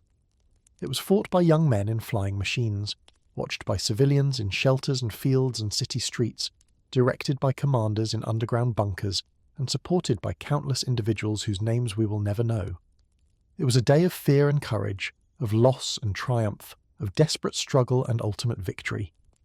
It was, in short, a day worth remembering. And now, as we conclude this journey through one of history's pivotal moments, it's time to let the story settle into memory. The pilots have landed, the civilians have emerged from their shelters, the commanders have stood down from their posts. The battle is over, and what needed to be done has been done. The morning will bring new challenges, as mornings always do, but for now there is rest and reflection, and the quiet satisfaction of having faced the worst and survived. The people of Britain slept well that night, or as well as anyone could sleep in wartime. They had earned their rest. And now, having travelled with them through this extraordinary day, perhaps you've earned yours too. So dim the lights, settle into your pillow, and let the sounds of that distant September fade into peaceful dreams. The battle has been fought and won. The future has been secured. And somewhere, in the quiet darkness of a September night 80-some years ago, the defenders of Britain are finally closing their eyes, finally allowing the exhaustion to take them, finally finding the peace that courage had earned. May your rest be as peaceful as theirs was hard won. May your dreams be gentle and your sleep untroubled. And may you wake tomorrow with a small measure of the determination that carried them through, not because you'll face their challenges, but because the spirit that sustained them can sustain us all, in whatever trials we face. Good night, night owls. Sweet dreams. And thank you for spending this time with me, travelling through history to a day that mattered more than most. Until next time, rest well. The few are at peace now, and so perhaps can we all be. Good night.